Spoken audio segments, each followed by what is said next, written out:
and our match referee, Phil Thompson. Laura, will you toss the coin? Tails. Tails the call. And heads it is.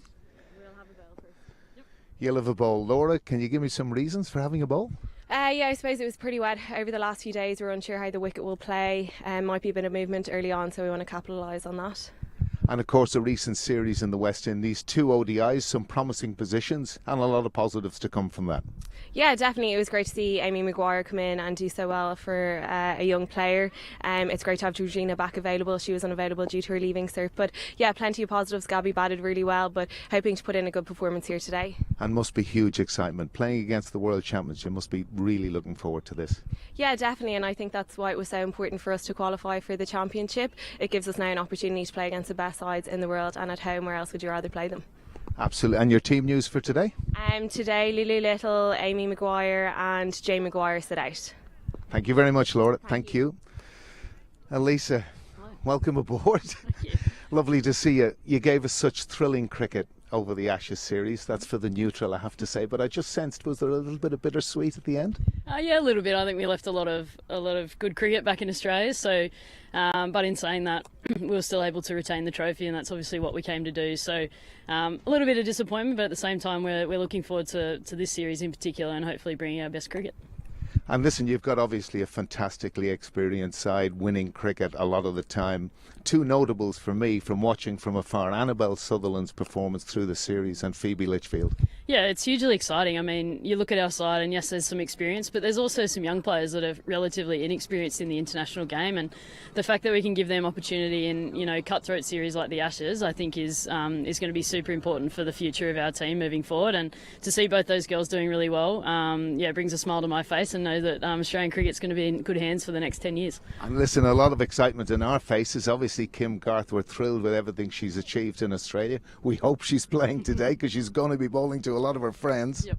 She is in the team today. It'd be really hard to leave someone like Kim Garth out when we're over here in Ireland playing against you guys. But yeah, Kimmy comes into the side, and Darcy Brown's coming back in the side as well. She didn't play those last 2 ODIs. So yeah, we're really excited to see what Kim can do in her home conditions. But she's been a fantastic asset to us, our side, and hopefully not missing her too much. Well, listen, enjoy the day. Cheers, thank you. And that's the conclusion of the toss. Ireland have won the toss and they have elected to field. And now we will cut to the anthems.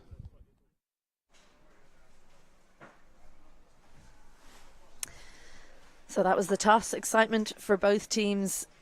Laura Delany opting to bowl first. No surprise there. Some good conditions for bowling early on here at Castle Avenue. And now we'll pause for both teams' anthems.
And if you would please remain standing for Ireland ball.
Such an emotional moment for any international players singing the anthems, especially at home for the Irish team. So if you're just joining us, welcome to Clontarf Cricket Club in Dublin. And this is the second ODI in the Certa Women's ODI Challenge. And of course, that first ODI was washed out on Sunday, much to the disappointment of the sold-out crowd. But we're back here in the sunshine, and we're looking forward to a great contest here. My name's Isabel Joyce. I'm joined for the moment by Nathan Johns. And we're just so excited to be seeing some cricket after a very wet few weeks, Nathan. You must be delighted to be in the comms box for this one. Yeah, absolutely. Anytime Australia are in town, I always love watching them play. Thankfully got to see a bit of them out in the World Cup. When Ireland were out there in February, they're such a good side to watch. They set the standard world over, with bat and ball, and probably one of the more athletic teams out there as well. They're just fantastic to watch, and it's a great challenge for Ireland. I mean, I think expectations are probably on the lower side given everything that's happened, but it's no better challenge than to throw yourselves into the two format world champions. Yeah, good way to measure where you're at as a team. Ireland will get into a little huddle now. Last few words before they take on the world champions. And if you did miss that toss news, Ireland won it and Captain Laura Delany opted to bowl. The two standing umpires, that's Paul and Gareth is on the left, and Mark Hawthorne will be the third umpire today. That's Paul Reynolds on the right of screen and Gareth McCready on the left. And our match referee today will be Phil Thompson. Yeah, so if you missed that toss news, Ireland will bowl, and Captain Laura Delany reckons with the weather that's been around, they don't really know how the wicket's going to play. They reckon it's going to be tough to judge early on, and so they've opted to put the Australians in. Would you have done the same thing? Yeah, probably the right call, isn't it? Like she said, it's like you said earlier, it's been incredibly wet all weekend. That definitely will have some lingering effect on the conditions, and it's a nice sunny day. The sun will bake down that wicket as the day progresses, and if there are any wet patches out towards the edge of the outfield, they'll dry up nicely as well. So you would think second innings batting conditions will be better. It's just a question of how many will Ireland be chasing later on. Well, that is the question. We'll be watching throughout the day. We'll figure it out. It's one of those things that even with a few early wickets, Australia have such a long batting lineup, and we're going to see Kim Garth, the former Ireland international, over 100 caps to her name in the green of Ireland, and now she takes on the gold of Australia. Orla Prendergast will be opening the bowling against Australia's captain Alyssa Healy, and Phoebe Litchfield, the youngster from New South Wales, in the team. So right hand left hand combination, always a headache for the captain. Mary Walgen takes the gloves back from young Amy Hunter, who'll be in the team in the field today. Changes for Ireland: Amy Maguire out of the team, Jane Maguire into the squad but not in the team, and Louise Little misses out today. And for Australia, Alana King, Grace Harris and Tess Flintoff missing out as well. So the last little warm-ups, the last little deep breaths for Ireland players and Australian ones, no doubt, before we see the first over. It'll be from the LP Hughes end. Orla Prendergast bowling her in swing to Alyssa Healy. Here we go.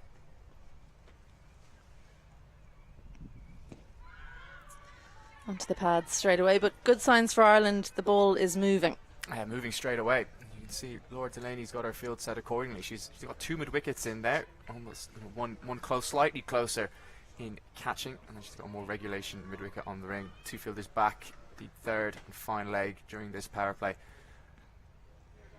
It's a very square fine leg, that, isn't it? Right in front of the nets there. It's typically a difficult area to defend, so they're deciding it's not going to go too fine. Straight away into that leg side. And a slip straight away from Rebecca Stokel.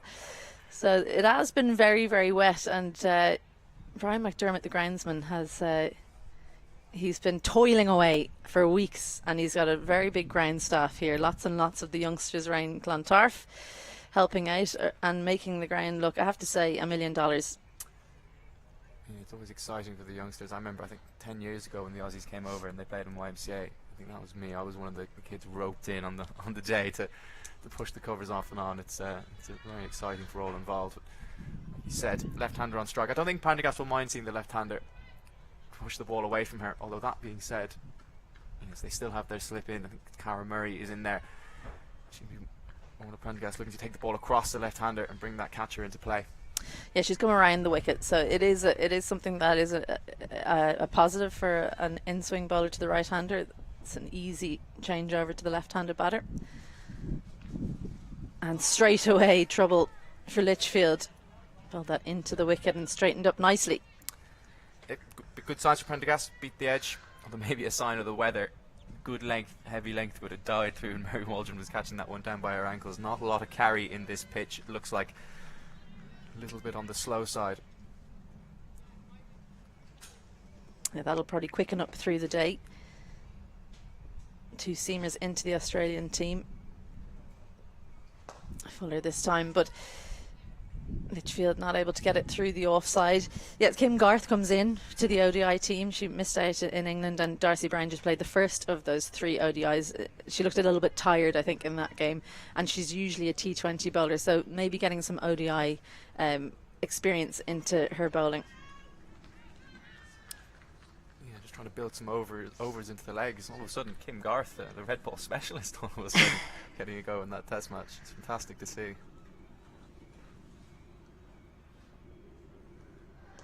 And that one just stayed on with the arms. A good wrist position from Orla Prendergast. I believe, Nathan, you were talking about her adding to her armoury, adding some skills. Yeah, it's something that I noticed last week up in Warringstown during the Super Series. The game was rained off, but Prendergast did get a few overs in, and she was trying to bowl that outswinger to the right-hander, which is obviously not something that she does naturally. She's a natural in-swing bowler, so like you said, she's been working on getting that wrist position nice and strong and trying to add to her armoury. Well, that one really swung in, and it won't be something that Australia will have expected from her, so Litchfield deals with it well, but doesn't manage to get off the mark yet. The first over is done, and Australia are 1 without loss. Yeah, decent start for Prendergast, and like we said, getting the full bag of tricks out. I wonder, she has spent some time over in the UK. She was playing for the Western Storm. I wonder if just, different coaching methods, maybe just a few different voices in her ear, playing at a higher level as well domestically. If somebody just had a word and just said it's worth trying to develop those skills a little bit. Well, she hasn't had a lot of bowling for a long time. Has suffered with a stress fracture in her foot. She's supremely athletic, and sometimes it feels like the more athletic you are, the more injuries you have. But hopefully working the gym and the right amount of overs in her legs, and not too many, not too few, means she won't get too many injuries. Second bowler of the day, Ava Canning. What a player she's been for Ireland since coming in during those COVID years. The young Leinster bowler, very tall, looks like she's going to bowl supreme pace, but really just bowls a nagging line in length at a nagging pace. Keep her up to the stump to stump. It's not what you like to see as an opening batter, who generally these batters like to pace on the ball. But maybe this is why Prendergast is trying to change her armoury a little bit. I mean, Ava Canning's a big, slow in-swing bowler. Maybe just give Ireland a little bit of variety with the new ball rather than 2 right-arm in-swingers. Floaty, and she won't play that shot too many times. Alyssa Healy, I'll tell you, she doesn't tend to take too long. Now, she's had a lean run by her standards in the Ashes, so she'll want to bed in here in this, the second ODI of the Certa Women's ODI Challenge, but the first one that we're playing.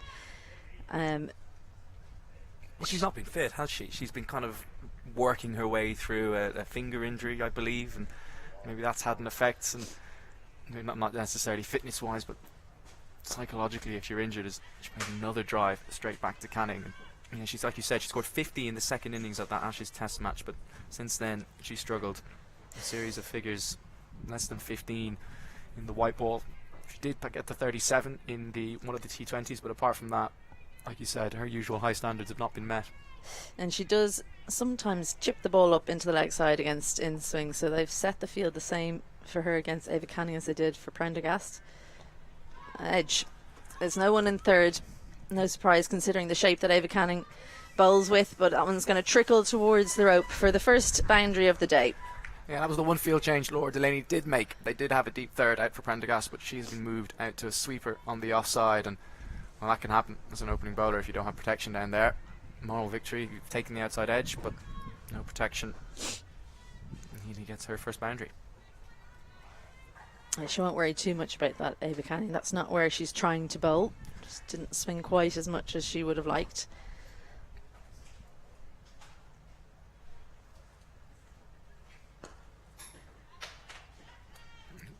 Better line that time.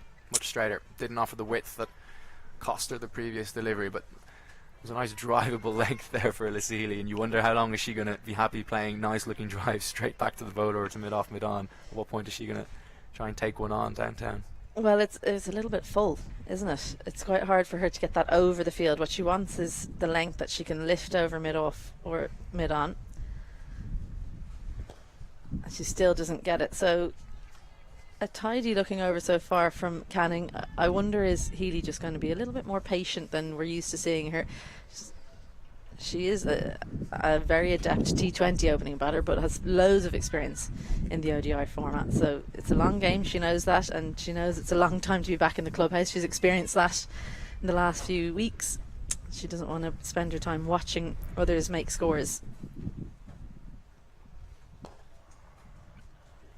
So just the one boundary from the over, a pretty good start from Ava Canning.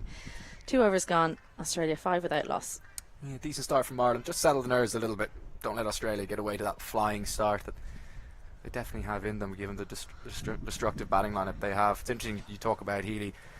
She does strike at 100 in 50 over cricket, which is on the higher side for this format. So, like you said, she's a very adept T20 player, and that definitely comes into her one-day cricket as well. So it'll be interesting to see, like we said earlier, how long she's happy just to play these strong-looking drives down the ground to a bowler of Canning's pace. So Orla Prendergast, her second over from the LP Hughes end. Good movement, but just a little bit too wide to start off with, and so Jareth McCready signals the first extra of the day. It's definitely something that's you can see in Orla Prendergast this last 12 months, that she hasn't maybe got the ability, or she's not able to or let bowl the number of overs she would like, to just get into a real rhythm and get comfortable on her line and length. Much better, edged and down, chance, and dropped. Cara Murray, well, might she look into the ground. Litchfield gave a chance on naught and dropped by Cara Murray. She does have a good set of hands, maybe coming a little bit quicker than she expected, but disappointment for Ireland as a healthy chance that their first wicket goes down. We said it earlier, Prendergast will threaten the left-hander's outside edge. Looked like it was the outswinger to Litchfield. A lot of movement. That front foot doesn't go anywhere, plays away from her body, and that was a nice catching height for Murray. And that's the away swinger from Orla Prendergast to Healy, and pretty wide. I have to say, I think she's bringing it in a little bit too early in her spell. Usually what you want to do is set up a batter. They wouldn't have known she had this skill, so why not leave it until over 2 or 3 when you're really into your work and you have your line and length, then throw it in, and it's more of a surprise element.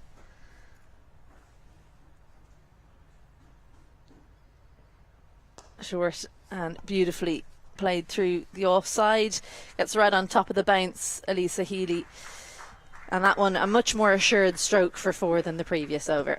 Well, how often do you see that? The chance goes down and the bowler's frustration goes wide and then gets cut for 4 next delivery. Prendergast has just got to take a breath at the top of her mark here, get back onto her game plan. It was a lovely looking drive. It wasn't actually as wide as I thought it was on first viewing, just a lovely little punch off the back foot, but yeah, Prendergast is under pressure here after that drop chance earlier in the over.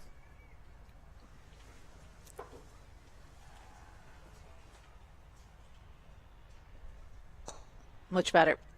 That's where you need to be against Healy. That gap between bat and pad is threatening to cost her, but she managed to get just the inside edge of the bat onto it, and it didn't pop up as Ireland would have hoped. Well, that's clearly the plan, is to bowl that straight line, and you can see Healy's just bottom hand taking over. She's trying to flick that instead of drive it through mid-on, and that's the one where you're not in control of it, and that's where you flick it straight to one of those 2 mid-wickets in there. I think it looks like Amy Hunter is the one who's in a little bit closer catching. And that is a good leave, but quite dangerous from Ellyse Healy. it's something about Alyssa Healy. There's something in her game. Sometimes she can be a little bit throwaway with her shots. So that's what they're looking for, Ireland here. She's so physically strong and has such a good baton in her hands. It often sails over the fielder. So if she gets it slightly wrong, she can get caught by the bowler as well. That's always a chance. And Orla Prendergast won't miss a chance off her own bowling, you hope. And another wide. Really weak wrists on that occasion from Orla Prendergast, sends it down. Mary Waldron does the tidying up behind. Yeah, it's commendable that Prendergast is bringing out these new skills in a game of this magnitude, but I think you're starting to see that they are new. She's probably not quite yet used to trying to swing the ball in two directions, certainly not at this level against this calibre of opposition. So we're starting to see that with 3 wides in this over now. I fancy that might have been the cross seamer. Sometimes you just want to get out of the over, and after a boundary, a drop catch and 3 wides, Orla Prendergast wants to get her cap back and just have her a bit of a rest.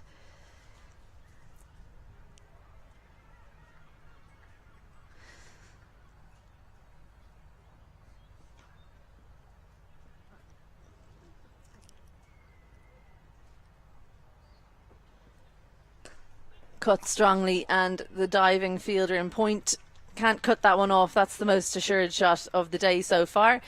A boundary to close out, a disappointing over for Prendergast, and that's 4 more.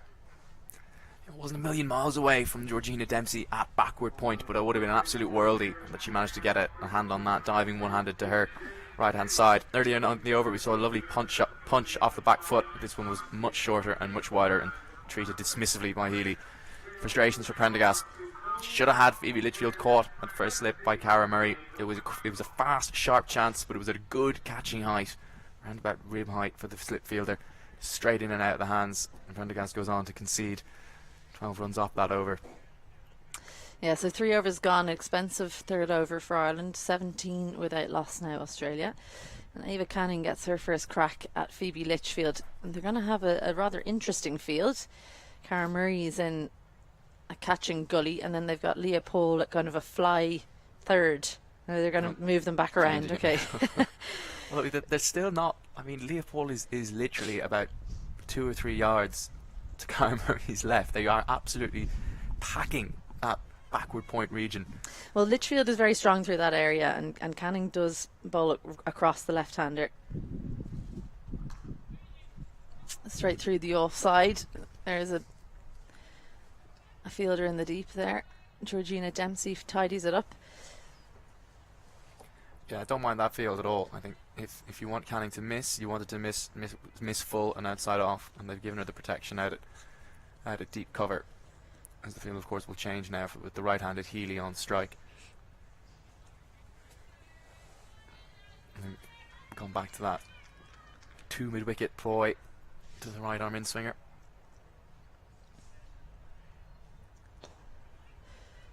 Good movement. Amy Hunter in point.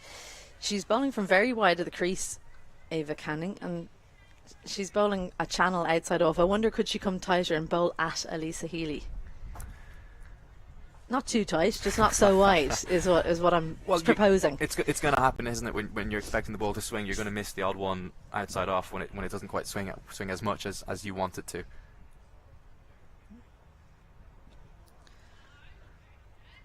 Again, that's what they're looking for. Healy's threw that shot far too early. A better line, much straighter. You can see what she's trying to do there, Healy. She's trying to go over those mid wickets. There is a fielder deep on the leg side, but she's at deep square leg, just in front of square. She's trying to go well in front of her over towards the team dugouts over at mid wicket. Well, I fancy if Alyssa Healy does catch on to one, she's not too worried about that fielder on the boundary. That's the length that she wanted. Can get underneath it, clips it over wide, long on. Arlene Kelly does the chasing, but 1, 2 bounces and over the rope. Just a little bit full from Ava Canning. Healy didn't quite get all of it, but it was more of a check shot over mid-on. Gets enough elevation to get over the field. Like we said, she's not going to hang around for too long. She's not going to let Ava Canning bowl this length at her for too long. Well, that one was just a slightly she pulled the length back slightly. Before that, she'd been right up under the eyes of Alyssa Healy. She couldn't get underneath it with that one. She did manage to. That's a better length. If she's going to bowl it shorter, it needs to be at least that short to bring in the LBW, bring in the bold. Yeah, especially if the pitch is a little bit on the slow side. And Healy's on that back foot. You're getting caught in the crease with Mary Waldron up to the stumps. You might get one that stays low, but it certainly is. It's difficult to pull that length.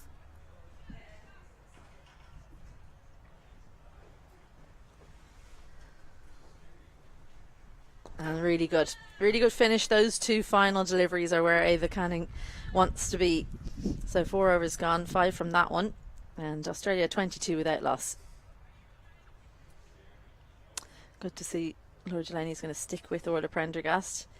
It was an expensive over, that second one, but she did manage to take the edge of Phoebe Litchfield, or just Cara Murray not able to hang on. Oh, I think you have to stick with her. She's their biggest threat. Like you said, she took the edge. And I know they played together at the Dragons, do Murray and Prendergast, but you just wonder, with Murray feeling that slip, how often does she have bowlers of Prendergast's pace and taking edges off that? It's hard to replicate. It's even harder to replicate in game situations. It's a brilliant piece of fielding by Prendergast on her follow through. 100% agree with you. I don't think that Murray would have had a huge amount of experience in there. I think in the men's game it's much easier to replicate. Lots more bowlers bowling that kind of line and length. I'm not saying it's easy to take catches off Josh Little if you're not used to fielding in slips against him, or for him I should say, but I mean, Ireland are actually, the men's team, lucky in that half the team are from one club, so they're very experienced in fielding in club cricket against Little as he was coming up the ranks, but very different in the women's game. We used to have a lot more slip catching back in the day, back in the dinosaur age when I was first playing. We had real seam bowlers when I was playing. We only played ODI cricket, so you always had 2 or 3 catches for a good long length of the game. Good fielding by Rebecca Stokel in cover, not so good on the return. So when I came into the team, there were lots of very experienced slip catchers, and we'll be speaking to a few of them throughout this series. Claire Shillington in particular used to field there a lot. Miriam Greeley, I hope we'll be speaking to her, but it's something that kind of went out of the game when Ireland took on T20s, because we played so many T20s and hardly any ODIs, so no one really had any experience in those catching positions. And Kim Garth, who we'll see with ball in hand later on, and hopefully with bat in hand if we can take a lot of wickets. She was actually one of the best in there and has 5 catches as a wicketkeeper for Ireland. Little known fact, I think it's the record for an Irish wicketkeeper in the women's game. 5 catches she took in. I wasn't on the tour, and I think Mary Waldron was injured, so she had the gloves instead of ball in hand. Wow. Yeah, so that's the chance, and gone. Gaby Lewis straight to her. Those are the ones you want. Nice pace, straight into the hands, and she just grabs on. There was a moment there where she held her breath, where everyone around the ground held their breath. Would it stay in the hands? But Phoebe Litchfield, she was given one chance. She won't be given another by Ireland. Because that drop doesn't come back to haunt them. Frustrations for Litchfield. She absolutely nailed that. It was a leg stump half volley that she's played a lovely flick shot to. Just an instinctive shot off the pads. But she has picked out Gaby Lewis. And if there's probably one fielder that Ireland wanted taking this chance after one went down previously, it probably would be Lewis. Straight in. Big celebration. That's a big wicket for Ireland.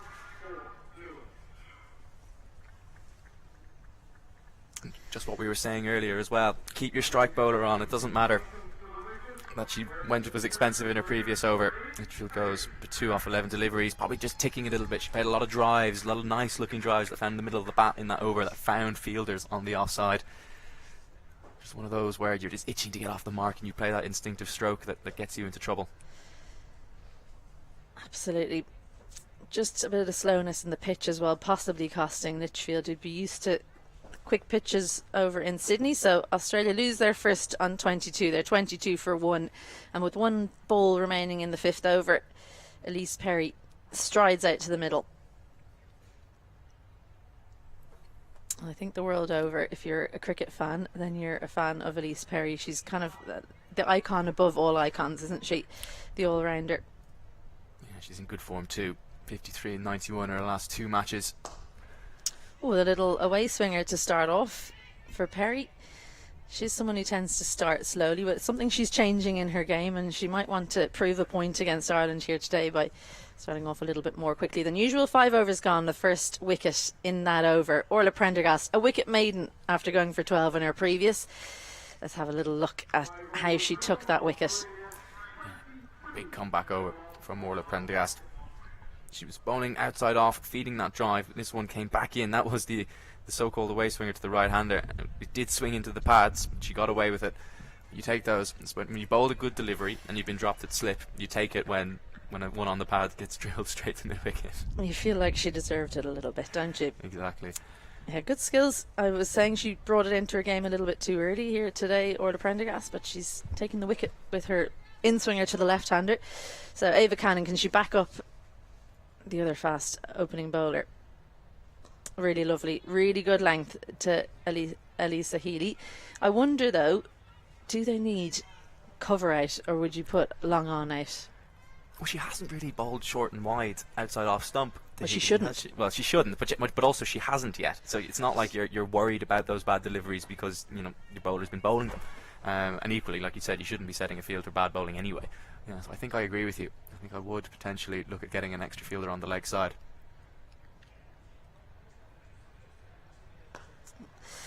Well, that was the length. 2 full and lifted. She doesn't try and overhit it, Alyssa Healy. That was the key. And as a tempter as well, Laura Delany chased that one all the way down. And she's dealing in boundaries here, Healy. Even if you put in a long on, that's twice now. She hasn't, like you said, she hasn't really gone through with the shot. She's not trying to overhit the ball. She's just happy just to chip it, as long as she gets enough to clear the ring. Maybe if you put the long on back there, you make her think that she needs to start clearing that fielder. She needs to start hitting the ball hard, and maybe you might be more likely to induce a false stroke.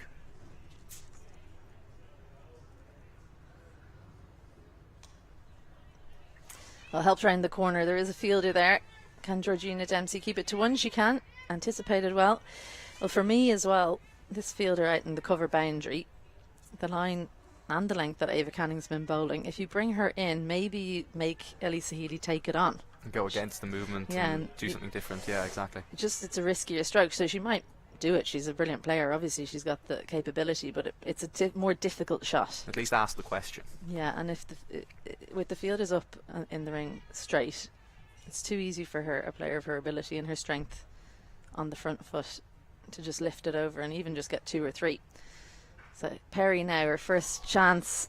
That was, I mean, you can't call it a chance, but straight away edging Ava Canning, and a boundary with her second ball, but not one we're used to seeing from Perry. It just trickles up the hill here at Clontarf. Like you said, Perry does tend to be a little bit circumspect, but she's been happy to get on the front foot, try and play down the ground in her first 2 deliveries.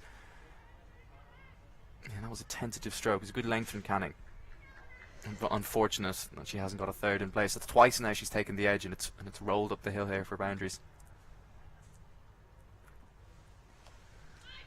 Straight to Leah Paul in 45. I wonder after this game if Ireland might reconsider those 2 mid wickets. I mean, that's the kind of field you have in club cricket when you bowl that in swing. 2 mid wickets will get them caught. They'll just push through at the shot. Would you not put a slip in for the one that holds its line? It seems like a more likely dismissal against a team like Australia. I think to Perry, certainly, she's one of those classical top hand dominant batters. As we get to the end of the 6th over, 31 for 1, or Australia.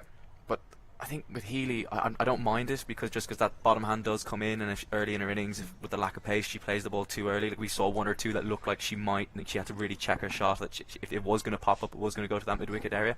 But to Ellyse Perry, I certainly think with her technique, absolutely get your slip in. Yeah. We're in agreement on that. Keep her in for Healy, if we were setting the field, and slip in for Perry rather. So Orla Prendergast bowled a wicket maiden in her 3rd over. She'll be up and about. 2 right-handers she's bowling to now. That always settles the bowlers, especially when it's swinging early on. She can focus on trying to settle on her line and length. And she hasn't done that. And it's going to be a wide and another one, because Mary Waldron actually did really well, has to be said there, because that was flying and swung so much. So well done to Mary Waldron behind, because even though it's an extra wide, it could have been 5. Yeah, I think she saved Orla Prendergast. Another 4 runs to her figures there. Yeah, interesting to see. Obviously, Waldron is back with the gloves. We did see Amy Hunter take on that role over in the Caribbean and Ireland's recent tour there, and Waldron dropped out of the side. It is an interesting option, because it means that they can either play an extra batter at 6 or 7, or an extra all-rounder if should they want. But Waldron's back in the side now and back with the gloves. Yeah, I think maybe the ODI format, Mary Waldron does like to play 50 over cricket in particular, so they're playing her maybe as the extra batter in the lower middle order. She's played pretty much everywhere in the batting lineup. She opened at one time, a couple of times. She was number 3 last year when South Africa came, and everyone had exams or was injured. Yeah.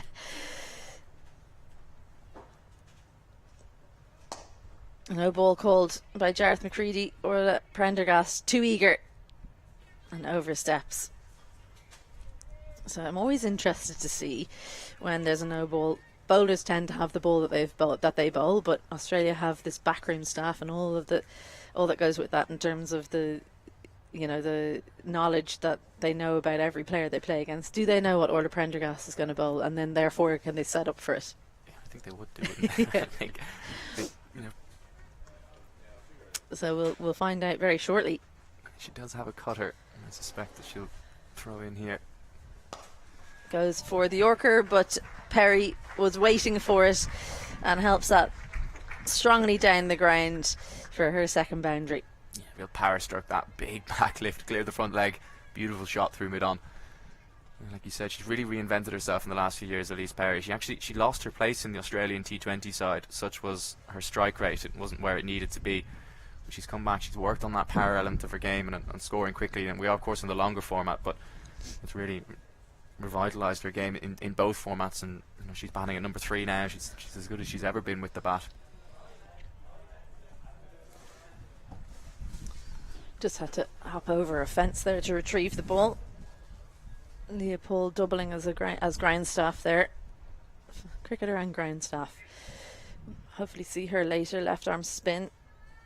There's lots of options for captain Laura Delany. She's at mid-off. We'll see her with ball in hand, no doubt. Georgina Dempsey as well. Cara Murray's leg spin.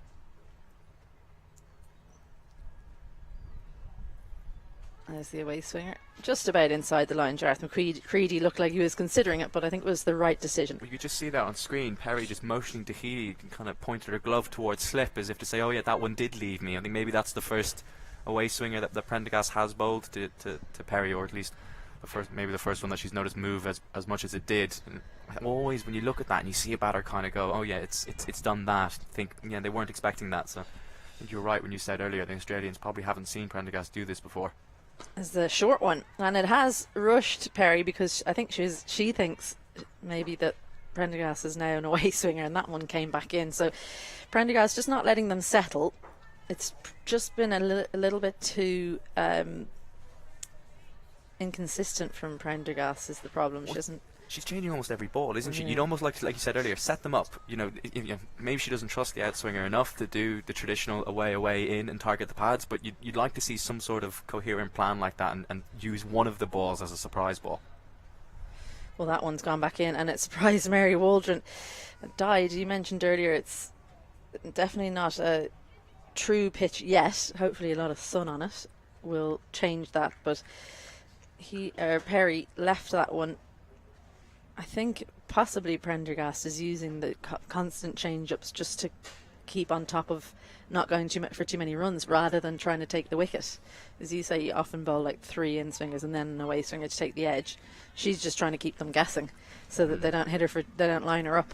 Yeah, she's almost in T20 mode, isn't it? Just don't bowl the same ball twice and get lined up, where she has got the time to work over these batters, and she's probably good enough to do so. She just needs to back herself and use the extended period of time that she has.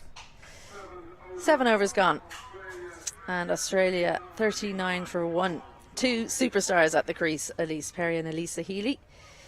And I think the crowd around the ground, that's filling up nicely, will be excited to see these two superstars. One of the girls I saw the other day in the bar that was devastated there was no cricket on display said, it's so weird, you know, Alyssa Healy has just gone from the television into our bar.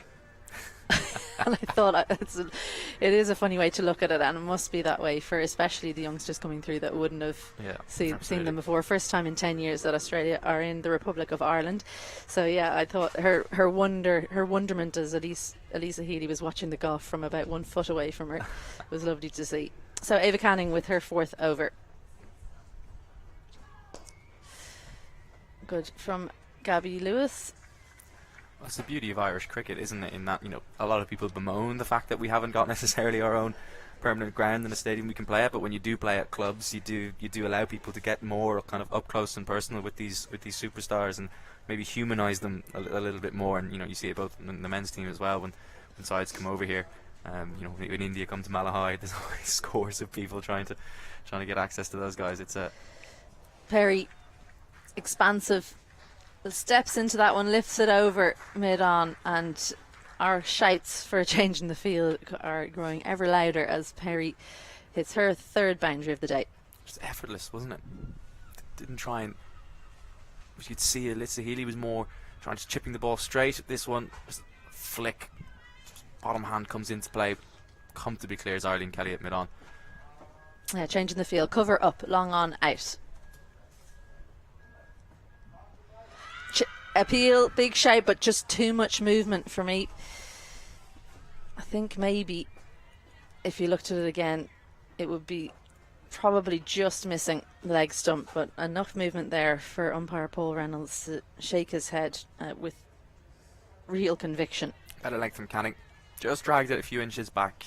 Didn't let Perry play that pickup shot off a full delivery.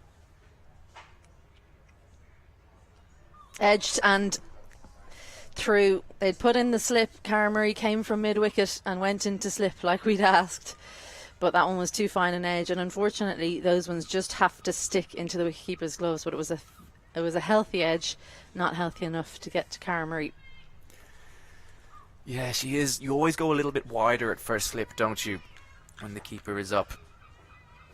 And that's probably, yeah, if you're just standing at half a yard to her left, that would have been straight in for Cara Murray. Ireland not having a lot of luck when it comes to chances in the cordon so far. And a big shout again. This one's closer, but I wonder, was there an inside edge or again just too much movement? Big stride as well. I wonder, with Canning starting it outside off, is she getting outside the line potentially with that stride down the pitch? It is very difficult to get an LBW decision when you move it as much as Ava Canning, and she is starting so wide outside off stump, so it gives the angle even more. And look at that stride. Ellyse Perry making sure. So Ava Canning, no luck going her way. Another edge doesn't go to hand as the 8th over closes, and Australia edging towards their 50 up, 47 for 1. Ireland are creating chances. I think Lord Delany's decision to bowl, to say that the ball might do a little bit given the wet conditions, has been vindicated. They just haven't been able to cling on to all of the chances so far. As we're going to see a change of bowling. I was wondering when this might happen. Georgina Dempsey is at her best when the ball is a little bit newer and she can bowl those outswingers. She's going to come on and replace Orla Prendergast. We saw her in the Super Series last week up in Pembroke. Georgina Dempsey coming back from a stint out because she was doing her leaving certificate and for those of you who aren't sure what that is, that's our end of school exams in Ireland. Yeah, that's twice this morning now we've mentioned players missing because of exams. I think it paints a picture of the age profile of this Irish side, be it school or university exams. There's plenty that get affected every summer.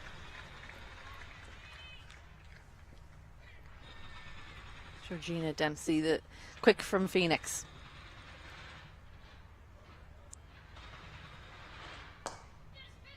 Beautifully played through the offside, but Laura Delany does well at mid-off. Well, she'll feel that one now. Probably winded Laura Delany, but full stretch dive to her left. Welcome to the game, Laura. She's nearly fallen on the ball there, just landed with a thud. Yeah, that's one that you hope Ellyse Perry doesn't just play a nice drive straight to mid-off now in this ball. Give yourself a few minutes to wear that one off. Yeah, they're expecting it to swing, so the field on the offside quite square.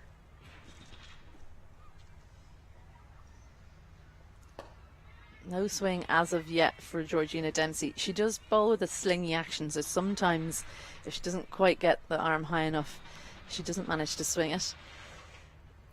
Yeah, she's a really interesting cricketer for Ireland, is Georgina Dempsey. I think the fact that she still has been in school has maybe meant she hasn't perhaps progressed as much as she could have. We talked about that South Africa series last year.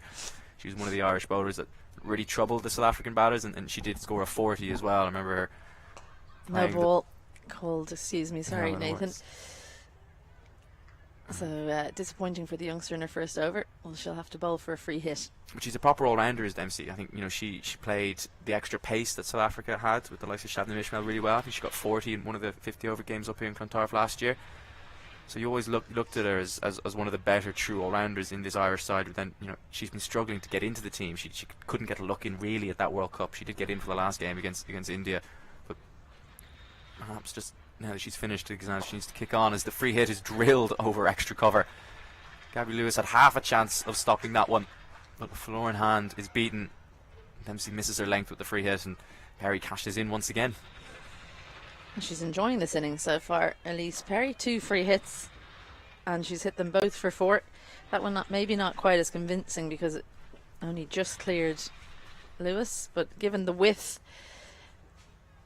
she just shuffled down the pitch to make sure of the length. So big ball to come back here from Dempsey.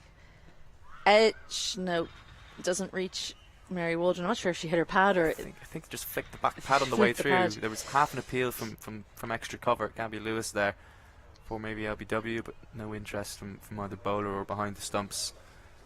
Well, I don't think it could have been LBW as well outside off, but I think it sounded like an edge, but maybe she just hit her pad. But a good comeback, a dot ball after a free hit went for 4 from Dempsey. And that one coming in off the seam a little bit, with good signs that she's bowling the ball into the pitch, Georgina Dempsey. So 7 from the over so far, and this ball really will tell us how she fares for the rest, because she needs to get out of it hopefully pretty much unscathed against Alyssa Healy.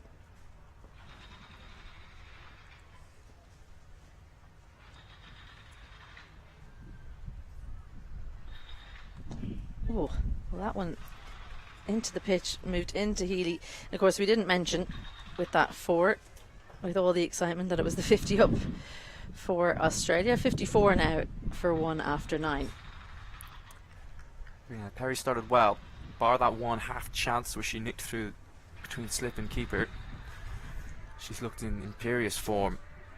Anyway, she had 2 nicks, but one not a chance, no slip. Because no slip. Second one slip in place, but it was a strange one because it really did sound like a healthy edge, but it didn't move enough to get to Cara Murray. So 2 changes in a row for Ireland with the ball. Arlene Kelly now coming on from the Castle end, another in-swing bowler. Another one, which is why I always was really interested to see when they'd use Dempsey, because she does bring that variety. I suppose now that Prendergast has that outswinger, they have that variety earlier on in the innings than they used to. But here comes Kelly, keep her up once again, slip in play still. Cannons into, or thuds I should say, into Perry's pad, slip in play. Yeah, there are 3 different type of in-swing bowlers, but that's why I was surprised not to see Jane Maguire come back in, because she's an out and out away swing bowler, so it's a natural change up. It would have been the expected move, but she is only coming back from injury. Clipped into the leg side. Georgina Dempsey comes around, and it's played quite forward of square leg. I don't know this, but I'm presuming with Jane Maguire, if she's not going to open the bowling, then I mean, that's her strongest suit. That she's she's an excellent power play bowler. I think she's got a really good T20 power play record in particular with that swing movement. If you are going to open the bowling with Ava Canning and Orla Prendergast, then you start to look at, okay, well, where is Jane going to bowl in this side? What's her role? So I suspect it's a combination of that and the fact that she's coming back from injury, like you said. That's better. Much more convincing action from Arlene Kelly. Yeah, well, I think as well, Arlene Kelly's done so well for Ireland over the last while, but she's probably the one that would miss out, and they can't really take her. You see what I'm saying? She's the only true death specialist they have, really, or she's by far and away the most skilled bowler at the death. So I don't think they can afford to leave her out either.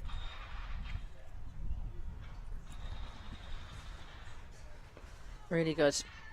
Good length. Always better when the ball bounces and then swings in. Always worry about bowlers when the swing comes before the bounce. It's normally with the arm. It's a good seam position from Arlene Kelly. And I think it's good signs for Ireland that Jane Maguire can't come back and get straight into the team.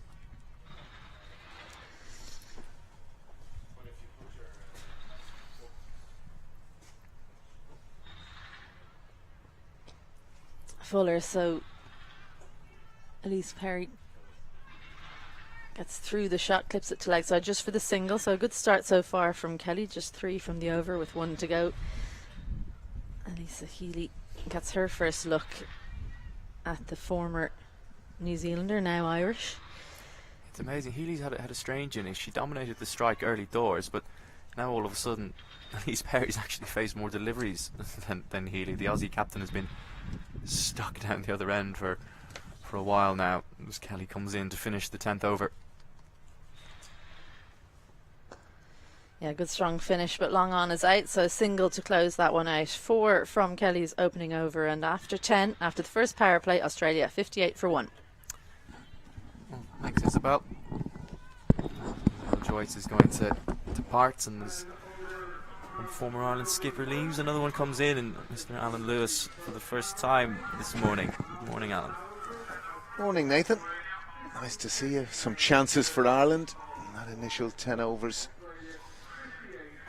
And again, obviously with the experience of Perry and Healy, it really is a formidable task for Ireland. But there you are.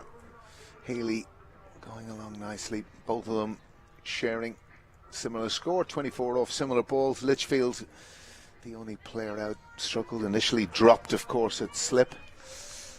Certainly from my vantage point, yours probably was better, Nathan. Did Mary Waldron maybe just king to go across, or was she just that little bit wide where again she was for Ava Canning? Maybe, but it was a chance that came at a good height, and it did go in and out of the hands. So it's one of those where Karen Murray, looking back on it, will probably say it should have been held. But you're right, I think if the keeper does take that half step and you're not moving straight away at the pace Orla Prendergast was bowling, it's very difficult to react. It's Georgina Dempsey continues. It's a little bit of a hard one to crack because of course a number of catches dropped in the T20 World Cup in South Africa, and I think it's certainly one of the areas that Ireland can improve. And improve Georgina Dempsey has, as she's got rid of the skipper Elisa Healy for the second time. If you remember, up in Breedy last year, trapped her LBW. She just has a habit of getting some of the big players out, and she couldn't get bigger than Elise Healy. This is what I was saying when Isabel was on commentary. The last time that Georgina played international cricket at this venue, she was bowling to the South Africans. She was struggling. She was making Laura Woolvard, of all players, struggle, and she's just one of these players that Ireland have that just has something a little bit of X factor. She's been inconsistent. She's still in school. She probably hasn't been able to progress as much as she wanted, but this is an absolutely huge wicket. Looked like it was a big outswinger. Oh, a big nip backer through the gate. Well, again, you were talking earlier on commentary, all the in-swing bowlers that Ireland, naturally Georgina takes the ball away from the right-hander, but that one just nipping back in off the pitch, and that's a very valuable wicket for Ireland. Healy goes for 24 off 27. It's the end of the Australian skipper.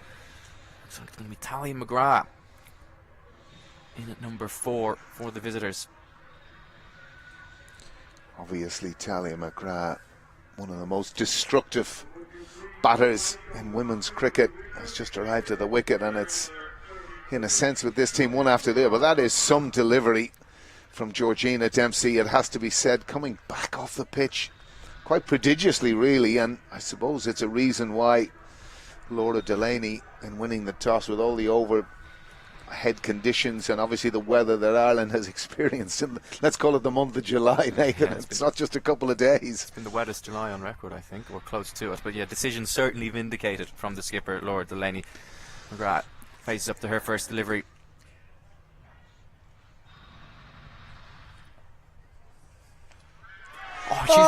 She's chopped on. Dempsey's on a hat-trick. And Tally McGrath, that was really a little bit of a lazy stroke, you'd have to say, but there is huge excitement amongst the troops.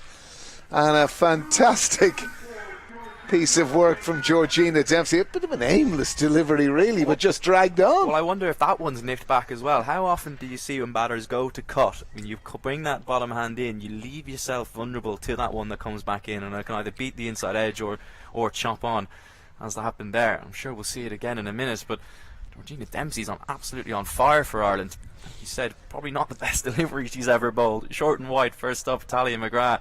Her eyes lit up. Not a lot of movement back in, to be fair, just a touch, but enough to take that inside edge. Well, do you know what's quite interesting, actually, Nathan? Because Talia McGrath hasn't been in the most, by her own standards. She's such a destructive player. And maybe, you know yourself, when you're out of form as a batter, that's the sort of thing that can happen. You're so anxious to get bat on ball as early as you can. Probably a leave delivery, really, in all honesty. But what a performance from Georgina Dempsey. This is fantastic from an Irish point of view. 3 now in the hutch, and we're only in the 11th over. Fantastic. Beth Mooney into the crease. She's facing up to a hat-trick delivery. Slip still in place. Gaby Lewis at extra cover is coming a little bit, not quite coming into a catching position. Laura Delany is not changing the field overly with this hat-trick delivery. Ireland aren't going to get carried away here. Come on, Laura Delany, get a short leg in there. It's not often you're on a hat-trick against Australia. Not at all. Not at all. But the left-hander coming in now probably just changed the challenge for Dempsey. I probably think it was just the way that she moves it. The left-handers should fare a little bit better against Dempsey, but we'll see now. Hat-trick delivery. More the Phoenix bowler.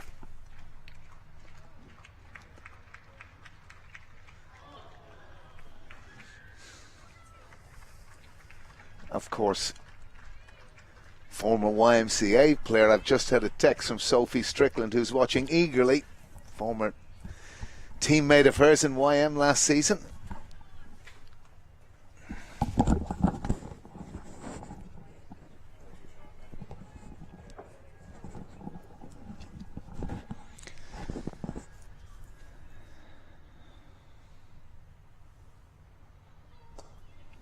Flicked nicely off the pads. Just a little bit straight from Dempsey.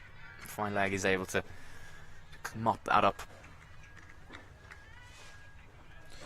Well, what an interesting phase in the game now, Nathan. Australia having to rebuild. Probably not one that was on the bingo card early this morning, given the mismatch between these sides. But it's brilliant for Ireland. It's fantastic for their seam bowlers that they've been able to make a dent into this destructive and world-class Australian lineup.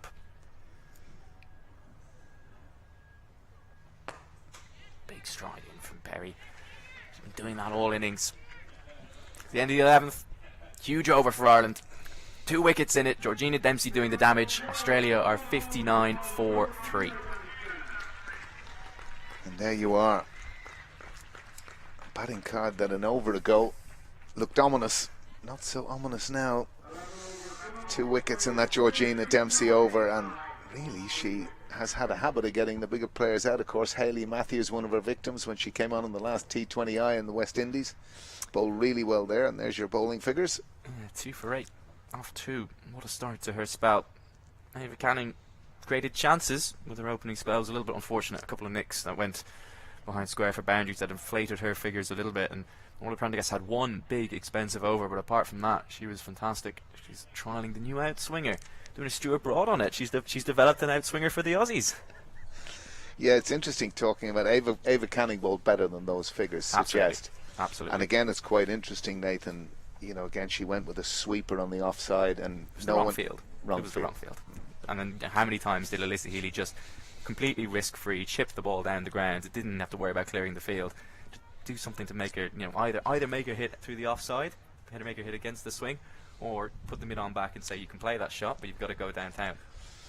And then obviously bring someone at a finer third man to kind of cut off that boundary. And the slip field that they had was probably a little bit too wide as well. I think it's a mistake that a lot of people make when the keeper's up, but the slip thinks they need to go very wide, almost to see. But how many times do you see it? It's as a slip catcher, you just need to accept that you might be blindsided a little bit by the keeper, but you need to be that fine, because the regulation nicks are just harder to take for keepers when they're up to the stumps. Well, like, the barometer really is the popping crease line is where you should be. Tentative from Beth Mooney outside her off stump. We said that the matchup might not be great for Georgina Dempsey moving the ball into the left-hander, but Kelly moving it away should suit her nicely. I really like the way Ireland have picked their attack today with their seamers. And the way they've been used, there's always been variety at either ends. You know, Prendergast is bowling both in swingers and out swingers.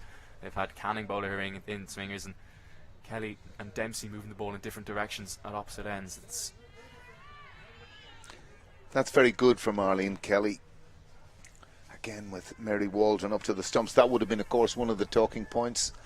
Obviously, in the T20 series, Amy Hunter took over the gloves. And I thought did very, very well. So, you know, obviously in the longer format of the game, with her opening the batting, they may feel, the management, that, you know, it's a little bit too much. It's good from Kelly. Building pressure, building dot balls. Just keep that momentum in Ireland's direction. It's an interesting one, re Waldron, isn't it? Because they did give Hunter the gloves for the last ODI. I think I'm correct in saying over in the Caribbean. So it was something that they are thinking about and they are having a look at. It was something I thought they might have done in the T20 World Cup. I thought they might have brought in someone like a Dempsey, because the lower order was really struggling for power in that World Cup, and I thought they might have brought her in and given Hunter the gloves. But I think maybe at that stage they just didn't quite know what they had with the gloves with Hunter. But that Caribbean tour had certainly put a lot of doubts to rest as Kelly continues just to dot up. She's had that nagging length. This is really good from the Kiwi. Well, what's been really good in the 5 balls we've seen so far, everything has been on the money. That little bit of gentle away swing from Beth Mooney and a packed offside field, again, which is good.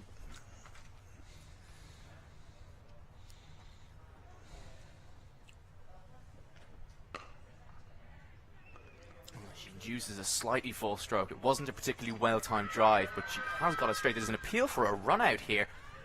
As the throw came through, Mary Waldron looked more than interested, but it's given not out. And brings us to the end of 12 overs, 60 for 3. Ireland probably won't mind that single. Keep Beth Mooney, the new batter, on strike. Perry has looked destructive when she's gotten it right, and she's stood down the other end for a while now and watched the carnage unfold. Don't think they'll mind just keeping Perry down, where she's not doing any damage. Well, again, Ellyse Perry, she's just one of those players that's, in a sense, you know, from a batting point of view, technically so strong, you know, so good to watch. And again, it's something that, you know, as a watcher, as a former batter myself, that when you see players like this playing the ball late under the eyes, you talked about it earlier, that stride she gets into the ball, head and shoulder to the, you know, all these sorts of things that, you know, and again, we both come from a school, Graham Ford coaching. He just talks about it all the time. Head and shoulder to the ball, head and shoulder to the ball.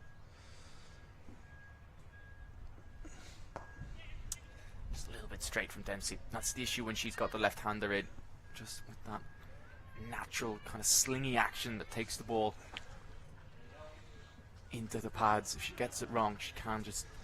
It can just be a little bit too easy just to pick her off the pads. And she's probably fortunate that Beth Mooney didn't time that slightly better, because there is no one out in front of square on the boundary on the leg side, which is, again, not the first time we've asked a question about the field. With the left-hander on strike, and I'm having a conversation now, Laura Delany, with her bowler. I wonder if that might see a change, but it's especially with we're outside the power play now. If there's one area Georgina Dempsey's going to miss, it probably is on the pad. So I wouldn't mind seeing deep square leg out, or at least another fielder on the leg side to try and counteract that. Well, again, even if you look at it, Nathan, and probably our viewers aren't going to see it, but you've got backward point, and you've literally got Ava Canning 2 metres to her right, Amy Hunter's right, when really, if I was looking at it, she's got to be a lot finer than that. That really is a position for a bad ball. And again, no different. There's a lot of the times they employ this long leg field, which again, it's neither fine, it's neither there for the fine nick or, a thunderous shot, as you say, through square leg. Well, there's the fine nick. It came off the pad, but Kelly was able to come in and cut that off and keep it down to a single.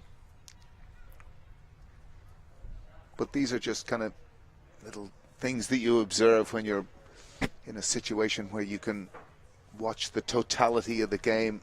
Obviously, having been in the West Indies myself, it was just something that, again, I queried, and it's interesting that you're bringing the point up as well right now. So it's obviously something you've noticed as well.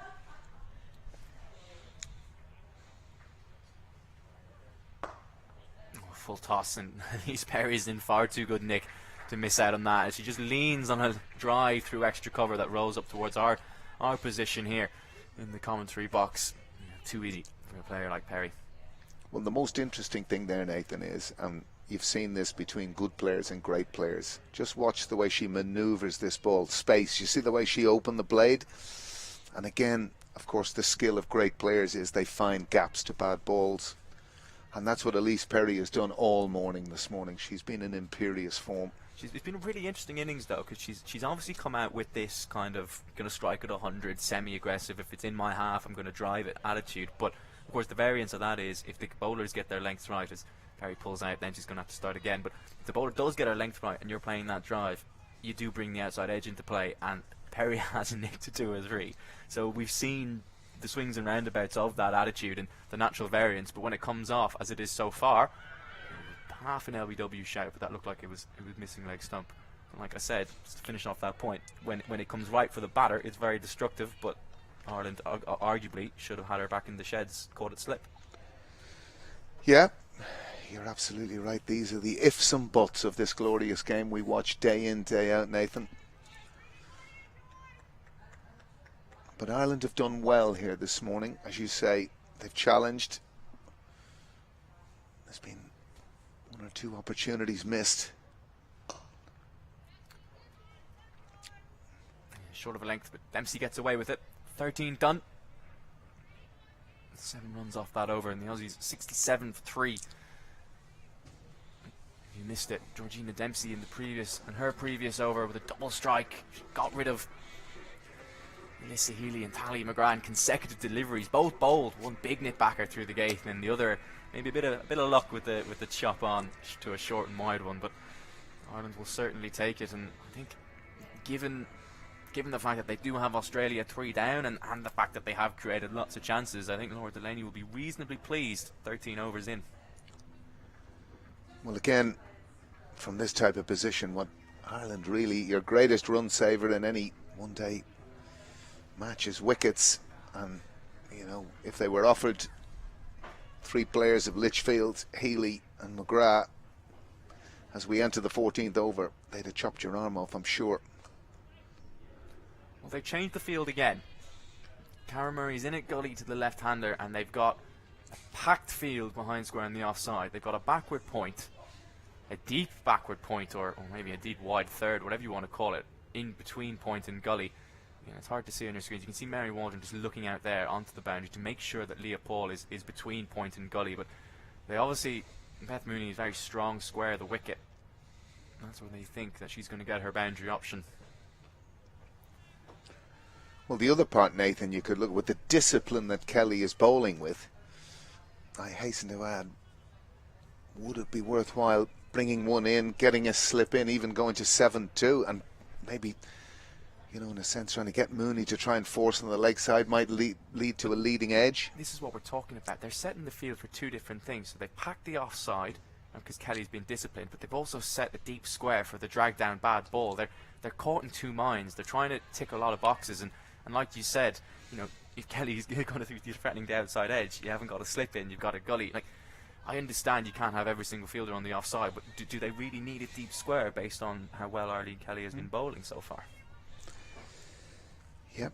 what you've got to try to do is just get into batters' heads when you're in this type of position. Force them to do something they don't necessarily want to do. Short and wide, but that's the benefit of the packed offside field. And he's cut that straight to Rebecca Stokel at point. I think bar that positional piece which we're talking about, Kelly's doing exactly what her captain wants. And it's been really good from Arlene Kelly. Miserly, only 5 runs, almost at the end of her 3rd over. And there we are, beating the bat, Nathan. You know, you just sense.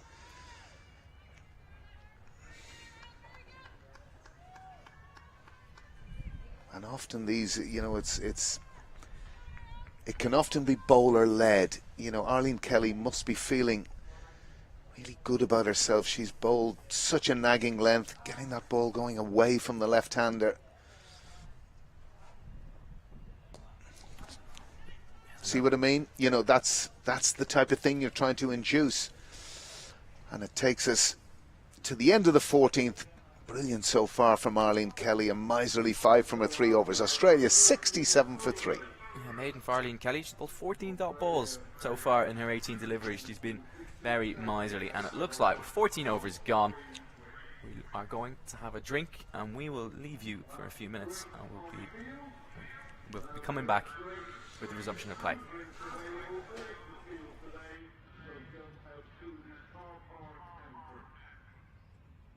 Please note that spectators are not permitted onto the field of play at any time prior to, during, or indeed after the match. Can I also remind you that the match program is free today, so pick up your copy at the merchandise stand. Remember, the match program is free today, so just head to the merchandise stand. And if you are looking for something to drink or a nibble, remember, there is great drink and food off the field of play. Just head to the car park. Lovely to see you here in such numbers. This, of course, is game 2 in the Certa Women's ODI Challenge between Ireland and Australia. I'm sure we're in for a thrilling game of cricket.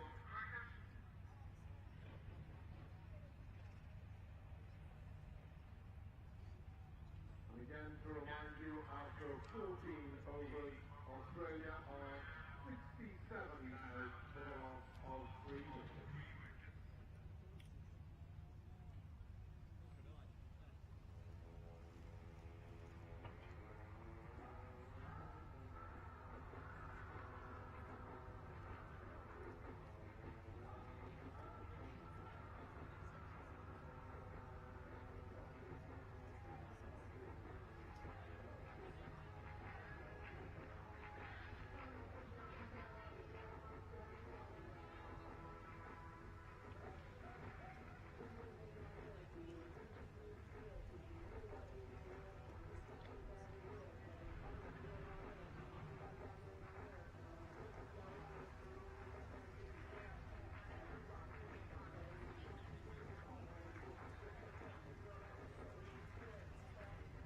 As play is about to resume following our first drink break, we would like to thank team sponsor, Certa, for their wonderful support.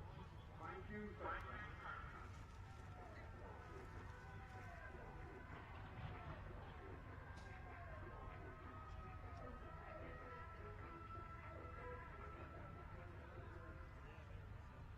And to continue first from the LG Back in. Yeah, why not?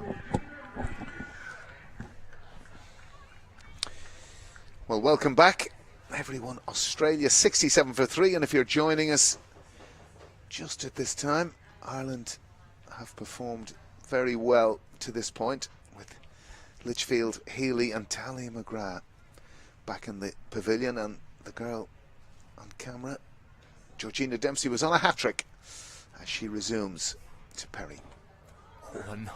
Nearly another chop on. That's how Talia McGrath went. Just a sign that the pitch is a little bit on the slow side, I think. That's when batters just try and see that length and all they want to do is just throw their hands at it. You can't when the ball stops in the pitch like that. I tell you what, Alan, I remember one of your final years of playing club cricket, I seem to remember you getting out a lot bowled on the inside edge trying to play that cut shot. Just too old, Nathan. Couldn't get my left elbow up.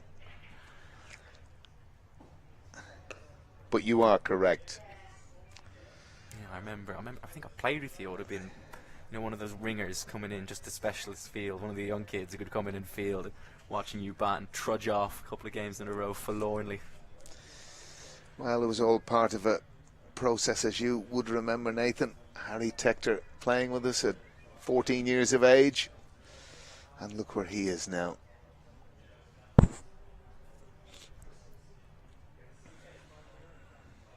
Full toss from Dempsey. She gets away with it. She bowled a full toss to Perry in her previous over, and Perry played arguably the shot of the day with the cover drive that she just opened the face on to pick the gap at cover. This is the one thing with Dempsey. It's how often do you see it with these, and I hate the phrase because it's a cliche, but there's no other word for it, these X-factor players, these players that make something happen. They just, every now and then, consistency can be an issue, which is why I'm delighted to see Dempsey playing, because she's had this X-factor for a long time, but she just needs to play, I think, and needs to work through these consistency issues.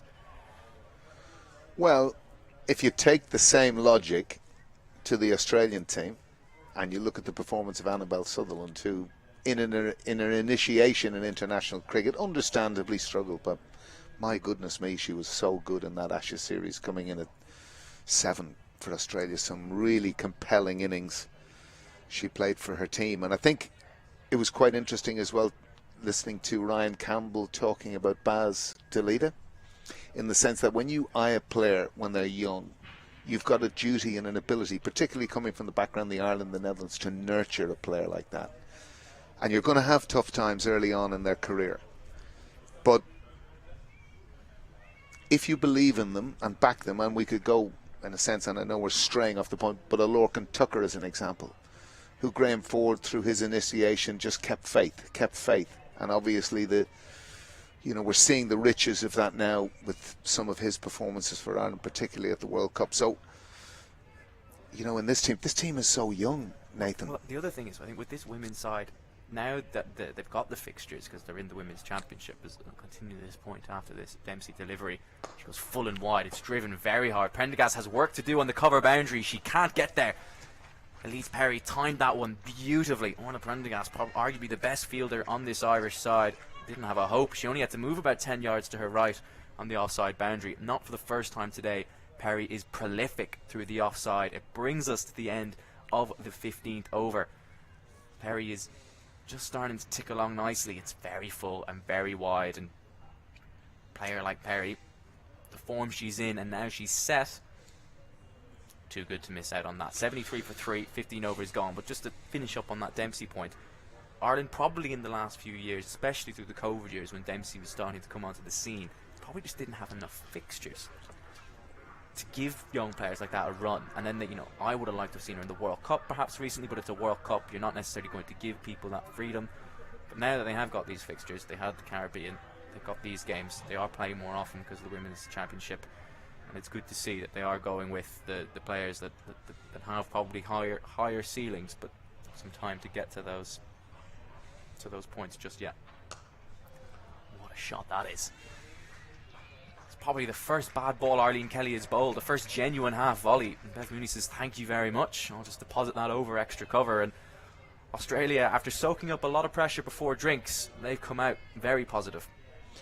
Certainly have, and this was just probably the first really full ball Arlene Kelly has bowled, and Beth Mooney's eyes lit up. That's a beautiful shot over extra cover, and really again it's another one of her strong areas. Beth Mooney, savage on any loose bowling. Well, it's prompted a change in the field. Cara Murray's come out of gully, Ireland got no catchers anymore, and she's come in front of square on the offside. Again though, that field is set for a bad half volley rather than a good length ball. That one's a better length from Kelly. Mooney looks to pull. It's not there to pull at all. She ends up failing to make any decent contact. But again, they've now set the field for Kelly to bowl half volleys outside off, which she's only bowled one of today. Yeah, couldn't agree with you more, Nathan. It's one bad ball she's bowled in 19. It's still very, very good. I would agree with you. I would have kept the field much the same way. Oh. She'll have to bowl that one again.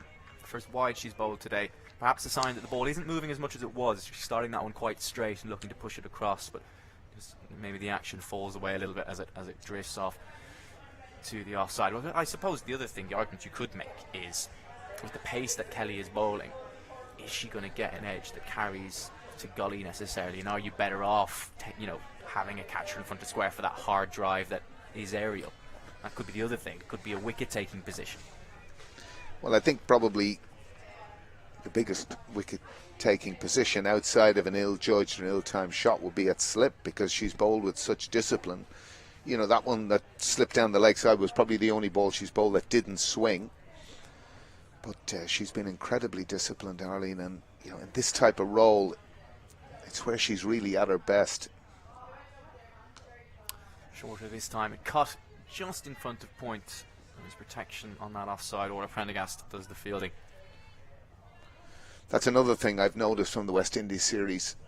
Orla Prendergast spent a lot of time in the inner ring, which I didn't think was her best position. Obviously, she's probably the quickest in terms of across the ground of the Irish team. She's got a very good arm. And, once you're out of the power play and you need boundary riders, I think she needs to be one of those. I think there's no question. You get your most athletic and fastest across the ground fielders on the rope. Prendergast is one of them. Gaby Lewis is another. She is inside the circle for now. Rebecca Stokel as well. She's gone out to sweep on the offside. Just another point, Nathan. I kind of think, when you look at Ireland, the one feature that's been good is they've kept the ball up to the bat. And yes, we've had situations where the ball's gone through the infield, but they've bowled with pretty decent discipline, it has to be said, and that's kind of created the chances that we've seen. But more importantly, it's something you can set a field to. Another change. Third goes back on the fence for the final delivery of this 16th over. It's very full. Wide outside that off stump. Perry has a look at umpire Paul Reynolds, looking for a call, but no wide decision coming. And that's the end of 16 overs. Kelly continues to be miserly. She went for 6 runs in that over, ruined her figure slightly, but she's still only none for 11 off 4. Australia are 79 for 3, and after soaking up quite a lot of pressure before that drinks break, they've come out and they've looked to loosen the shackles a little bit as Perry and Mooney look to get going. Perry looks very good, 33 off 37 so far. Mooney a little bit more circumspect, 10 off 22. This is another partnership that Ireland will be desperate to break, given how well they've started. Get in the Australian tail, does bat very deep, but get them in early. Well, the interesting point is Beth Mooney's come in and shown all her experience. When you lose 2 wickets like that, you've got to rebuild. Marion Waldron's come up to the stumps now for Georgina Dempsey. Oh, she was Yorker. First up, and Mooney just drops the bat down and digs it out. I wonder, it's difficult to tell from our vantage point, but I wonder, is that a sign that Mooney was just batting outside of her crease and they're just going to give her something a little bit different to think about, or maybe even she might not necessarily have been batting outside her crease, but given that Australia have looked to reapply pressure, this might be a good move from Ireland. Just give them something to think about. Don't let them try and continue to counter-attack without making them do something slightly different. Well, again, that was another feature in the West Indies. Amy Hunter spent a lot of her time up to the stumps, which again, yourself as a batter, there's that area of discomfort. You've always just got to be on the little one down the leg side. You drag the back leg, anything can happen.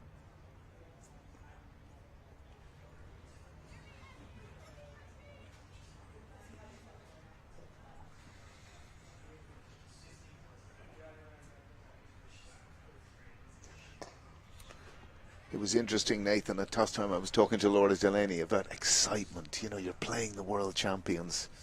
And that was the real kind of feature you got. She was more concerned with the toss.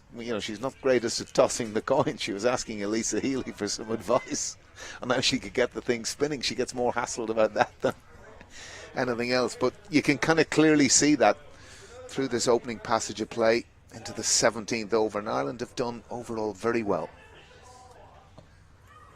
Good length from Dempsey. Perry's trying to just flick that, trying to get that half volley length to flick, but it's probably not up to the bat enough for that shot. I wonder just how much of an effect Mary Waldron had on that shot. Just because the keeper was up, Perry isn't able to get that big stride down the pitch necessarily that she likes to do. Intriguing battle this. Ireland strike bowler bowling to Perry, keeper up to the stumps.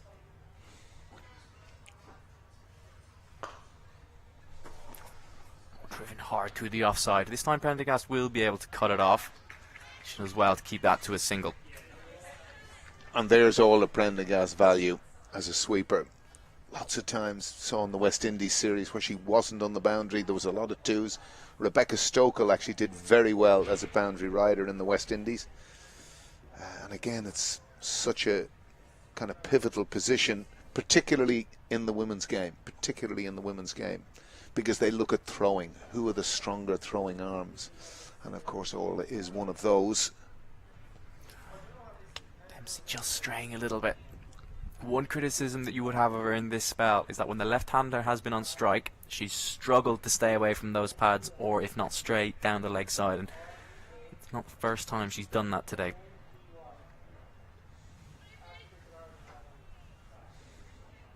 I think one of the things too with Georgina, again I sense they've been trying to work on is this use of her front arm.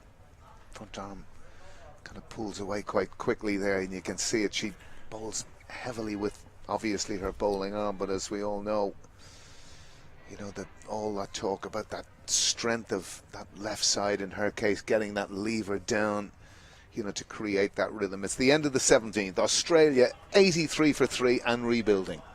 Rebuilding nicely. Ellyse Perry 34 off 40. She was striking over at 100 early on in her innings, but just that little period of pressure from overs about 10 to 15 from Ireland slowed her down a little bit. Beth Mooney, as she started on the slower side as well, she's had to face a lot of Arlene Kelly just dotting her up from one end, and it looks like Kelly will continue, and I like this move. I suspect we might see a change at the Dempsey's end at some point soon, given the ball doesn't look to be moving too much anymore, but Kelly's still building pressure. She's going to continue to Beth Mooney, who she's enjoyed bowling to so far today. Certainly has. And again, well, I thought Cara Murray was going to move into slip there, but she's coming to 45 on the leg side.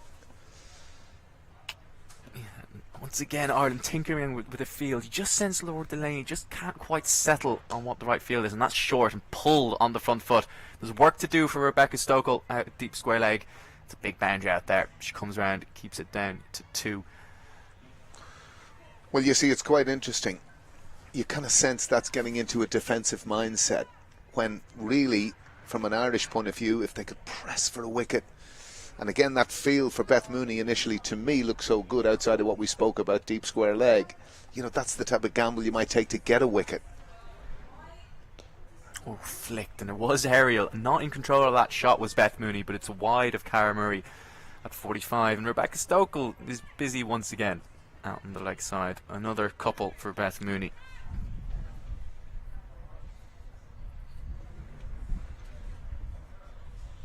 You kind of feel Arlene Kelly is pondering here herself. Well, she's bowled one that was slightly too short and one that was too straight. I wouldn't ponder too much. We're going to have another change in the field. That deep wide third, or deep backward point, whatever you want to call it, has come up into the ring. So they've now got a backward point and a regulation point, and fine leg has gone out. So I wonder if Kelly's changed the plan here. She wants to go straight to Mooney. Oh, that's gone straight up in the air. It's a fantastic pick-up over mid-wicket. It was full. Again, he just plugs a little bit on this outfield. It hasn't been as rapid as it normally is up here in Castle Avenue. Yeah, if Kelly's going to go straight, I don't think Mooney will mind that, because she has got a big area to work with over mid-on and over mid-wicket on the leg side.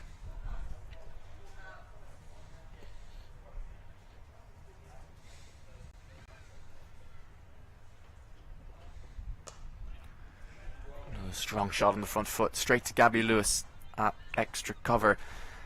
Yeah, it just looks like Ireland they can't quite settle on what the plan is here. They had a clear plan to Mooney. It worked for a very long time. They've gone away from that, perhaps a sign that the ball's not swinging anymore. So they've gone to a more spread field. But I think that suits Mooney, because it means you have the ball a little bit straighter. Absolutely. Oh, straight again. Did it flick the pad on the way through? It didn't. Paul Reynolds signals wide.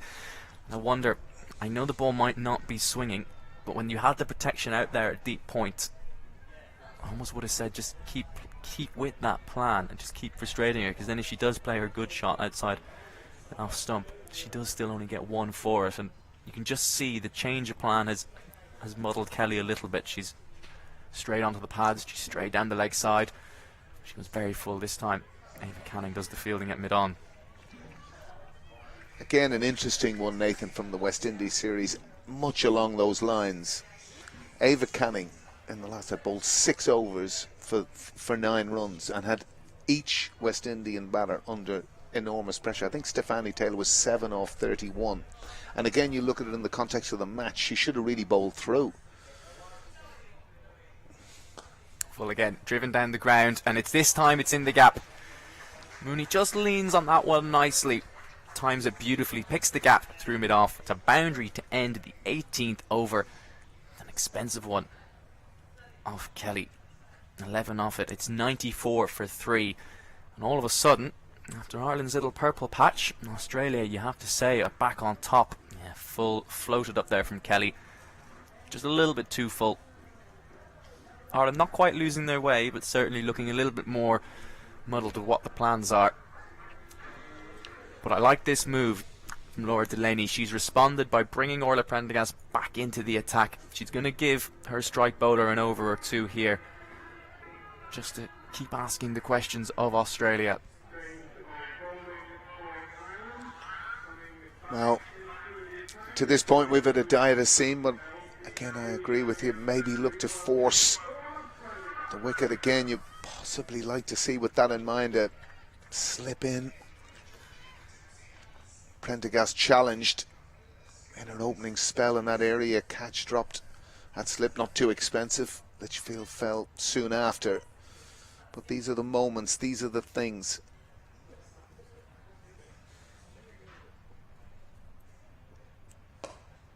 Another strong shot down the ground from Perry. This time picks out a fielder. Well, Prendergast has only bowled 4 overs, so you can give her 2 overs here, and you've still got ones up your sleeve for the back end. You could even, give her 1 now and 2 in 10 overs or so time. And realistically, is she going to bowl more than 3 at the death? You tend not to want to give bowlers 4 on the trot at the end. It just makes them slightly easier to line up. Yeah, it's interesting that you say that often, even with some of the premier bowlers in world cricket. They tend to split those 4-3-2 or 4-2-3 or 4-3-2, like that's what they tend to do. So as you say, they don't settle. And again, 4 on the trot at the death is tricky. And again, so much depends on the match situation at different times. But in terms of where we are at the moment, bringing Ireland's premier seam bowler back into the attack, I think is a good one. Shorter this time. Perry just guides that one down to third. Kelly down there. But it's good from Ireland. They haven't let Australia just continue to go up through the gears. They initially changed the plan by bringing the keeper up, and now they've changed it again by bringing back Prendergast into the attack. She's got a spread field as well. She's got two out on the offside, third in the sweeper. She's got square leg and fine leg as well.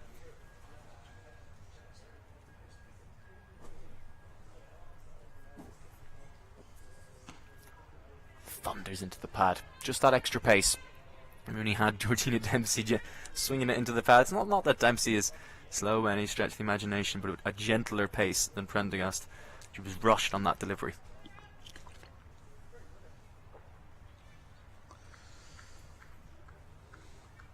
Yeah, another interesting, again, it's a common theme right around the global world cricket now. Left-hander comes in, right arm seam bowler comes round the wicket. Often they like to look at off stump. into the pitch from Prendergast. Looks like she was trying to bowl the short ball there. Didn't get up on this slowish Clontarf surface. Well, again, we mentioned earlier, the last time I watched Prendergast in person was in a Super Threes game up in Warringstown, where she was showing off her new outswinger to the world. The other delivery she bowled quite a lot of that day was the bumper. Once the ball wasn't swinging up there at all, and after only 2 or 3 overs into her spell, Prendergast decided to use her extra pace and go to the short ball tactic.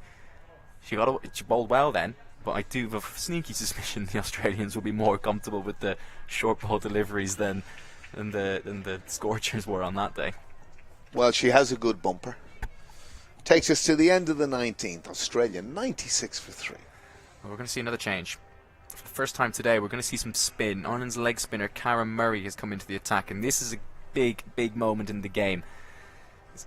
Sometimes with this Irish side, you can just see that the spinners come in and they struggle to build pressure, and they kind of release any of the good work that had been done by Ireland's seamers. Maybe it might have been useful to bring them on a little bit earlier when the Aussies were under a bit of pressure.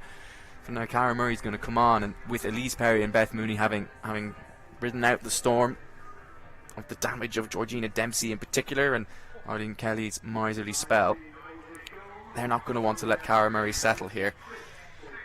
This is a big challenge for the leggy. Well, Karen Murray, she's one of Ireland's most improved cricketers. Has really improved over the last 2 years. Obviously a baptism of fire when she came into the Irish scene, but there's one thing about her: she's never without a smile on her face, always happy, and you know, it's a great way to be. And she's worked very hard in her game, and the biggest thing really is, you know, she's got the pace that she bowls at a lot better now, and obviously we may see it later, but she's certainly also very much improved as a batter.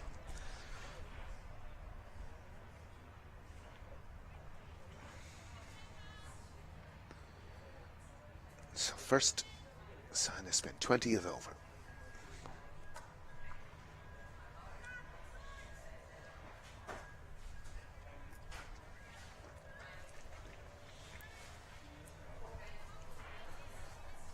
So Australia, and again you can see it there, Mooney came in a hat-trick.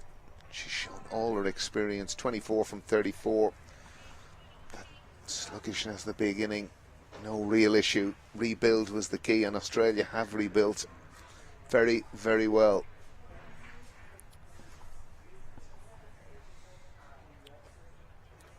There's that sweep shot. It's gone fine, but she hasn't timed it particularly well, as Ellyse Perry, as Orla Prendergast comes around. Yeah, the field is certainly set for Australia to hit in front of square. Square leg, deep square in front, cow corner. Long off was back for the right-hander. She stays there as long on to Beth Mooney, otherwise the field is the same. Sweeper on the offside, cow corner, deep square.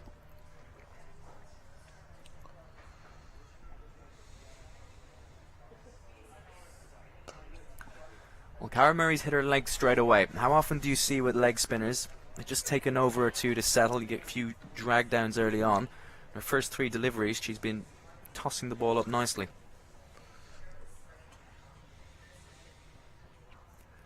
As soon as I say that, you do get the shorter delivery, but it's outside off, and you don't mind that. You don't mind getting hit out to your sweeper. Well, again, with the pace that she's bowling there, anything in around a good length, you can either come forward or rock back, because it is coming in so slowly. And always, you know, in a sense, for the better players, the preference is with time to get onto the back foot, much easier to direct the ball where you might like it to go. Tossed up again. Half stopped by Georgina Dempsey at extra cover. Probably saved another run.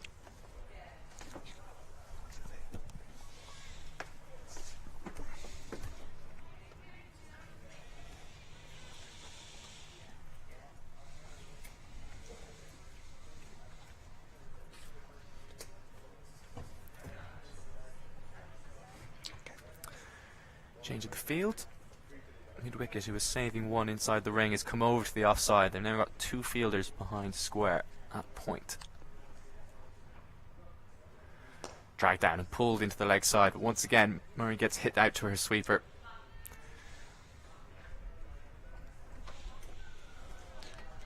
So 5 off that over. End of 20 overs, Australia 101 for 3. And there's the batting card for you. And as Nathan Johns leaves him, I'm delighted to be joined by Isabel Joyce. Very interesting phase of play while you were away, Isabel. Absolutely. Good to see Georgina Dempsey back into the team and causing such trouble for the Australians, no less. And we've seen Orla Prendergast come back as well. Arlene Kelly looked like she had it on a string. And fortunately, actually, they kind of got the measure of her, didn't they? So, yeah, the bowling team has been pretty consistent. Orla Prendergast probably the only one who's been a bit all over the shop. Well, she's back into the attack.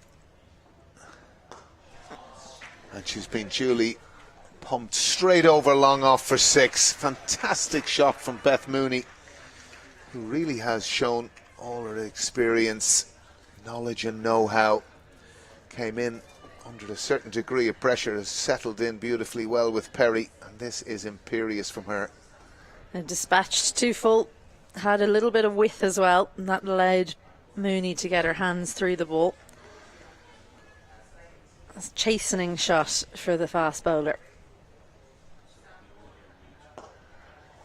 And this one picks out the gap perfectly, just in front of Gaby Lewis, and it's a tempter again. Laura Delany won't be able to chase that one down. A 6 followed by a 4 for Beth Mooney.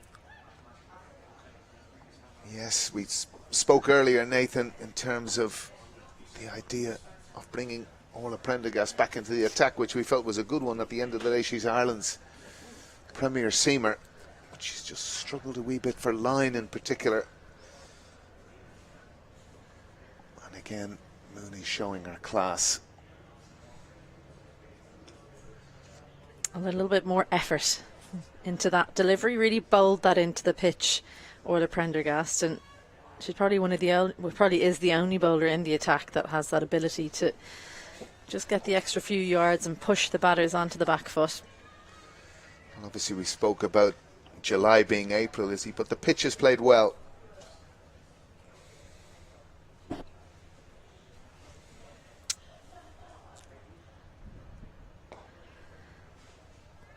Another single off the 4th ball there, and of course the 50 partnership came up with that 4 that Beth Mooney played in front of mid-wicket. So, a partnership that's been growing, and really 13 from Perry and 37 from Mooney. Mooney's come in and looked very much at ease.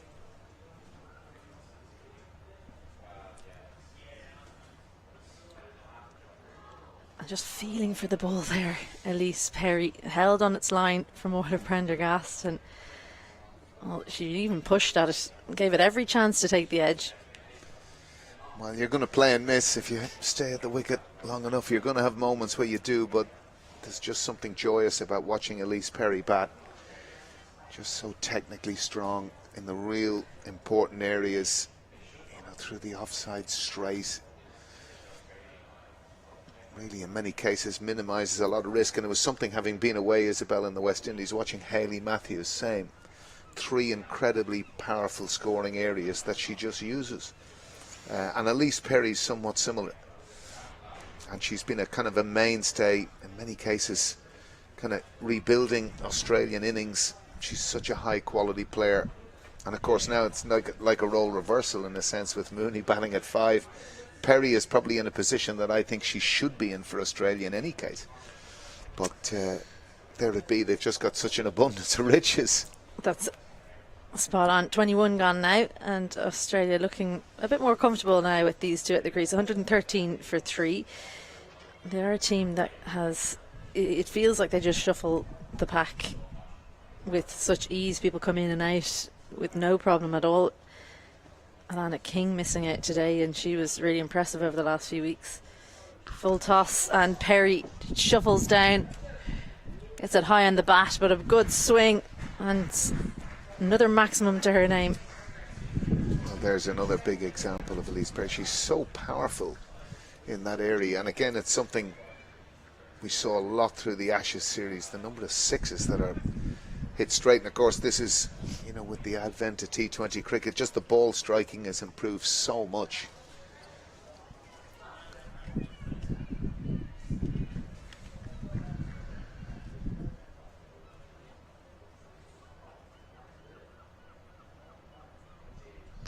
too short. Helps it around the corner, but there is protection on the leg side. A better pace that from Cara Murray. Yeah, I think that's the thing that Cara has really been trying to work on, is to, you know, in a sense, if you do kind of float it up to players of this quality, you're going to go the distance. It's just try and get that stock ball that she can get in at a decent pace into the pads, wicket to wicket. Prendergast walking past in the background there. Here to see their daughter.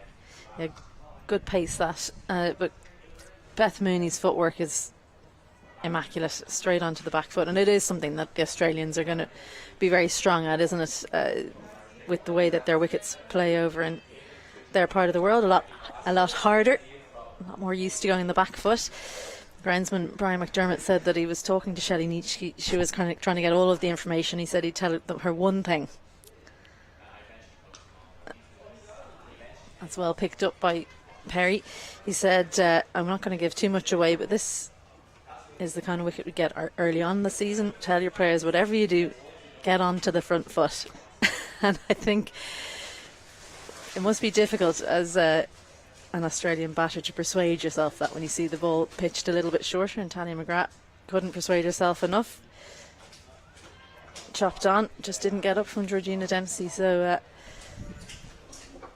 in some ways they'll be happy to see spin, because you're used to coming forward against that. So it's been a good comeback after that loose delivery to open up the over by Murray. Went for 6. Does put a big blemish on the over though. But there is a better pace, Isabel. Yeah, good finish, really good finish. The line was there, the length was there, and the pace was there. 2 dots to close out that second over from Murray. 22 gone, and Australia 122 for 3. Yeah, there was a spell earlier on from Arlene Kelly when Beth Mooney just came in, and we were kind of talking about, you know, how well she'd bowled. She'd niggled away. We needed a slip in, maybe the chance to gamble. We had deep square leg, and again, you know, she peppered the offside, which Laura Delany had very well covered. And again, in that search for wickets, because as we know, wickets are the greatest run saver. You've got that just little bit of patience to say, you know what, if you want to go leg side, maybe try it leading edge. Because certainly I think she was maybe 7 off certainly 18, 19 balls, and you know, Arlene Kelly was miserly at that point, and then they just a little bit of a mindset change, and you go defensive in your attitude, and it's kind of a little bit wait and see. I think that the team is getting there with being able to set those fields, but haven't played nearly as much ODI cricket as Australia. So new bowler Laura Delany replaces Orla Prendergast at the LP Hughes end. Full to start and gets away with 1. She's a nagging bowler, Laura Delany, hugely experienced. Bowls at the death for Ireland a lot. Has just natural variations. The ball can seam a little bit, and we have seen the ball seam today. Gets natural drift in towards the right-hander as well. So protection is square and cover. In fact, deep mid-wicket goes out as well. There's a few changes happening here for Perry. They're going to operate without a third, which is very risky. Has to be very tight with her line, Laura Delany. And she isn't, but luckily Perry finds the fielder again. Well, this is one I don't understand, this field, Isabel, really, in the sense that, you know, Laura Delany really has to be bowling at middle and leg stump, which I don't think is something that consistently she can do, really, in terms of wicket taking opportunities, is with another fielder on the offside. And again, there's a reason why it's just so easy for Perry there. And again, the other side of things with the ground, the ball runs away so quickly down there. It's the end that she's bowling from for me. Like, she's bowling down the hill, so that's an easy shot, and it's a strength of Perry's as well to just allow the ball to come off the face of the bat towards third. It could be commentators curse this, but I'm telling you, most probably 45 won't field the ball.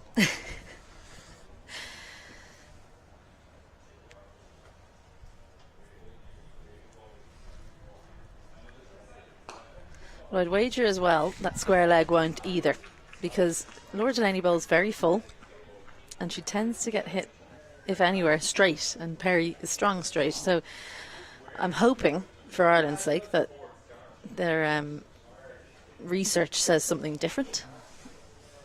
But only time will tell, I guess. That's good. Good bowling to her field there, Laura Delany. It's a difficult field to bowl to.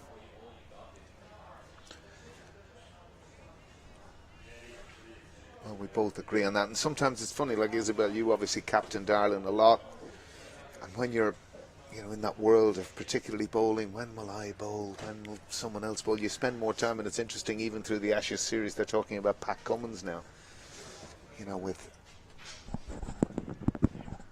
With Baz Ball and all those sorts of things. You spend half your time minding others. Well, you'll be glad, Alan, to see that mid-wicket was taken out and put into third for that final delivery. So a dot, and the field has worked well for Laura Delany's opening over. 5 dots, just the 2 from it, and 23 overs gone. Australia 124 for 3.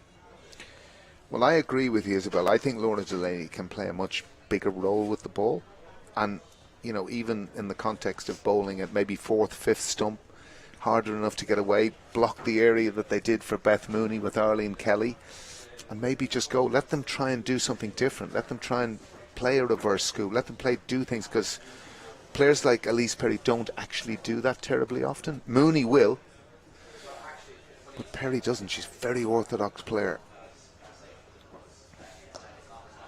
Oh, and that was close. Didn't really get all of it there, Beth Mooney. Wasn't far away from Leopold in mid-wicket. There's lots of protection in that area.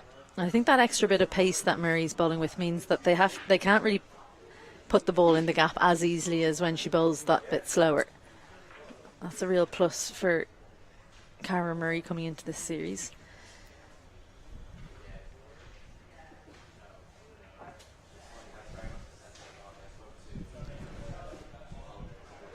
Sweep. Now that's an area that she's really added to her game.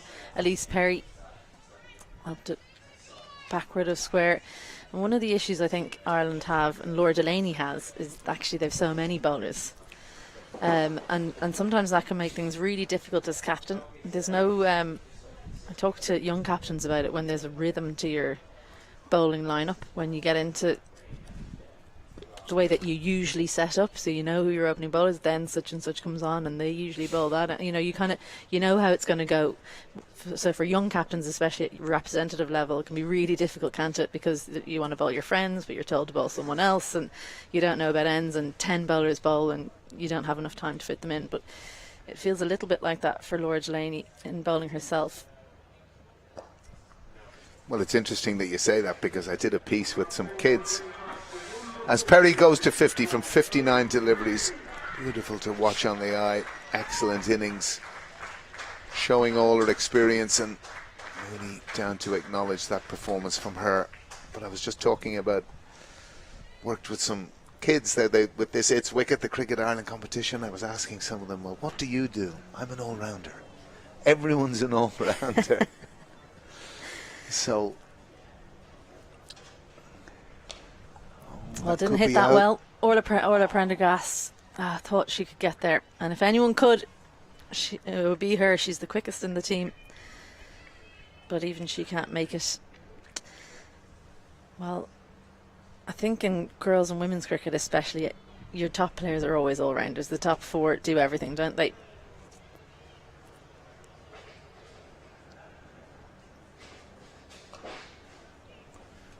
No fielder saving one in mid-wicket. Orla Prendergast has lots of work to do in the deep, and appreciation behind her for what's a really excellent piece of fielding. Well, it's just that weight transition from Ellyse Healy.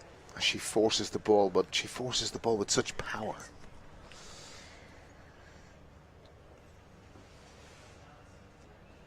Oh, well, that one stayed low. So, decent over from Murray. 7 from it, and after 24, Australia 131 for 3. If you're just joining us, Ireland won the toss earlier, and Laura Delany opted to bowl first. She was rewarded when Orla Prendergast dismissed Phoebe Litchfield early. She was dropped once, but then catch taken by Gaby Lewis. Straight to her, it has to be said, but sharp chance. And then Georgina Dempsey, when she came into the attack, she was causing all sorts of problems, took 2 wickets. Mary Waldron is just being seen to by the Ireland physio, Catherine Simpson. I hope that that's nothing too serious, and that's the card so far. So Healy, the captain, got going, but then Dempsey intervened, bowled her. And then straight after it, McGrath went, but earlier it was Litchfield, who never looked comfortable really. Prendergast was swinging it both ways, and especially the ball that left her looked to be causing the youngster problems. So it's been a rebuild from Mooney and Perry, who both look in really good nick. And there are the bowling figures, as you say.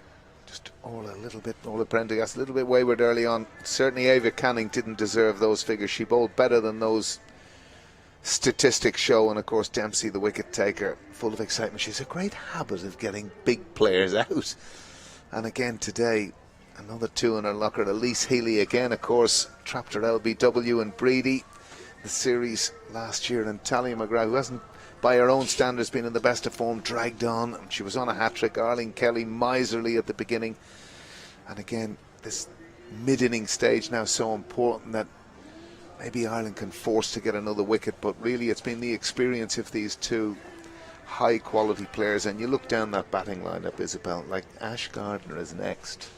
Yeah, it's one of those things, every time you get a wicket, it's someone else that you've seen do amazing things at the bat is marching out.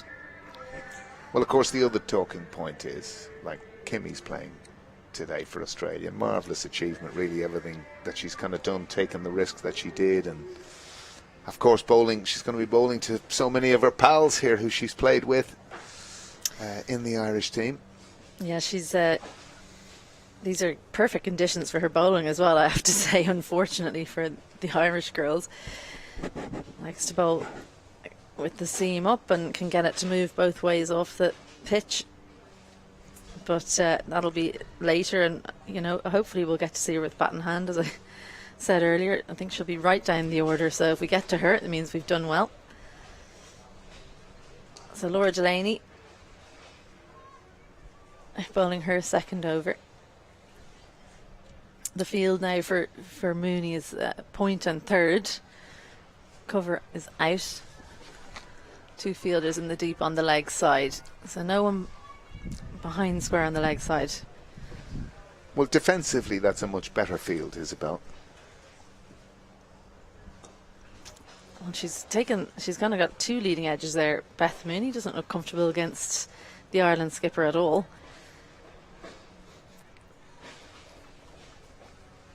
Each time she kind of her head whipped around to wonder had it managed to sail to the fielder, but didn't get enough on it. So for Perry now, they've left the third in. You'll be glad to see. Oh no, moving her across. Maybe this is a little bit of a carrot. They're leaving third open, hoping that Can you send the signal out by any chance?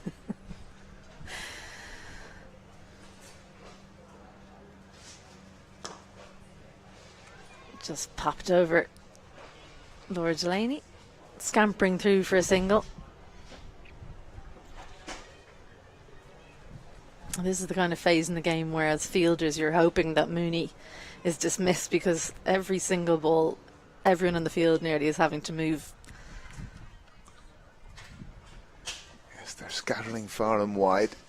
As to say, certainly for Beth Mooney, it looks a much more progressive field from Laura Delany. Bowling across, Beth Mooney. She does this job well for Ireland generally, and again, I haven't spoken to her. I did suggest at one stage earlier, even in T20 cricket, bowling to 6-3, which sometimes in the women's game you probably or possibly can get away with more often, but force them to do something different. Well, I think she's used, Laura Delany, to being a defensive bowler, so that's the field that she's set. And the angle across, Beth Mooney, she doesn't look comfortable with. She's a batter who's known for not being comfortable with right armers around the wicket. Actually, that's usually the thing people are told to do against her, especially if you can swing the ball away from her. She sometimes fades to mid-off, but Laura doing a good job over the wicket to her. Maybe the lack of pace is the slight difference there. So really tidy from Laura Delany, 2 again from that, her second over. Half of the innings is done, and Australia 133 for 3. So at the halfway stage, Australia really have begun to take the ascendancy, you'd have to think. And often when you look at these scores, generally at the end of 30 overs, most teams are looking at doubling their score at that point. So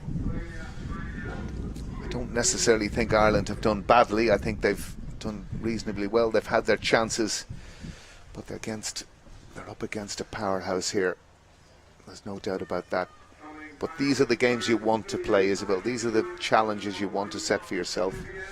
You have to look back, don't you? Last year, South Africa, we were missing a lot of players. Ireland were, and it looked a little bit sloppy at times. There were lots of extras. This team looks very cohesive. They look streets ahead, really, of where they were last year, and that's what you want. And it's going to be small increments now from now on. Well, commentators curse as soon as I say it, a wide from Arlene Kelly, who's coming back into the attack from the castle end. One pity, Alan, is that Irish under-15s, Irish under-17s and the future series all on this week. So that's on the women's side. So a lot of hopeful future stars not getting to see their heroes or players they want to. Oh, well, that surprised Ellyse Perry. The players they'll want to join in the Irish team, not getting to see them, but that's just a scheduling problem. It's just the only week that those things could take place. The tournaments are happening in England, so a little bit disappointing, but still a good crowd out here today. I don't know what your thoughts are on one particular side, just watching the Super Series this year, and obviously we have a number of overseas players playing it, but I think of the likes of Rebecca Stokel, who's certainly batting down at 5 and 6 in 50 over cricket, because we are where we are. Well, that's where she bats for Ireland, but I'm kind of thinking, are we cutting our nose off despite her face? She's one of the 6-7 top batters. I don't know what your feeling on that is. Well, I think don't open her if she's not going to open, but I think 4 probably is the lowest that someone like her should be batting in those games. Personally, I think Georgina Dempsey probably should be promoted within her team. Even Cara Murray. I think if we're looking at the best interest, and let's look at certainly Ireland from a batting point of view, probably one of the Achilles heels, and we look through the T20 World Cup, is just that ability of the lower order to score, and again to score with any sort of degree of momentum. And again, it was one of the talking points, obviously, in the West Indies series, that 25 off the last 38 deliveries and things like that. It's an area that I kind of think are better batters, and I'm not so concerned about bowlers per se, because it's good for our players to face them over the course of time. But certainly for our batters, I think we need to be getting our prime batters in earlier in our own Super Series cricket. Yeah, I wonder how much direction is given to the Super Series coaches. I think they come up with their own lineups, but maybe that's an area that Cricket Ireland need to look at. Oh, well, that one's just held its line a little bit. I think Mooney was expecting it to move a little bit more. It's been a tidy comeback from Kelly after that first wide. 3 singles so far. Got away with that one, it has to be said. So two kind of strangler bowlers on at the moment, Laura Delany and Arlene Kelly. Well, you spoke earlier about Arlene, like in terms of being a mainstay, and it's in that area that she's very, very good, and she has a great ability to bowl wicket to wicket at the death.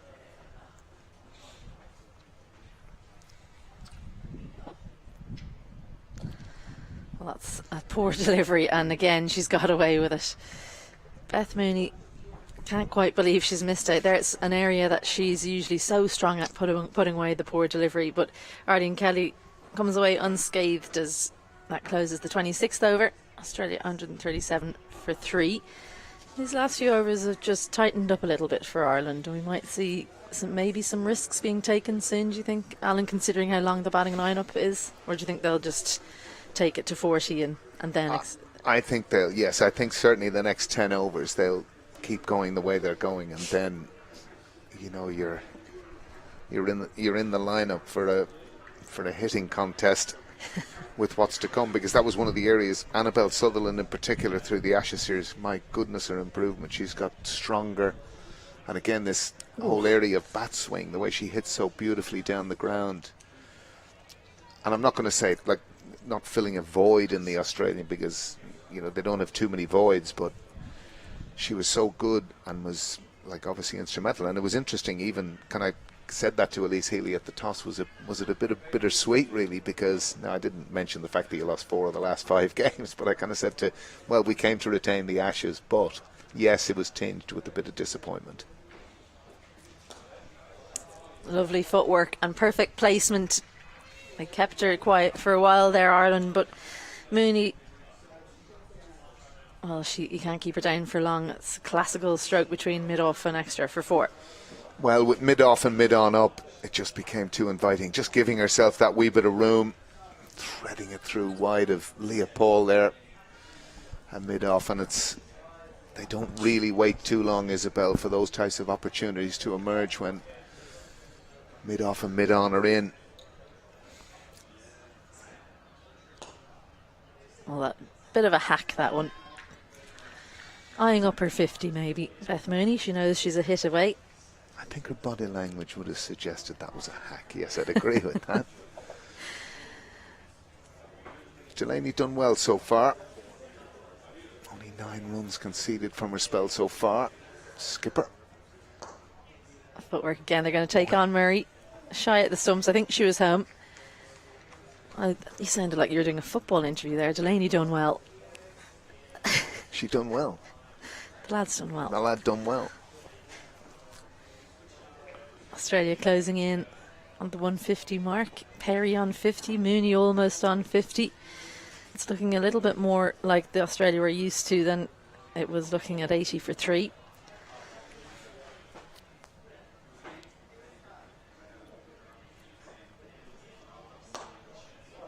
And beautiful placement again. That same gap found by Ellyse Perry that Beth Mooney found earlier in the over. Mid-off and extra cover can do nothing but watch that one go past as Ellyse Perry hits the second boundary of the over. She rarely hits bad balls straight to fielders, Isabel. And again, just that quality of placement, piercing that gap, and it's what great players do. And she's one of those. Ellyse Perry being a mainstay in this team. Of course, probably at outset, Isabel, it was a bowling really that was, you know, the X factor, and then she's just gradually moved things on. No fielder out there either. Well, typical. The field was changed. Square leg brought in, and mid-off and mid-on put back on the boundary, and then a full ball on the legs, but just the couple from it. So an expensive over from Delany, 12 from it, 27 gone, and Australia 149 for 3.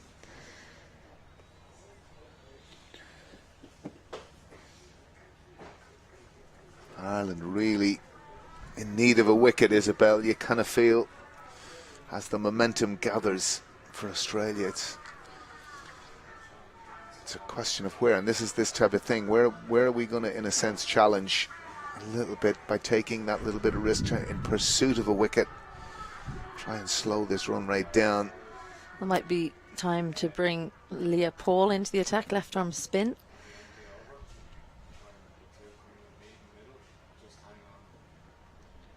Oh, another wide to open up Arlene Kelly's over, and Beth Mooney had her eyes on that 50, but she missed out on the loose delivery, and it's 150 up for Australia with that wide.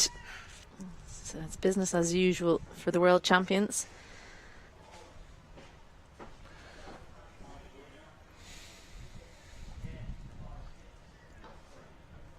Another wide. Possibly just bowling for the swing that's not really there anymore. We're into the 28th over, where we should be. No, not quite, because 2 wides to open this one out. want to come back to what you were talking about with Ellyse Perry, that she started off as a bowler. She very much was an all-rounder, but the good thing that Australia were able to do because of the quality of their team was that they were able to hold her back. I remember talking, the talk was all about why was she so far down the order, because she was, you know, so brilliant with the bat as well as the ball, and they said, well, we want her to focus on her bowling while she's still quite young, rather than having to think about her batting, which is a real luxury, because, you know, at the time any youngster like that coming into the Irish team would have been batting 3 and opening the bowling. Actually, Kim Garth would have done that for Ireland nearing the end of her Irish stint. Another single to the total for Mooney, edging her way there. Well, of course, she doesn't bowl now in this Australian setup, and that's why I kind of think that with where she is now, this position that she's in today at 3, I think, you know, maybe it's the sort of thing they're eyeing up for the future, that she might come into that position. Meg Lanning, of course, not here.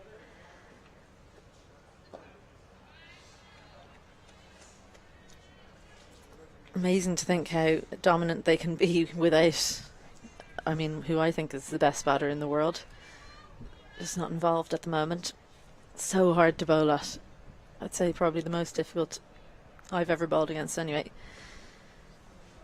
She's just taken a break, hasn't she? That's wide, and the gap was found by Perry. It's a chase up towards the far side, and Rebecca Stokel goes to the knees. They hunted in a pack, so Leah Paul will throw it back in. Just a couple. Good work done in the deep by the Irish. Maybe they thought they were going to get 4 there. Yeah, I think so. It's just a bit of a slope there up towards the scoreboard. So the ball died. Yeah, good comeback from Arlene Kelly. It's the hardest thing of all to impress upon bowlers, isn't it? Like, as you said, that's it, Arlene Kelly, perfect line and length. And funny enough, a batter just hits it straight back defensively. Please, could I do that 6 times out of 6? Well, if she does it 6 times out of 6, I'd say she'll see it go back over her head over the side screen. But yeah, I'm with you. I was talking to someone who took up cricket recently as that closes out the 28th over, and Australia are 154 for 3. I said it used to be a lot easier to be a bowler. If you just put it on a spot and it was good enough, people just didn't hit it, you know. I mean, I remember playing club cricket and it was 90 for 3 was a good score. You know, now you've got to get 150 for 3 in club cricket, and you still might not win. So with that over, the players are going to have a little drink, and we're going to get a cup of tea because it's a little bit chilly in this comments box. Join us again soon for more live action.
Certa, we thank you very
Well, welcome back.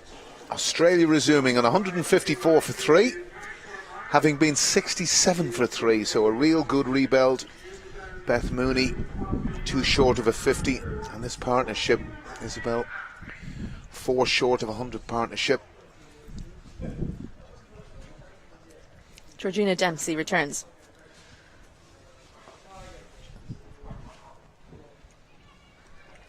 So now just 1 away from her half century, Beth Mooney. She's been sweating on it a little bit. Not used to seeing that from her, truth be told. I don't think it's the 40s that's made her nervous. She just hasn't looked her fluent self for the last 6 or 7 runs that she's managed to score. Missed out on a couple of loose deliveries. She did have that imperious stroke through the offside off Laura Delany. Georgina Dempsey, a different type of bowler. Bowls it into the pitch, and I think that's why she's got those 2 wickets. It's the type of track that has a bit of nibble in it, and so if there's anything to be had, she's the kind of bowler that will get it. The nice thing about Georgina, she's a very uninhibited cricketer. You know, you never feel that anything gets her too stressed or... Well, that'll stress her out a little bit, but Mary Waldron running down leg side tidies that one up. You have to say, Isabel, that's a cracking take from Mary Waldron down the leg side. Absolutely brilliant, yeah. That's really a very wide delivery down leg.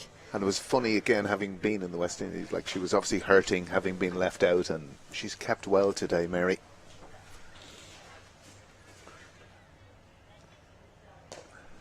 Well, I think sometimes she can worry too much about her batting. And she has to remember, number 1, make sure that you're keeping well. That's your primary skill. She's a very capable batter, but number 1, make sure you're keeping well. And that's why, as all-rounders, I think you have to know what you're in the team as well. If you're an all-rounder, are you a bowling all-rounder? Are you a batting all-rounder? So Laura Delany, I think, is probably the one that's struggles with that the most. Because for me, I think she should be a bowling all-rounder, but I think she sees herself as a batting all-rounder. But she started out as a bowler. That's why I see her like that, because from the moment she came in to the Irish setup, she was always a bowler. Well, you made that point earlier, and it's a common theme in a lot of the games we see where Ireland use 8 bowlers. You know, and you're kind of thinking to yourself exactly that point you're making. What really are you? Short and pumped out to the leg side, but Rebecca Stokel, she's been marshalling that area over there. Just lets it hit the body. I think that's an area where a lot of training happens, so if it's going to be uneven anywhere, which it doesn't really look like it is, that'll be the area there. Rebecca did very well boundary riding in the West Indies. She fielded really, really well, and she's got a good arm. I think that's the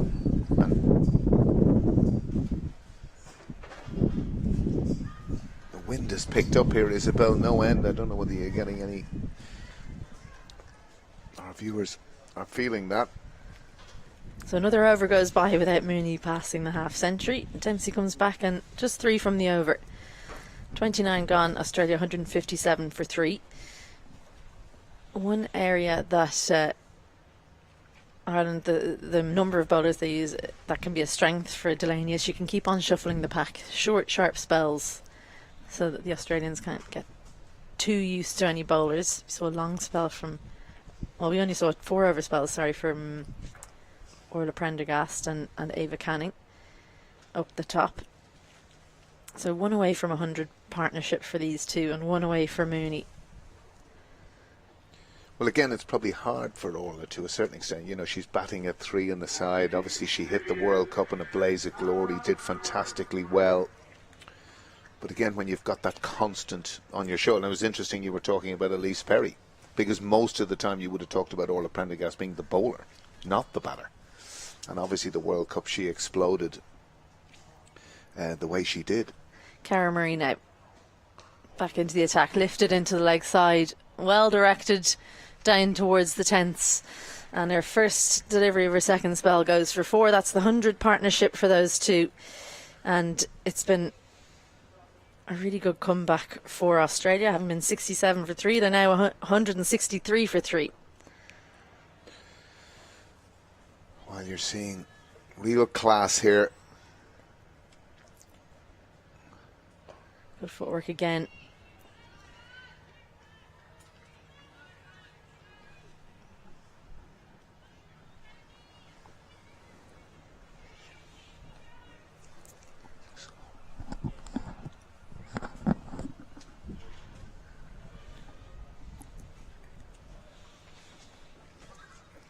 So Beth Mooney, one away.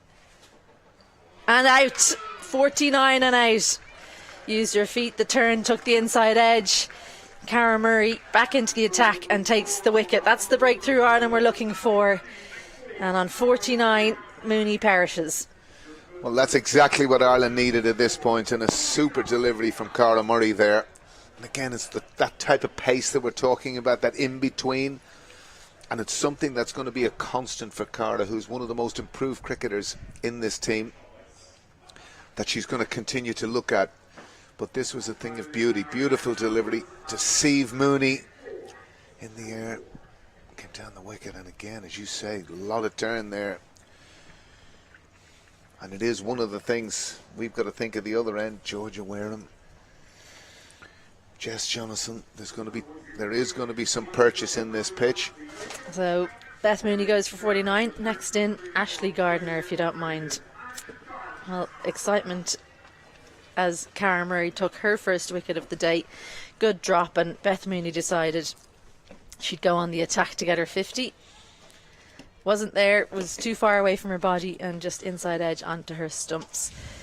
So for now, thank you. Not just yet, Isabel. Not just, sorry, just Alan. yet, Isabel. God, it wasn't the end. There were only two balls in. Always. Never. Never. I was interested you called her Ashley Gardner. I've only ever known her as Ash. Well, I'm not best friends with the Australian team like you are, Louis, you know. Well, I don't know. Well, Alana King is my you go-to. Just need to rein that in. I do, probably. So Ashley Gardner is what was written on the screen. Her full name's Ashley, known generally as Ash. Cara Murray bowled her first delivery to her a leg side wide, and now full one outside off. She is that type of batter when you're bowling to her. You get a little extra bit of worry in the arm. Absolutely. Gardner straight off the mark. Should be comfortable coming out at this point. Just over 20 overs left in the innings. How big would it be if they can get Perry as well inside this over? Dances down, and what a shot that is. Straight back past the bowler. Well read in the deep by Ava Canning. It almost faded around the stumps. Ireland's out cricket has been quite good today, has to be said. Just that one area of concern moving forward is our catching, but just keep doing work on that. But and again here, probably Ash Gardner, probably undoubtedly is the best all-rounder in the world. Really, every aspect of what she does, her fielding is just immense. Excellent finish from Cara Murray. Gets out of that over well. Takes the valuable wicket of Beth Mooney for 49, and now I do get to say a thank you to Alan Lewis as he makes way for Nathan Johns. Pleasure to be with you. Over to you. So that's the story of the batting so far. 73 and still out there for Perry. She's joined by Gardner. Healy got a start but was bowled by Dempsey, and Mooney. It was a bit of a mixed bag from her. Looked fluent at stages but couldn't quite get past the half century, and was deceived by Cara Murray in that last over. So 168 now and 20 overs to go. Nathan, you've been watching from the sides for the last 10 overs. It's been tough for Ireland, but they stuck at their task. Well, I think what's happened is more or less what we predicted conditions-wise at the start. The sun has really flattened things out a bit, and these middle over periods has been really nice to bat on. The ball really isn't doing anything anymore. The pitch is a little bit on the slow side. The batters they're not having their both edges of the bat threatened as they were in the first 20 or so overs, and it's probably a good thing in the long run for Ireland in that this pitch is probably starting to flatten out a little bit. Well, they'll want it to continue to do a bit, with Ash Gardner just coming to the crease. And she is someone who is a particularly clean striker with the ball, but if you can get the ball to move about a little bit, she wouldn't be as circumspect, or she wouldn't pull away from shots as much as maybe Beth Mooney or Ellyse Perry would.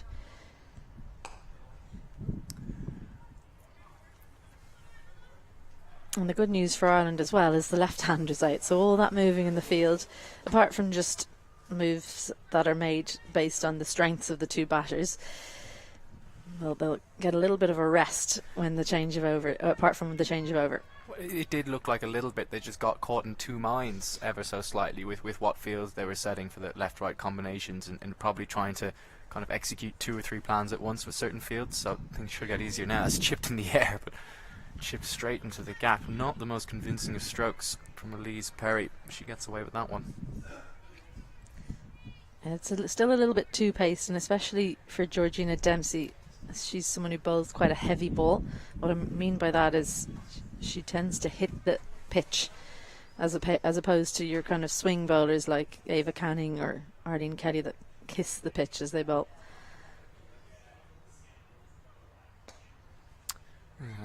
Dug in again, flicked straight to mid-wicket.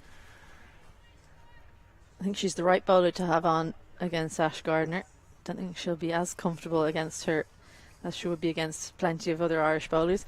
I also wonder if Orla Prendergast could come back and maybe bowl cross seam and try and use the same tactic of bowling it into the pitch. Well, Prendergast has 4 left. I certainly would like to think she'd get 1 before they call her on for a stint at the death. 4 is probably too many at the death, as that's fired down leg from Dempsey. The other thing about Dempsey might be a good matchup for Gardner. I think she's a good matchup for the conditions at this point. You know, we talked about it being flatter. I think when it gets flatter, you do want to drag your length back just ever so slightly. You're not going to pitch the ball up as much. It's not moving around, and like you said, Dempsey does have that heavy length in her. So Delany's got her plans spot on here.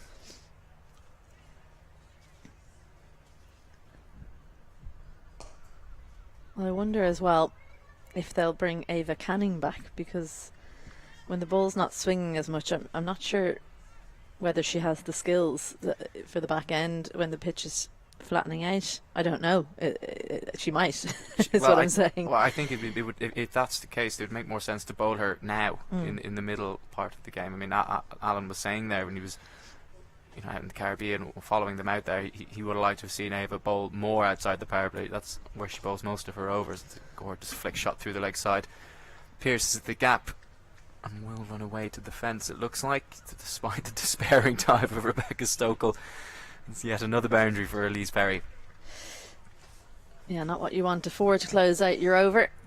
Dempsey straying in line and length.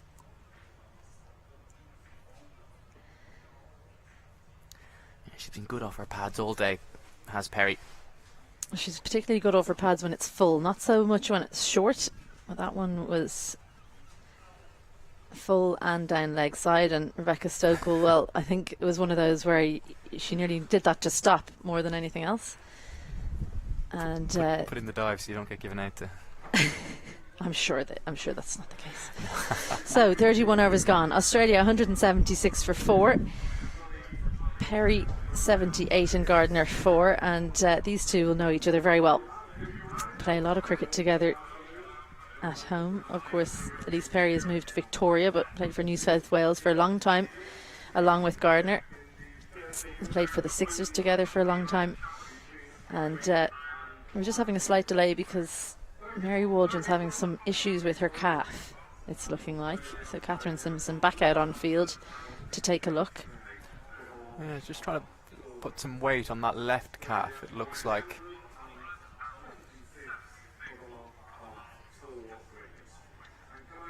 Of course, if anything too untoward has happened to Mary Waldron, they do have Amy Hunter waiting in the wings of the gloves, but it's not often you see Mary Waldron struggle with injuries. She hasn't missed a lot of time throughout her career. Well, when she does get injured, it tends to be her back. So she has had back problems. A couple of times she's missed tours. That I mentioned earlier, Kim Garth took 5 dismissals behind the stumps. That was because Mary was injured with her back. I think that's happened probably 2 or 3 times, but over a long period of time. This looks like a calf injury. Did Kim go on that tour as the designated backup keeper, or was it a case of when you're out there, who's the best to do the job, and there were a few tryouts and training? Do you know what? That's a great question. I wasn't there. This was at a period of time that they were trying to increase the amount of cricket played by the women's team, but without increasing the support, it meant that a lot of senior players couldn't go because we had to work. Yeah. So you can only really take off a certain amount of time. I mean, aside from being full-time and having a certain amount of holidays, it was more when you went away you didn't earn any money. So that was I think it was a 3 or 4 week tour, that one, to South Africa. And I mean, I could be wrong about the location because I wasn't on it, like I said. I couldn't go. I think my sister couldn't go, Claire Shillington, a lot of people. So there were a lot of new caps.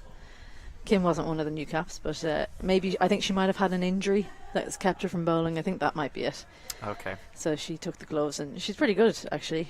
And as you can imagine, she let Mary know about it a lot. Well, I'd say the GA background came in handy there. Hand-eye coordination and all that. Yeah, she's an excellent catcher, Kim Garth. Yeah, there seems to be quite a bit of concern here.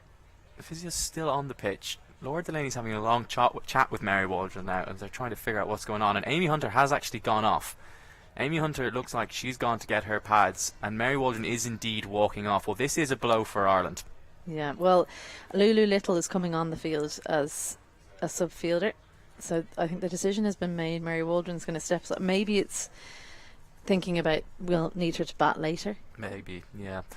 But this is significant. We were talking earlier about the fact that Hunter did do a more than capable job in the Caribbean with the gloves, and was that the way forward for Ireland to play Hunter and use Waldron's spot to pick an extra batter or an all-rounder or whatever the balance of the side may need? Well, the decision was being made for them in some respects here, although of course we'll have to hope Mary Waldron is fit to bat. So Cara Murray will continue after taking the wicket of Beth Mooney in her last over. Wicketkeeper Mary Waldron has gone off injured, and Amy Hunter, luckily for Ireland, is a very good wicketkeeper. She takes the gloves now, and Lulu Little, or Louise Little, comes on as a sub-fielder. We'll come back to that selection headache in a minute. Short and Lulu Little straight into the game. Well, welcome to proceedings straight away. What a nice, easy, gentle piece of fielding. Hit out to her. Didn't have to move too far to her left just to settle the nerves. God, it must be strange coming on as a sub-fielder into an occasion like this. You probably think you're out of the woods. You're not required, and all of a sudden you've got the bones of 20 overs to field. Excellent bowling. Good footwork from Perry, but you can only pat it to mid-on. I'm just going to talk about that selection situation you were talking about. Would Amy Hunter open up a spot by wicket-keeping for another batter? I think the thing is that Ireland must feel that Mary is the next best batter. Yeah, they haven't got anyone banging down the door really to take that slot as a batter, have they? So she's in as a wicketkeeper, lower order batter, rather than Amy Hunter. She wasn't anywhere near that, but managed to hack. I don't think I've ever seen Ellyse Perry play a shot like that. Hacks it to the leg side. She got out of jail well there in the end. Yeah, hands bailed her out of trouble.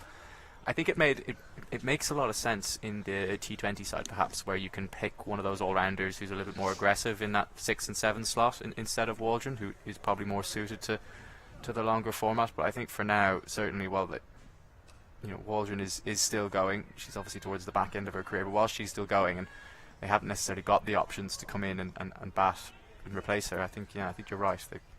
She is the next best option.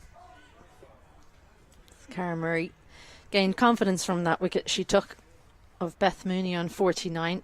It's been a consistently good over. She asked questions of the batters. Perry looked like she really would have favoured coming down, but has opted to stay on the back foot instead. So a tidy one for Cara Murray, 4 from it against 2 of the world's best batters against spin, Perry and Gardner. 32 gone, and Australia 180 for 4. Yeah, decision time for Captain Laura Delany as to how she uses her options here. Arlene Kelly's only got 3 overs left, so I suspect it'll be a good while before we see her again. Obviously Ireland's death specialist. Prendergast does have 4, so she could bring her back for an over or 2 at some point soon, should she wish. And we were saying earlier, Ava Canning is probably more suited to bowling now than at the back end, but it looks like it's going to be the skipper herself. Delany's bowled 3 overs, none for 16 so far. She's one of Ireland's best bowlers, so she should be bowling more than 3 overs. We might see her at the back end as well. And misses out Ellyse Perry. This is looking somewhat like how Mooney looked later when in her 40s is what Perry's looking like now. Just all of a sudden finding it a little bit more difficult to find the middle of the bat. And Ireland will be hoping that she goes the same way as Mooney did. So they're going to change the field again. Mid-wicket goes out onto the boundary. Third goes into 45. Square leg comes in. The 2 straights are out and cover is out. So 4-5 field with just 2 out on the leg side. Deep mid-wicket and long on. Delany's worn that right in the knee, I think, on the follow through. It's not too pleasant. That was hit hard by Perry, but she's done well. She's kept her on strike, and this is good. I wonder, you're saying she's not timing it very well. Is it worth just bringing up one of those straight fielders, perhaps? Just while she's not timing it, just try and induce that stroke. Give her a little tempter. See if you can force a mistake. Well, it's a case of are you trying to take the wicket or are you trying to contain the batters? So if you think you're trying to take the wicket, then yes. If you're just trying to make sure you go at no more than a run a ball, and she's gone for no runs so far, then you leave them out. The stage of the game, I would say, is more in favour of the defence of the runs than taking wickets. Yeah, especially with Perry more than well set on 80. She just checked that drive. Just for a second she looked like she was going to try and take that on. Try and hit towards the side screen, but didn't quite get the length she needed for that. So change for Gardner. Square leg goes out. Mid wicket comes in. And they're bringing mid off inside the ring as well. There's a third. And there's a big carrot for Gardner. No one between square leg and long on the boundary, so she'll be eyeing up that area for anything that's over pitched. A strong shot through the offside instead. So Ireland enjoying a pretty quiet phase here as Australia rebuild. 100 partnership between Perry and Mooney. But since Mooney's been dismissed, it's really slowed down for Australia.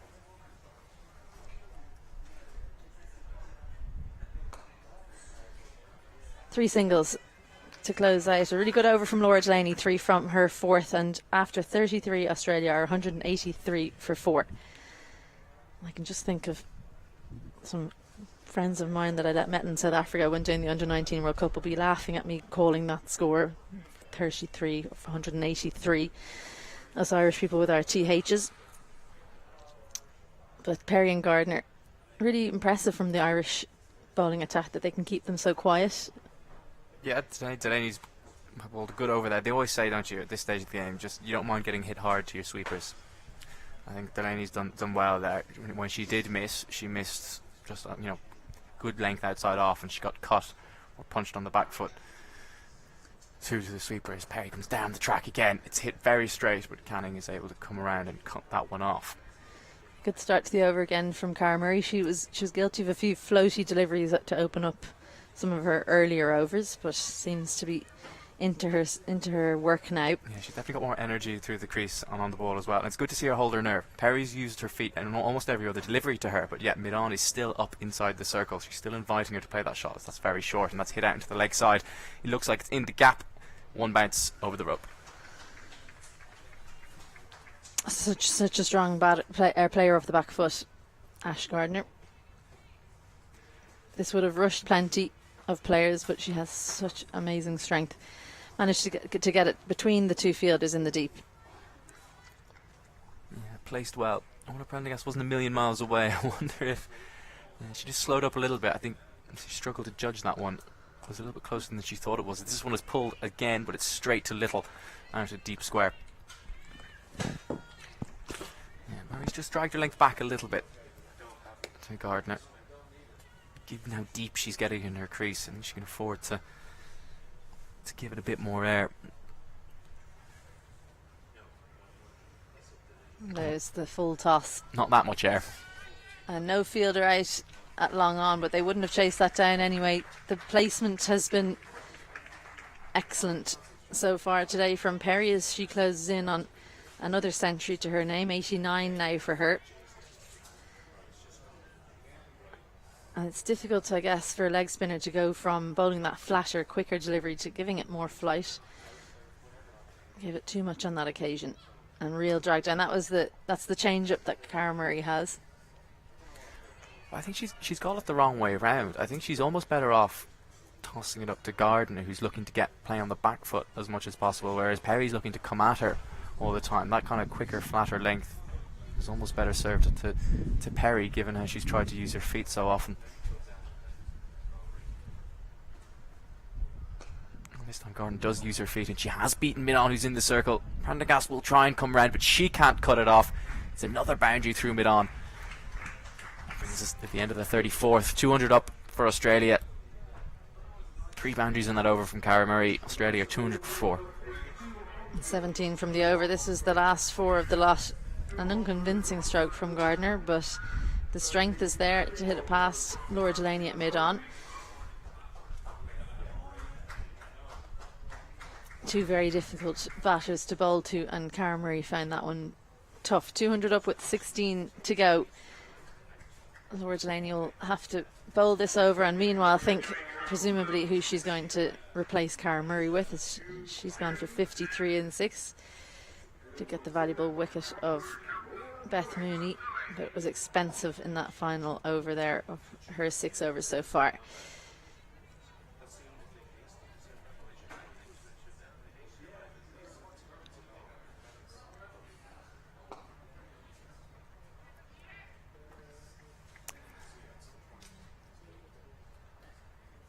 Interesting to see Gaby Lewis fielding exclusively in the ring today.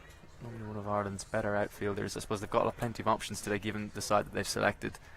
Maybe Canning and Rebecca Stokel or Prendergast have all been very useful boundary riders today. Well, I wonder if Ireland, because Amy Hunter as well, when she wasn't wicket keeping, one of the reasons they might not want her wicket keeping 50 overs is because they want her energy spent on the batting. Gaby as well. It can be really difficult if you're a boundary rider and then go and open the batting, and if you're in for a long time. So they're protecting their opening batters. Short of a length from Delany, whipped off the back foot down to long on. Delany continues to be hit hard to her sweepers. They're struggling to get her away and find these gaps. Well, good signs as well for Ireland that they have so many people that can field on the boundary. Well, it was an issue at that World Cup. I think they was just they struggled for enough. Like at times they didn't have 4 or 5 fielders who just looked very comfortable under a high steepler at Cow Corner or what have you. And I think, you know, obviously Canning's fit again. That helps. It's driven nicely, and it's very well stopped at mid-off. There we go. We're talking about the ground fielding. Louise Little moved very well to her left around there. She is another one who's more than capable of doing a job in the outfield. She's an excellent fielder, brilliant, and she's usually on the boundary as well, so a good one to call on when Amy Hunter had to take the gloves.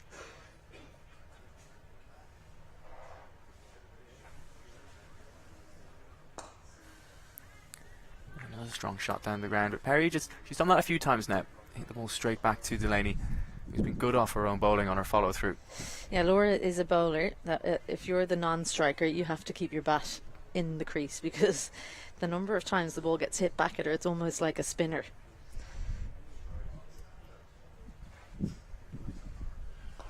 Width offered, and Perry tried to throw her hands through it, but just lack of pace. Couldn't get her hands through the ball. It's 35 gone. Just the 2 runs off that over. Delany continues to be particularly miserly in this spell. It's 202 for 4. 15 overs to go. Ellyse Perry unbeaten on 91. Ash Gardner striking over 100 at 17 off 13. You wonder, with 6 wickets left in the hutch, how long before Gardner decides to take on that aggressive role that we're so used to seeing her play. Lots of batting to come. Wareham hit that 26 off the final over. Poor Lauren Bell in that Ashes match was incredible hitting. Asked her about that and she said she just kept trying to hit one more. Missed out in the last ball, of course. Dot ball to close out that match. Ava Canning, well, she's going to return now. So we'll find out what it is that she has to bowl at the back end of a game. We know so well what she does opening the bowling.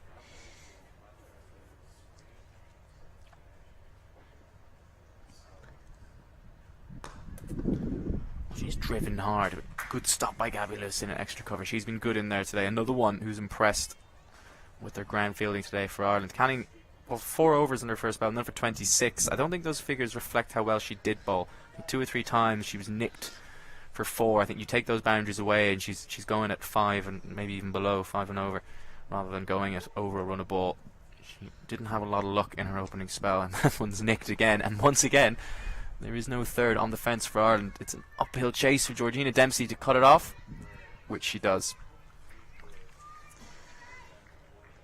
Well, it's not going to swing as prodigiously for Canning at this stage in the game as it does in the early sessions, but it does still move in. It's just with her action. She just moves the ball in towards the right-hander naturally, the way that she bowls. She needs to sort her length out though, because it's just been too full these first couple of deliveries, and she won't be allowed by Ashley Gardner to bowl that length for too long. Pulls it back, but again, that hand's thrown at it, hit with more conviction this time around, and Gardner gets the full 4 this time. Well, I think the length was better, but the width was the problem there for Ava Canning. She's only got one fielder behind square on the offside. Gardner just needs to throw her hands at it, get it over that fielder. That's easy pickings for a player of that quality. Well, we spoke earlier, or I spoke earlier anyway, about how wide Ava Canning is on the crease when she bowls, and it's obviously because of that movement in. Now that it's not swinging, I really think she needs to come in towards the stumps. Well, she goes straighter with her line. She gets a decent hand on that. It's straighter with the line, but she had to float it to get it in towards the stumps is my issue. So if she can come just slightly straighter, she'll be able to bowl into the pitch a little bit shorter, get the right length, and it'll still move in a little bit, but not as much as we saw in the first 8 overs when she was bowling her initial spell. Change in the field. Mid-wicket goes into 45, so no one saving the single on the leg side, all 3 out other than the 45 who's in the ring. And that's perfectly placed between extra cover and mid-off. 2 full, 2 wide, and Ashley Gardner helps herself. It just floated up there, wasn't it? Outside off, mid-off inside the circle. Gardner just throws her hands through it. I think another example of what you're talking about. When too wide of the crease, it's too easy to offer that width when you're used to swinging it in and coming wide of the crease. Canning has to make an adjustment here.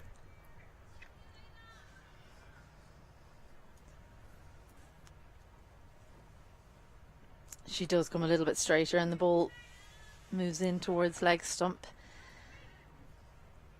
A single to close out another expensive over. Ashley Gardner's enjoying things now, and it's 11 from that one. 36 overs gone. Australia 213 for 4. Perry will enjoy this. She just needs to work the ball around and watch her partner do all the hard yards at the other end. As a captain, would you say that to Canning? Would you say that to her about something that's quite technical, about the action of coming quite close to the... Would you go into that at this stage of a match, or would you rather just say, look, that's something that you need to work on, and unfortunately it just means that you're not quite suited to bowl at this stage right now? It's something you wouldn't see as the captain. You can't see where the bowler's bowling from, so it's something that maybe when you're looking at footage afterwards you might figure out and work on in between matches. Georgina Dempsey, 2 full and 2 straight, and things just looking too easy for Gardner now. Another boundary to her name. She races on to 32, and Ireland just not sure how to bowl to the all-rounder. Fastest Dempsey not bowling to her field. got fine leg up in the ring, square leg in front of square. It's not the field to try and bowl your leg stump Yorker, and that's what she tried to bowl. She gets it wrong. It's just too easy just to beat fine leg. As soon as I say that, the field does change. Mid-on comes inside the circle. Fine leg goes back, so Dempsey can afford to bowl into the pads. Oh, and it did mean that Gardner was eyeing up going down the ground, and it brings about the full stroke. Oh, flashes past her leg stump. Definitely seemed in. Georgina Dempsey managing to get the ball to move off the pitch. Fielders up inside the ring meant she wanted to send that one long. Ashley Gardner. A bit of luck on her side there.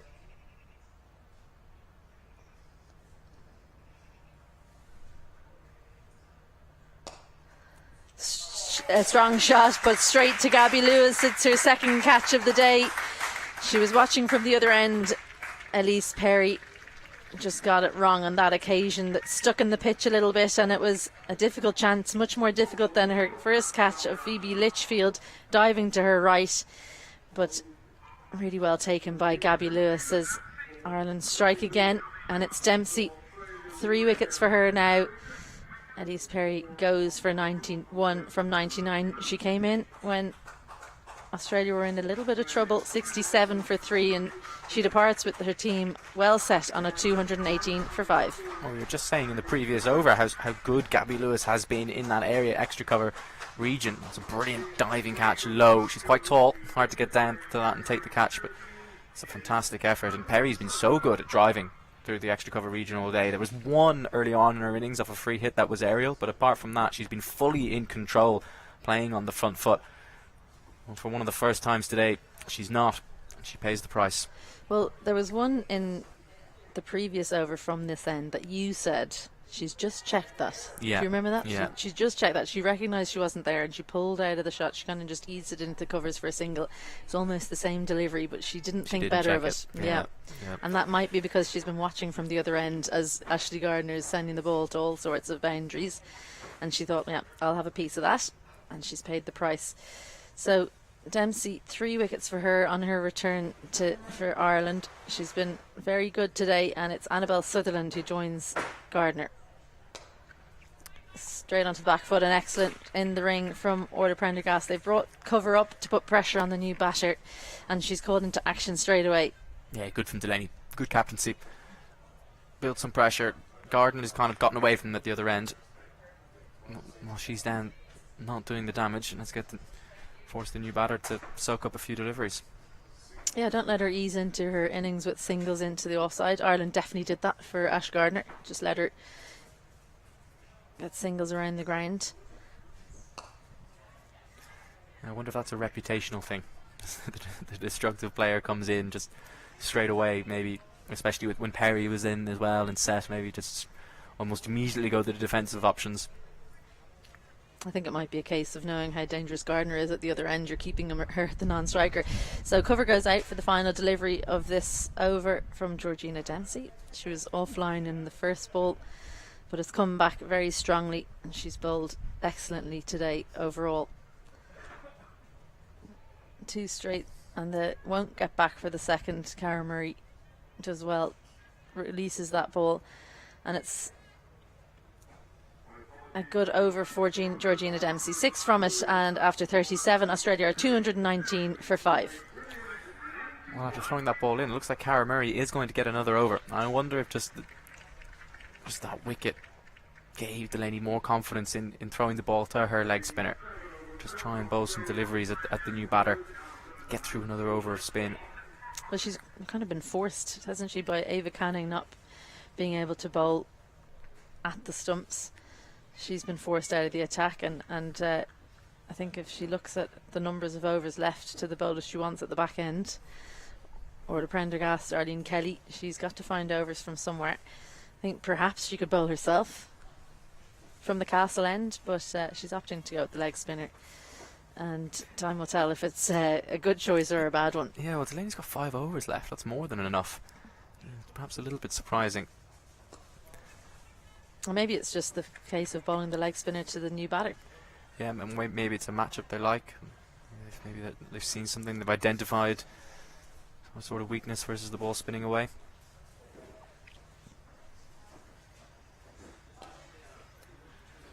She's struggling to get off the mark here. That was a shorter delivery. Couldn't get that into the gap on the offside.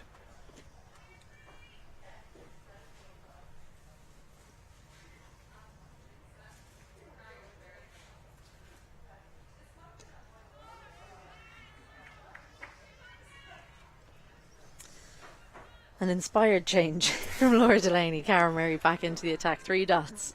Inspired for now. She's a bit downcast, Cara Murray, after that last over. She couldn't seem to get the length right, the trajectory right, but it's been a good comeback. It was a risky shot from Sutherland, especially considering she hasn't got the pace of the wicket yet. That could easily have been a bit slower or a little bit quicker. Yeah, decent length, good line. Absolutely, but yeah, it certainly looks like they've seen something. They've maybe identified that Sutherland starts more on the slow side to either spin or the ball spinning away, if it is that specific. Gardner, on the other hand, very quick onto that back foot and plays a strong cut shot out to the offside.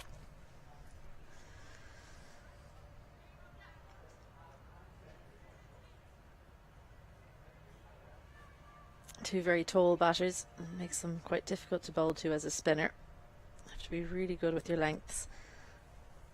And it has been excellent from Cara Murray. 3 dots to start, 3 singles to finish. 38 overs gone, and Australia 222 for 5. Yeah, Cara Murray backing up her skipper's decision there to bowler. It looks like the skipper is going to do what we ask and bring herself back on into the attack. Yeah, big challenge here for Ireland, trying to contain Ash Gardner. How many deliveries she faces in the next 12 overs will go a long way to deciding whether Australia get up towards that 300 mark or not. Lots of options in the back end for Laura Delany. Just 2 left for Georgina Dempsey, so perhaps holding on to a couple for her. Prendergast has 4 left, Arlene Kelly 3, Murray has another 3, and Delany herself has 5. So it's just a bit of a juggling act, figuring out how many and when to start different spells. There's nothing worse as a captain than when you have a bowler that's been bowling well and that you're supposed to bowl 10 overs and you find that they actually had 1 left when you got the overs wrong or something like that. So Arlene Kelly, I know they'll want to get 10 out of her, and bowls a really good leg cutter late on in the innings in particular.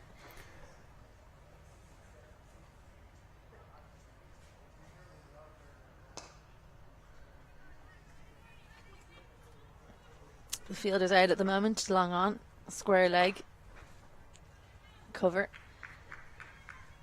So keeping the pressure on at the moment, Ireland, with plenty of fielders in the ring. I think it's mid-off that we might see. Oh, mid-off is going back. Back she goes, yeah. She was up for Gardner previously when Perry was in, but I suppose now that she's the set batter, they've dropped her back. It's mid-wicket, that's the gap now.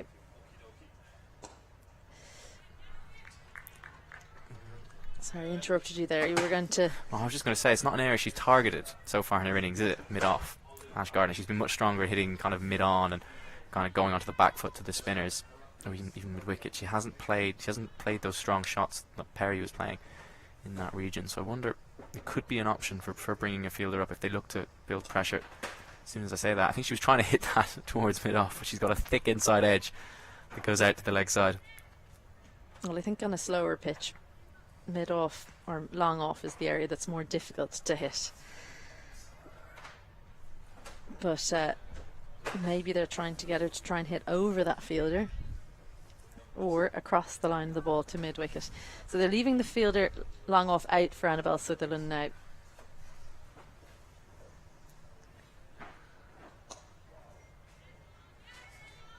Sutherland's just struggling a little bit here. 4 off 11. It's not really what Gardner wants to see down the other end. Spending quite a lot of time in the last 2 overs just standing on her bat there at the non-strikers. Somewhat like Ellyse Perry was with Gardner when she came in. There's lots of gaps out there. Cover the 2 straights and square. She could just look to ease one in to the offside. Strong shot down the ground instead though, and it's going to be work for Paul. She's left-handed though, so to her strong side. I suppose the difference was, though, at least Gardner was striking them well and striking over 100 and was hitting boundaries. That was what was keeping her on strike rather than dot balls. But Sutherland keeps the strike. She's 5 off 12. 39 gone. Australia, that'll be a decent platform. 2-2-5 for 5. Cara Murray will continue. 3 overs left for her. Sutherland retains the strike, so she'll be facing the leg spinner again. I think one of the, if there's any problem that Australia have, and there aren't many, but you know, we were talking about batters getting time up the order when they don't bat there for Ireland, but that's the case for Australia as well. Sutherland batting at 7. Is that a chance? No. Gardner does well, keeps her bat in the crease, but she bats higher up for her state than she does for Australia, so she's used to being the playmaker, and she probably as well is used to then practicing for Australia doing the hitting at the back end. She's not used to maybe just handing the strike over to the more dominant batter down the other end. Well, it was very wide. She's done very well to reach that. This time she does manage to get off the mark. Not off mark, off strike rather. Well, Gardner gets some strike, and you wonder, will she be happy if it's a good ball to take a single, or is she going to start trying to hit? Long off is out, cover, square leg, deep mid wicket. Long on is the gap. Goes there, but it's in the air, but Gaby Lewis won't get there. That's the second time we've seen the ball drop in that cover area. A bit of luck goes the way of Gardner. You can see what she's trying to do. Mid on inside the circle. She's trying to go downtown against the spin. Doesn't get to the pitch of the ball. Goes through with the shot anyway. Well bowled by Murray. She held her nerve and held her length well. She's unfortunate. Straight to Orla Prendergast in the deep. Yeah, good plan set, and execution was there for Murray. Just you can't tell where it's going to end up, unfortunately, in that situation. So good signs for Ireland that their leg spinner is able to set someone up like that, though, and almost take the wicket. Air given, and this time she doesn't miss out. 2 full from Murray. The gap was still there, and she's not going to miss out a couple of times. Gardner, 4 for her. Yeah, like you said, 2 full. She got away. The plan worked 2 deliveries prior, just because she dragged her length back that little bit further. This time she just bowled it right into Gardner's arc. Doesn't have to come down as far the pitch, just a little shuffle this time instead of the full-blooded dance down the track we saw previously. Dot to finish. Got over again for Murray. Apart from that, 4. 40 overs gone, and Australia 232 for 5. Gardner moves on to 40 off 27. She has by far found scoring the easiest out of the Australian batters today. Her strike rate impressive early on in her innings, up around 60 mark. 10 overs to go. Lewis joins me in the commentary box, and Australia, well, they're setting themselves up for a big onslaught at the death. They certainly are. And again, that fortuitous moment for Gardner in the last over, just out of the reach of Gaby Lewis, but she really is showing all her class. Fantastic ball striker, and as you say, Nathan, a strike rate which is common theme when Ash Gardner is at the wicket. Most of the time she bats. Laura Delany to continue. She's been very impressive in this spell. Oh my God. Sutherland responds with a beautiful drive down the ground. Lands just short of the fence. Uses her feet. Mid-off was inside the circle. Picked her gap beautifully. And drills Delany over her head. Well, obviously you were on commentary earlier talking about where Annabelle Sutherland bats for her state, and obviously it's in her apprenticeship in this star-studded team, but I just get the sense she won't be batting at 7 for too long as this side for Australia evolves. Beautiful down the ground, strong, real high quality shots, and that happened right throughout the Ashes series. Well, let's quickly change the field. Louise Little has gone back onto the long off fence, and that's short from Delany. Well, that was a chance. Well, she saved 4 runs as Ava Canning by just sticking out the right hand, but I think that was a dropped catch. It was short from Delany. Sutherland hit it hard on the back foot with the pull shot, and like I said, Canning just stuck out the right mitt more in hope than anything else, and well, she saved 4, but that it was a chance. Well, you'd wonder, could she have got there with 2 hands, Nathan? But as you say, she stopped 4, but a wicket would have been far more valuable. But now you've got to kind of look at it in the context with 9.2 overs to go. What sort of total will Australia post?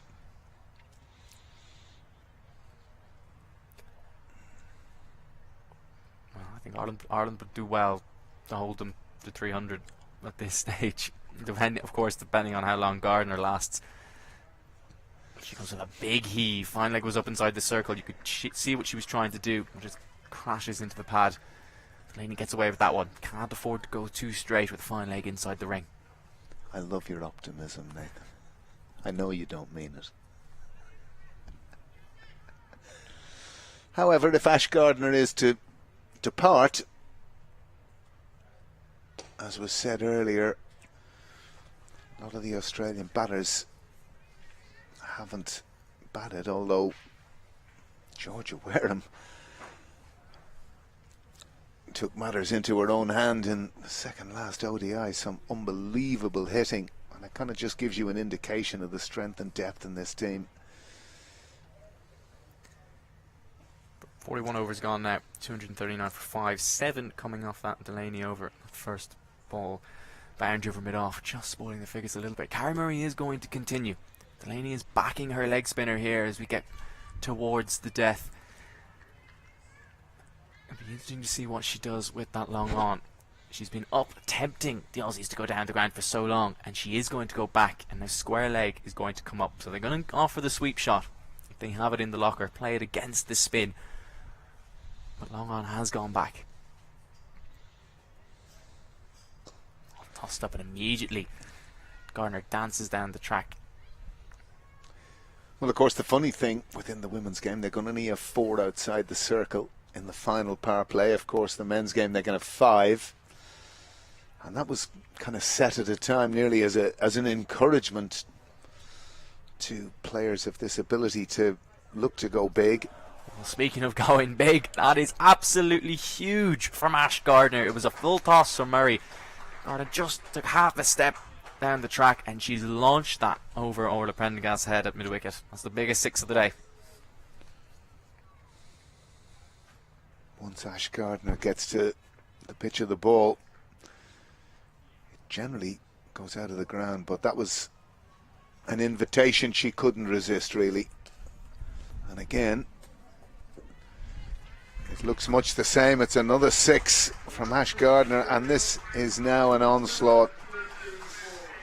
And it's 50 for Ash Gardner from 32 deliveries. Wonderful innings. She's just so destructive and powerful.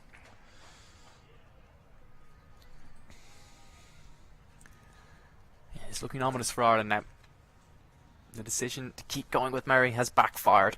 Potentially just 1 over too many. They managed to sneak in those couple of overs of leg spin with set batters in as they've tried to accelerate, but this 42nd over has already gone for 13, and it's a drag down, and that'll be another 6. That's 3 in a row from Ash Gardner. She rocks onto the back foot and sends it launching into the Clontarf clubhouse. Cara Murray is well and truly under the pump.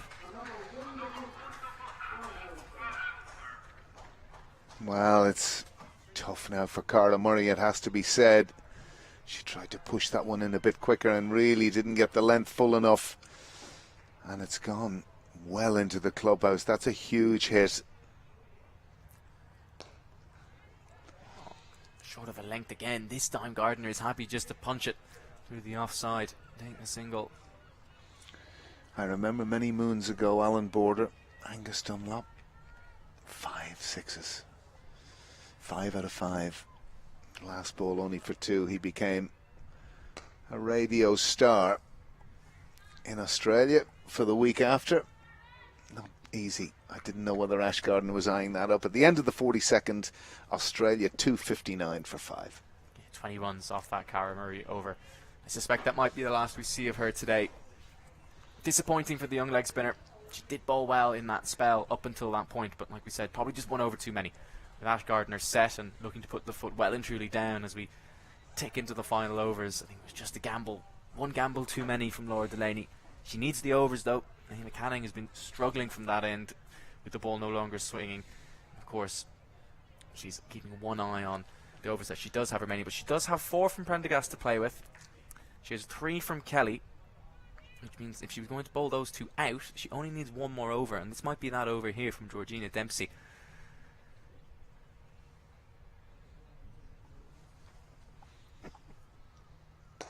Short of a length and hit hard on the back foot, but straight to Lewis at extra cover, who once again does well. Lewis will be in the firing line there, I would say, for some time. Held 2 good catches.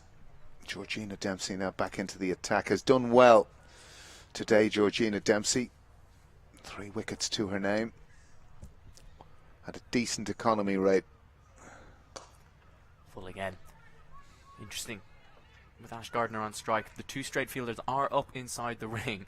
That would suggest that Dempsey is not going to bowl too full, but she's bowled that delivery very, very full, and as soon as that happens, Laura Delany has enough and changes the field. Both mid-on and mid-off go back. 3rd and fine inside the circle. I think it's a better field anyway, Nathan. Perfectly. That would have been an invitation too many, but well reacted by Laura Delany. Well, Dempsey takes the pace off. It's a decent option, but it's timed absolutely beautifully from Ash Gardner. A bit of width with that cutter. There is a sweeper on the offside, but Gardner has nailed it through extra cover for 4. She is ticking. Well, I think one of the things you notice, Nathan, she's so still at the crease and just picks up length so early. And again, like most quality players, finds gaps, but that tore to the boundary.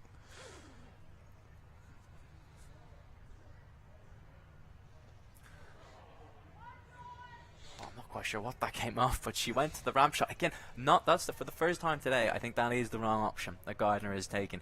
Dempsey has shown that with 3rd and fine up inside the ring, she is happy to take all the pace off the ball. It was another cutter from Dempsey. Good skills at the back end.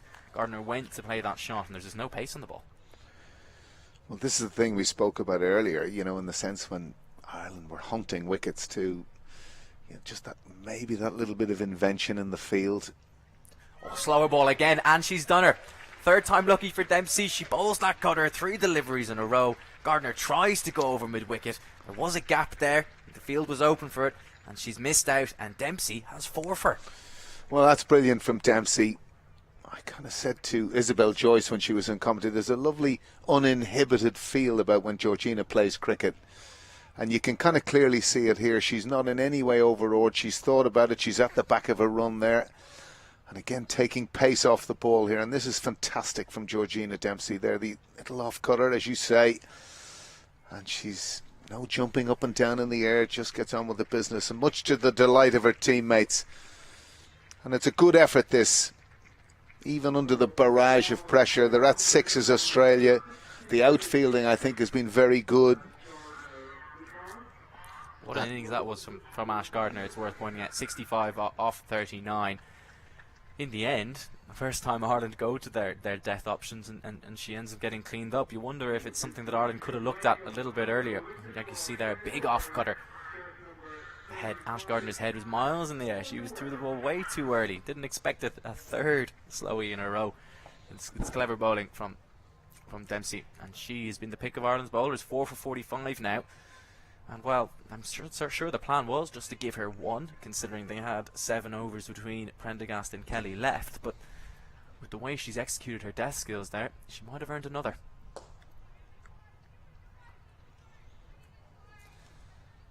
Well, Georgia Wareham is the new batter, and she's off the mark immediately. She hits Prendergast out on the offside. Single to end the 43rd. Just the 5 runs off it, but crucially, the wicket of Ash Gardner, bowled by Georgina Dempsey. Australia are 264 for 6, 7 to go. Well, fantastic figures for Georgina Dempsey there. 4 for 46 from her 9 overs, and thoroughly deserved every one of them. And again, it's quite interesting that last T20I in the West Indies, again, another fabulous spell, dispatched Healy Matthews. She just has a good habit of getting good players out. Imagine you're sitting at home and you kind of go, Healy, Litchfield, Talia McGrath, Ash Gardner. Put that on your headboard as 4 to celebrate. In the pocket, like. Yeah, in the pocket, just in there. Well, here is one of the changes we anticipated. Marlene Kelly, Ireland's death specialist. She's a good leg cutter, as Isabel Joyce was saying earlier on, but she bowls a good Yorker. She goes for those two options with the keeper up and the field all set in front of square. Difficult to get away at this stage of the game. She goes for that Yorker first up. Wareham digs it out. Good work from Kelly off her own bowling. A crucial, valuable dot ball to start this 44th for Ireland. Well, as we said earlier, I think by and large it's been a very tidy bowling display. I think you're up against world champions, the champion cricketers. They just hit the ball harder than anyone else. They've been fantastic. Looks to go full again. Doesn't quite get it in the block hole. Was hit out to her sweeper just for a single. Well, I think that's the thing that's been good, and it's quite into Georgia Wareham. Took Lauren Bell down in a huge way in that ODI over in, I think it was in Bristol they were playing, but she bowled length. So this is good for Marlene Kelly.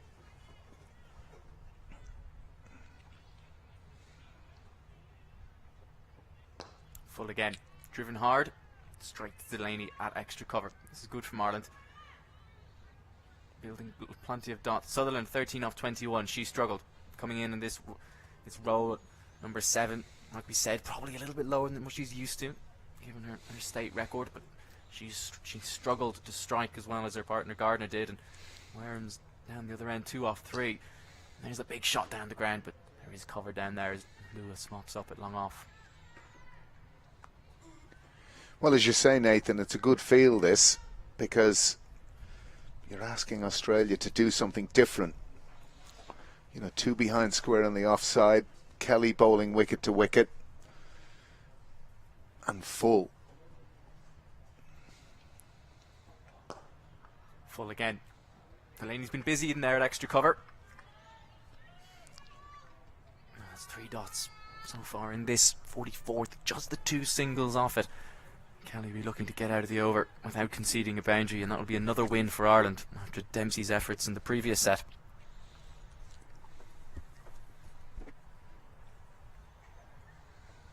Well, she's going to get out of it, just conceding the 3 runs. What an over that is for Marlene Kelly. Take that. Bite your hand off for an over of 3 at this stage of the game. 2-6-7 for 6. Sutherland is struggling to really get going and play that finisher role that she needs to now with Ash Gardner gone. Maybe at this stage her best bet is just to get George Wareham on strike and say, you do the damage. Your 300 is looking... You'd be more optimistic at this stage. 310? 320? There's still 6 to go. Okay. I think that 300 was on the premise if they got Gardner out immediately, which they didn't. I think she hit another 30 after I said that in about 10 balls. Well, 3 of them was 18. That was a big over. That one into the clubhouse is one of the bigger ones I've seen at Clontarf. But Laura Delany is going to continue. Interesting. So Georgina Dempsey bowled very well. She went to her death options, I should say, very nicely. Mixed up her pace. She's got 1 over left. Maybe she's been held back even deeper into the game, into the innings. But Delany's going to continue, and well, Wareham wanted the single but wisely sent back. A good bit of fielding from Cara Murray at fine leg there. Of course, we're all making these assumptions about who they're going to bowl when, based on we're assuming they're going to bowl Orla Prendergast out, but it looks like they're not going to do that. Maybe they do fancy Delany and Dempsey at the death rather than Prendergast. I'm not sure. Is there a talk of Orla Prendergast only bowling 6 overs, and there's something about a foot complaint or a foot injury that... It's caught hard. Dempsey, not too sure. It's worth inquiring. I'm sure we'll figure that out eventually at some point. And she has, of course, had a lot of problems. She had a foot problem last year that kept her out for some time. Got a bit of stress reaction, not quite a stress fracture, but yeah, for someone who is quite athletic, she has had her fair share of injury problems. That's short and cut, but cut two. Oh, the Prendergast, her ears are burning out on deep cover.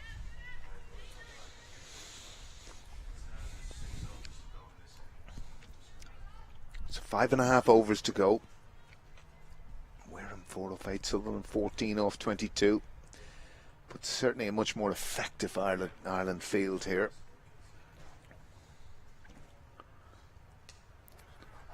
The track came Sutherland, but again, Delany just followed her. She was just trying to make a little bit of room there to the offside. She ends up being rushed a little bit and just gets a tickle to short fine. One option that hasn't been taken, the wicket's wide open.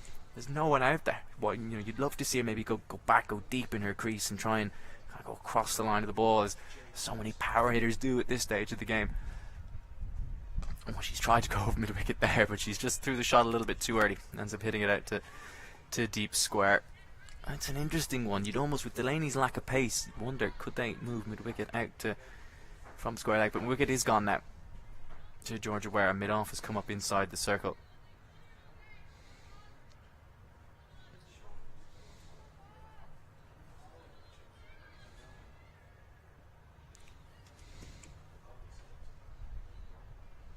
Into the pitch again. This is good from Delany at her pace. Hard to cut her through point. She gets hit hard in front to square, but that's okay. She doesn't mind that. Once again, get hit hard to your sweeper. 5 overs to go. The Aussies are 270 for 6. Another excellent over. That's Kelly's last over, only going for 3, and now Delany another 3. So that's excellent from Ireland. Just going to be interesting to see how these two play the last 5 overs. But you have to say Ireland have bowled well, Nathan, in this spell. They've kept the ball full. They can be hit down the ground. They've got the protection there. There's your batting card. Well, that 15 off 24 sticks out like a sore thumb at this stage of the game. And well, Sutherland has really struggled to get going. Ireland, they've got their plans right there. They've taken all the pace off. If she is normally more of a top order player, or she bats higher up the order for her state, pace off tends to be a better way to go. It's much harder. And there's a lack of pace on the ball. Well, she's hit that one hard, as Georgia Ware. But again, Ireland are getting hit to their sweepers. This is good from Arlene Kelly. Well, Australian batters are struggling to get under the ball. You see, that's the key. And Arlene Kelly has done this consistently. She's very, very good at this period of the game and has done so for Ireland in some crucial matches.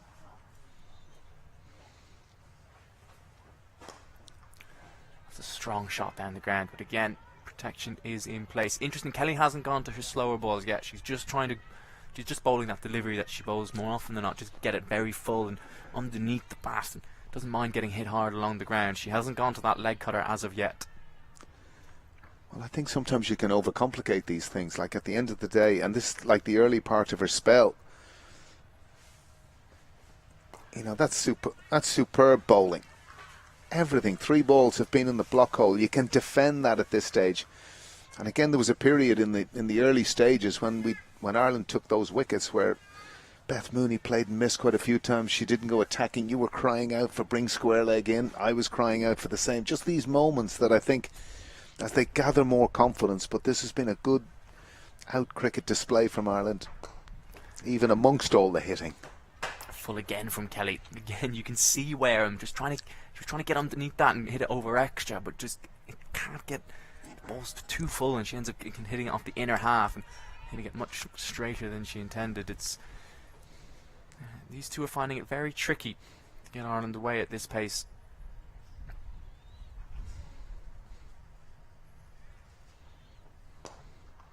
Oh. Well, I think she's got a tickle on that because she's appealed. Georgia Wareham was in her crease. It's interesting. That's twice we've seen that now. It's twice we've seen the non-striker do a good job of keeping the bat down. How many times do you see, especially at this stage of the game, when it's almost a single every ball, you see the non-striker go wandering? But to be fair to Australia, they've avoided that dreadful fate. That's the worst dismissal in cricket, that is, when you get run out off a little tickle, backing up. Annabelle, you hit the ball far too straight. She set that straight again. But again, it's down to Gaby Lewis. 5 singles off the over. It's 3 overs now where Australia failed to find the boundary at this back end. It's 275 for 6. Arlene Kelly has 1 over left, so Ireland, they're going to have another option from that end.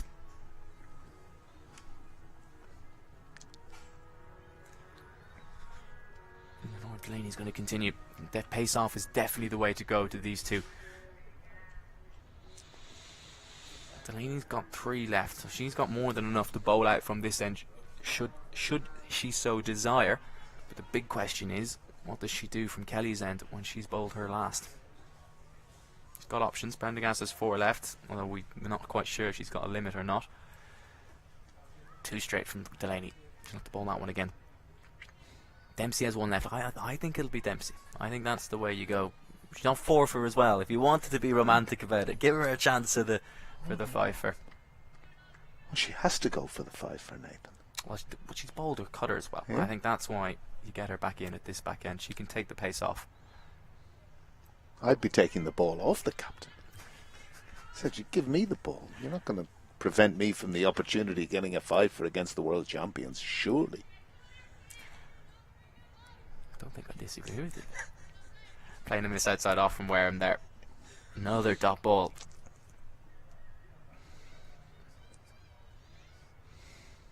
Down the track she comes. Delany responds by firing it in.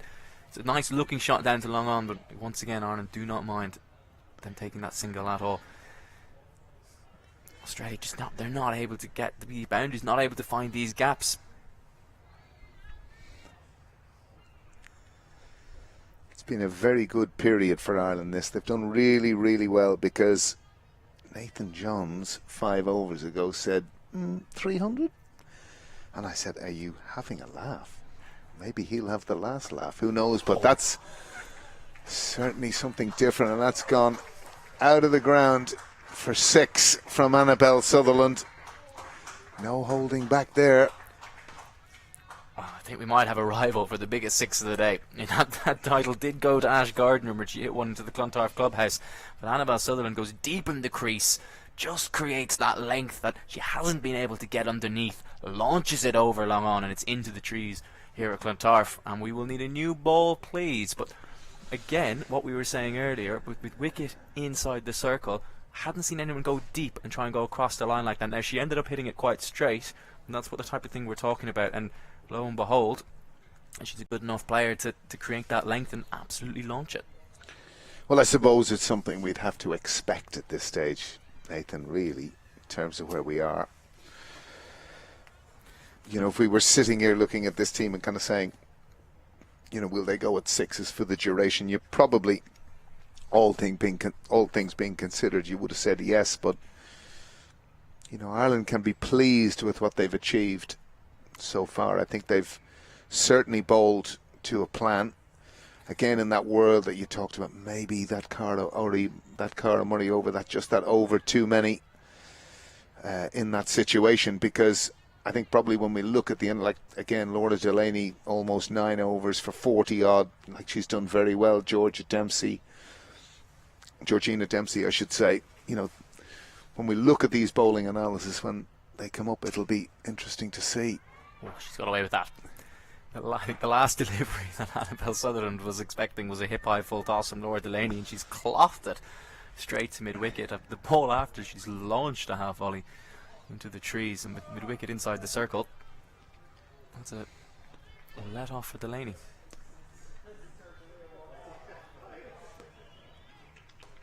She tries to go over mid-wicket again. Rebecca Stokel is out there. Oh, she's misread it.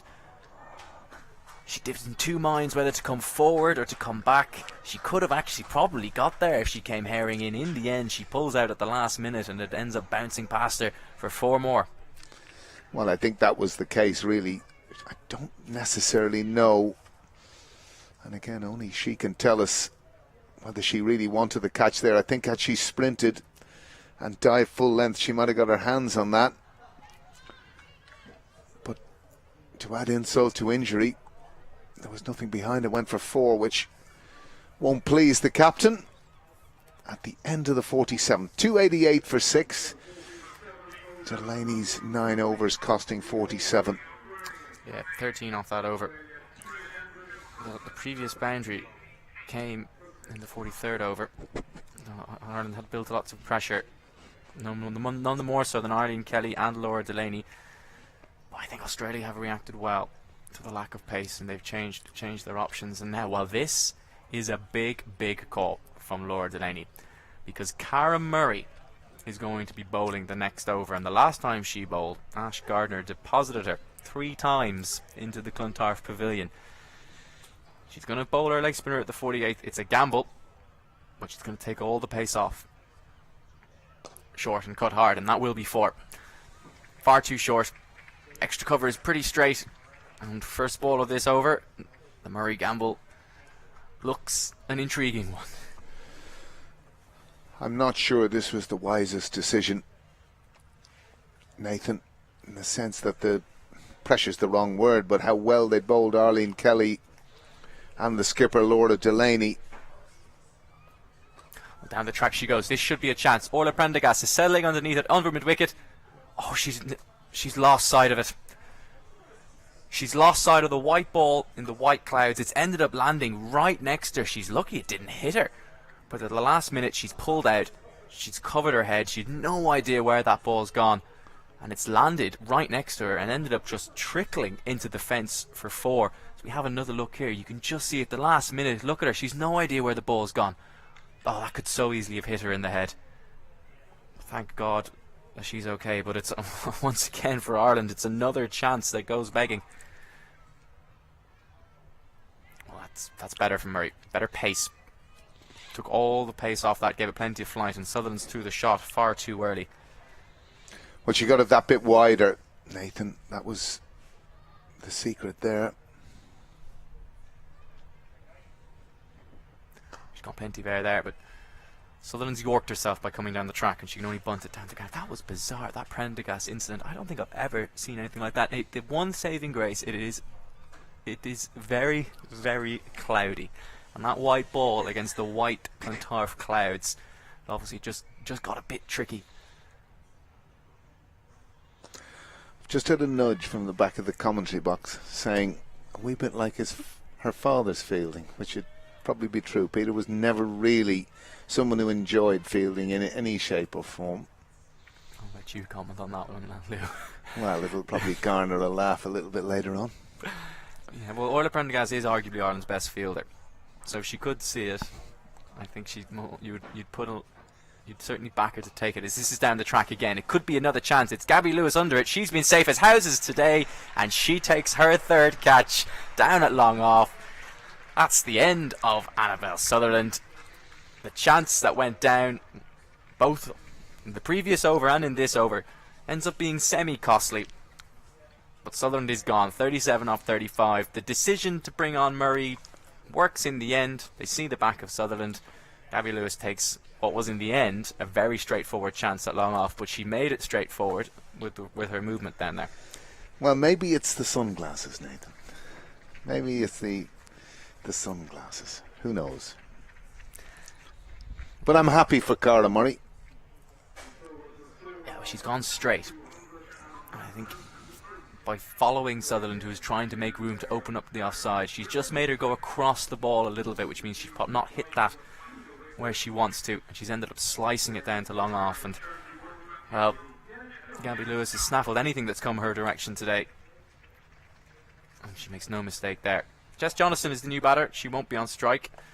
Well, you called for Georgina Dempsey to take the ball off her skipper, and that's exactly what she's done. She's going to bowl out here. She's got 6 deliveries here to try and take her 5th wicket. 4 of the best so far for the young Phoenix all-rounder. And Georgia Wareham will be on strike, 10 off 16. 2 overs to go, 298 for 7. Lewis has run all the way from long off to long off. Don't think there's any danger of anyone else being allowed to field there, given the catching struggles Ireland have had in the deep so far today. Oh, back deep in the crease went Wareham trying to cut that ball. Dempsey probably got away with that. Offered up some width when cover is up inside the ring, and good to see Prendergast throwing herself around and diving after that ball after the, well, let's say the disappointment of what happened in the previous over when she couldn't find the ball in the sky. Good fielding that from Prendergast.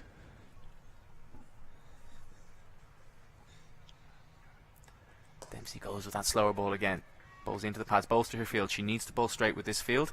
That's a good single for Ireland. It gets Georgia Wareham off strike. And that means new batter Jess Jonathan is going to be in the air. You can just see there Wareham just signalling to her partner. Just that was a little cutter. It's a good delivery from Dempsey. I've not seen her bowl it too often, but it's a good option. Yeah, she's done well with it today. Cracking delivery to get rid of Alyssa Healy. Nip back her early on when the ball was that bit harder. Seam up. Drag on from Talia McGrath. But she's really effectively bowled this kind of off cutter at the tail end. And it's yielded wickets for excellent figures. 4 for 47. You nearly feel the crowd, Nathan, are willing her to get the 5th. Field change for the left-hander. Square leg comes in mid-wicket. Deep count corner, whatever you want to call it. Lewis at long on. He's little along off, and no sweeper on the offside. Another slower ball. Jonathan is happy just bunting that down to Lewis at long on. Get Georgia Wareham, get the more destructive player back on strike. But that is 300 for Australia.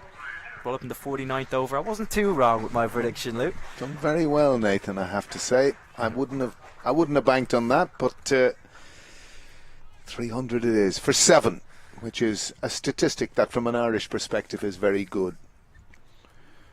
Here comes Dempsey. Georgia Wareham on strike. Looks to go over the offside. She picks the gap to, and that's another boundary. We said earlier you can't bowl width with this field. And Georgia Wareham cashes in.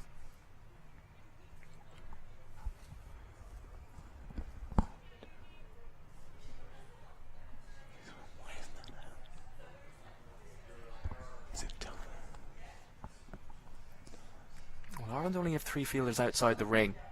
Unfortunately, we can't hear every conversation that's going on, but I wonder if that's a byproduct of the fact that they've been too slow getting through their overs. That's why cover has to be in the ring, and it cost them there. And it could have cost them there as well, but they're lucky that Wareham hits that down to long off when she could have hit that one a lot squarer through the gap. And yes, Ireland are being punished for getting through their overs too slowly, and they've had to bowl the last 12 deliveries with only 3 fielders outside the circle, and it's cost them 1 boundary already. We'll have to see if it costs them any more.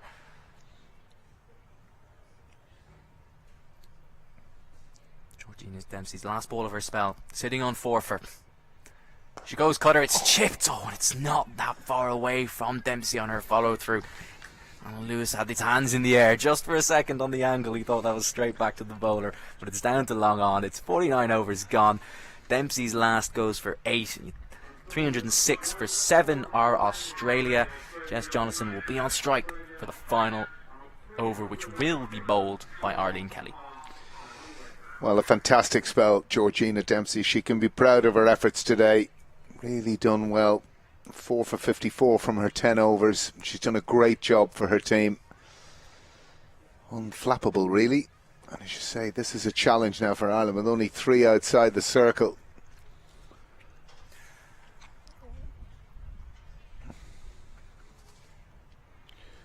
And those 3 are long off, long on, and deep mid-wicket. A ring on the offside of 4.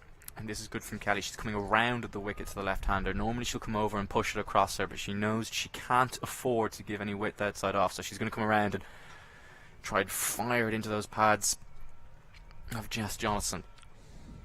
And she does that, and Jonathan flicks it in the air. It's out to deep mid-wicket, and she's more than happy just to trot through and get Georgia Wareham back on strike.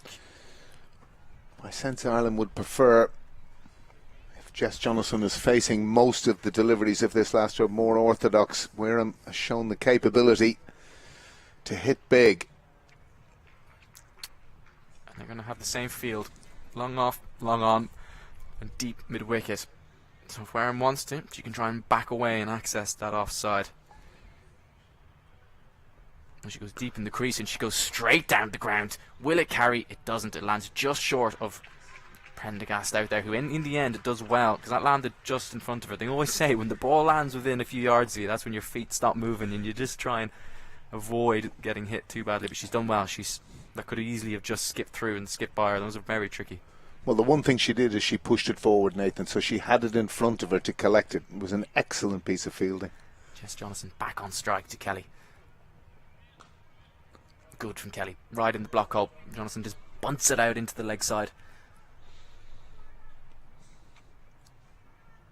I really like the way Arlene Kelly goes about her work. Like, that's, to have the skill set to bowl the number of Yorkers that she's bowled in this last period of play has been exceptional.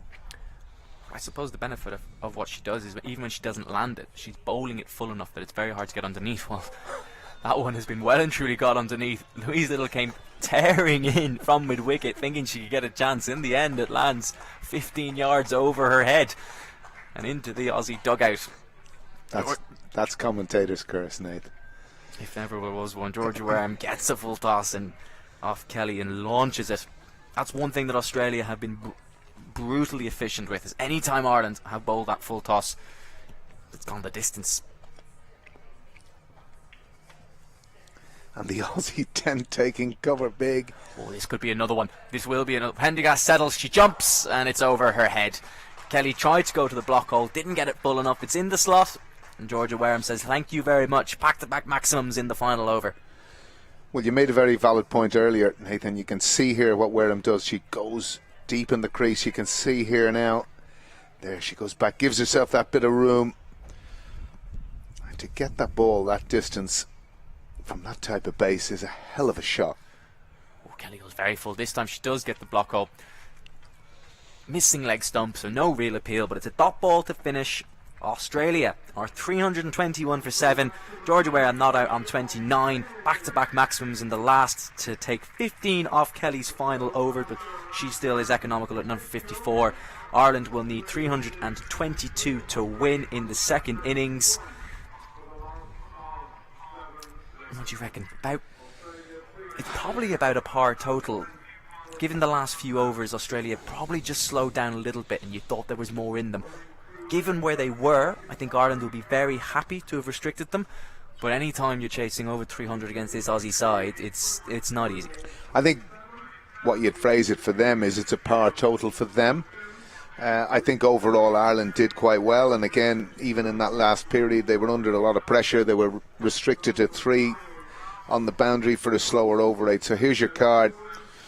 And again, after Litchfield departed early, there was a short partnership between Perry, who was imperious, and Healy before Dempsey bowled an absolute beauty to get rid of Healy. McGrath, who's been out of form, chopped on. But Beth Mooney, really, that partnership was the foundation, Nathan, of this particular total. Mooney, whilst you could say she didn't really get going, it was that partnership that was huge because it laid the foundation for Gardner.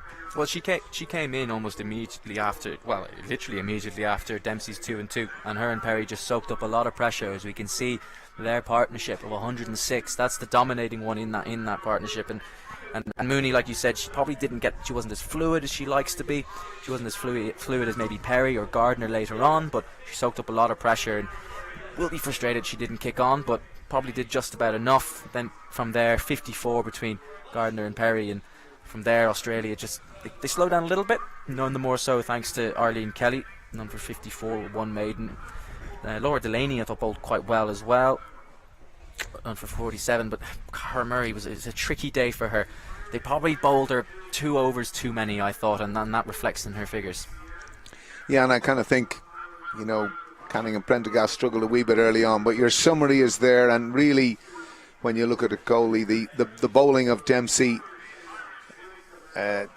Delany and Kelly really was the foundation. But Dempsey, top of the tree, 4 wickets, tremendous effort from her, and she deserves all the accolades she's going to get. But really, when you look at those names on the Australian board, Perry imperious with 91, Gardner just savage, Mooney really, as we said, creating that foundation, and Sutherland, this ever-emerging very good player with 37, so strong down the ground. So that's your match summary. Ireland are going to need 322 to win the game, and we will join you back after the break.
Welcome back to Castle Avenue in Dublin, where Ireland are taking on Australia in the second of the Certa Women's ODI Challenge Series.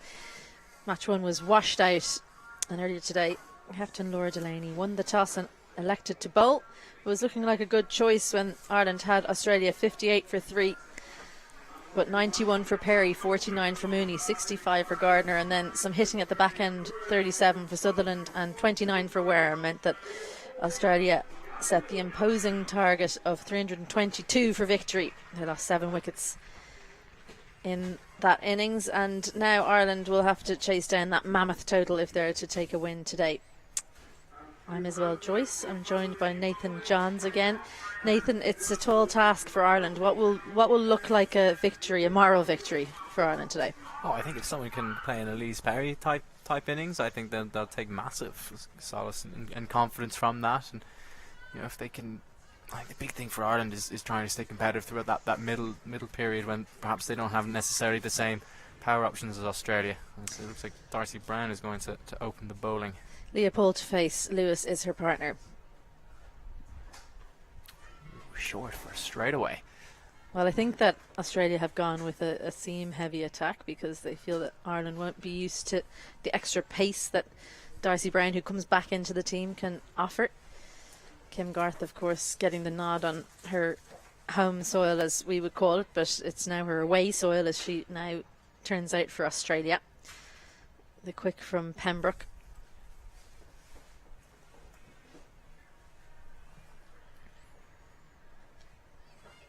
Leopold using the pace and good anticipation in point by Ash Gardner there. Good half hand by, I think it's Georgia Wareham in Gully. Means that Leopold will have to continue to toil away to get off the mark. Yeah, of course, bear in mind as well, we're not quite sure whether the Mary Waldron is going to be able to bat. She picked up a calf injury while keeping during the first innings. Bouncer and on the lid for Leopold. There'll be a break in play now.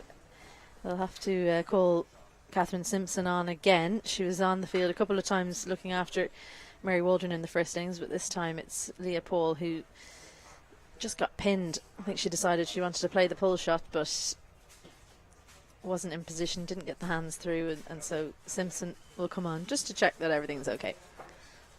Yeah, 2 out of 3. These first deliveries from Darcy Brown have tested Paul with genuine short balls. She seems to be okay, thankfully, but perhaps a sign of the way Australia are going to attack this Irish batting lineup. Bowling over the wicket, Darcy Brown to Leopold, so that means that it can be difficult to pick up the line early on. You don't know if it's going to swing. Darcy Brown, of course, moves in towards the left-hander. Catherine Simpson, a big part of her job is checking that the lid is actually intact still and doesn't need to be changed. She's now asking, I think, some concussion protocol questions. A bit of a giggle there from Paul, and an impatient smile. I think she obviously thinks she's fine, but yeah, there's a good reason for these tests. Something, I think, a positive that's been brought into the game of cricket. Just making sure that every single time you're making sure that the player is okay. Not sure if Ireland do a baseline test actually for concussion protocols, something that they might want to think about bringing in. It's all well and good doing tests, but if you don't know what the baseline is, it's very difficult to tell. Anyway, Leopold appears to be okay. Gaby Lewis called her through for a single. It was a leg by, and so Lewis, who everyone's very excited to see against this Australian batting lineup, will face up. There's 2 slips, a gully. They're on the attack, Australia.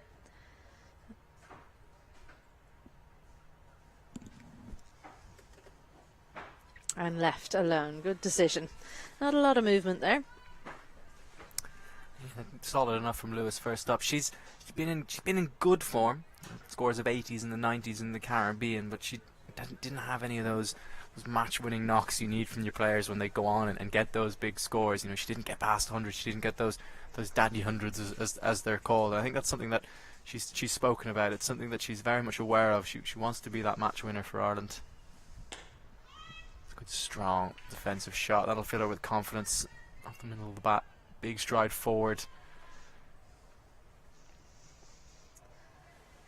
Well, I think it's a positive that Ireland have players that want to be front and centre, want to play those match-winning innings, is because for a while there it was just a case of surviving.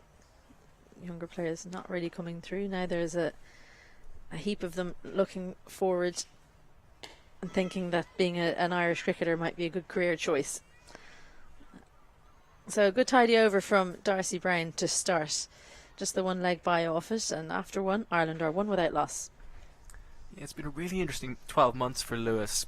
We hinted at it before, with saying that when she led that Ireland in that South Africa series, there was a depleted Ireland side, and I remember Sune Luce kind of came out and said, yeah, once we got Gaby out, that we were kind of well amongst it and well on top of the game. And she's gone from that to getting lots of support. Orla Prendergast had the year that she had, the resurgence with the bat. She was in the World Cup Team of the Year, but at the same time, Lewis is still vitally important to this Irish side. And as much as she's obviously more than happy to have support, she wants to show that she is still the main batter at the top of the order.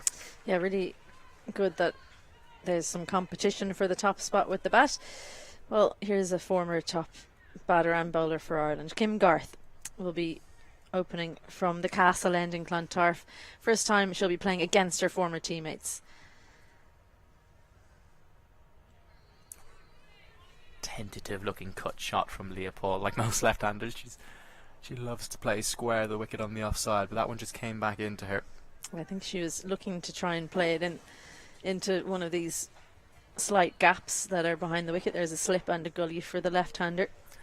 It's always dangerous when you're playing those shots, trying to guide the ball into a gap with somebody catches. You almost just want them to put the foot down, hit the ball hard, and try and cut it hard instead of trying to guide it.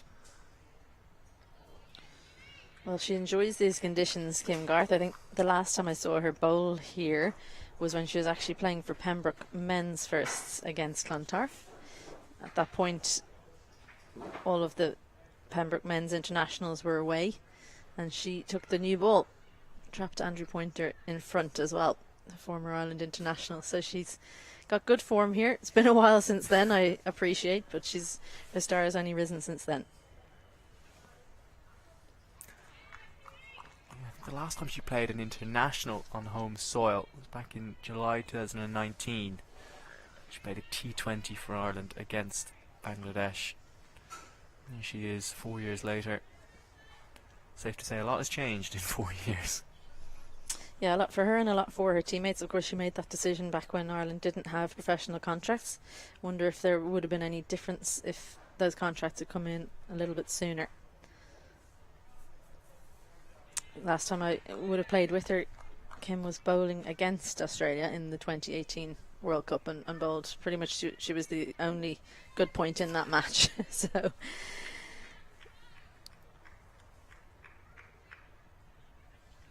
she didn't play in the white ball portion of the Ashes. She bowled well in the Test match, very economical, without necessarily getting the reward in the form of wickets. She's back in with the white ball now. She's swinging it into Leopold, who does finally make contact with one, but she flicks it straight to mid-wicket. Half an apology from the fielder who nearly clocked Leopold on the lid there with the throw back in. Well, that's Phoebe Litchfield, and I think you can almost tell from here she's kind of embarrassed laughing, because she is not the type of person who would, and in fact I don't think any of them obviously are, but she's the bottom of the list in terms of players that would get that white line fever and be trying to hit cricketers with the ball in the field. Moving it both ways here, Kim Garth has good control as ever. A maiden to open up against Leopold and against Ireland, and after two, Ireland still one without loss. Yeah, back-to-back maidens. The Aussie opener is just one leg by off the head of Leopold to show for Ireland so far. Completely different ball game this, isn't it, for them? Not often that these batters will be facing up to this pace with two slips in the gully and the ball moving both ways. It's an incredible challenge for them, but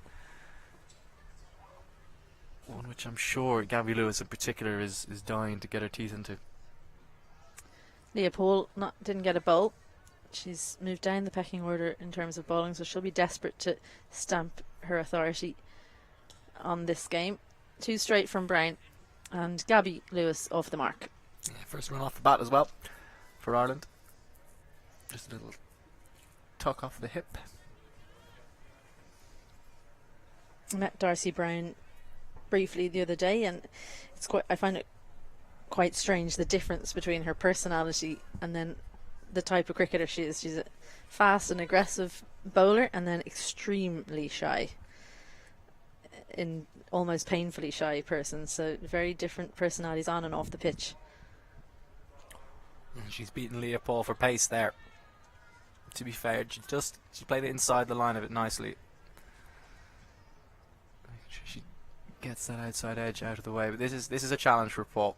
She's struggling to make contact with bat and ball here. She adjusts to the extra pace, the extra bounce, the extra movement.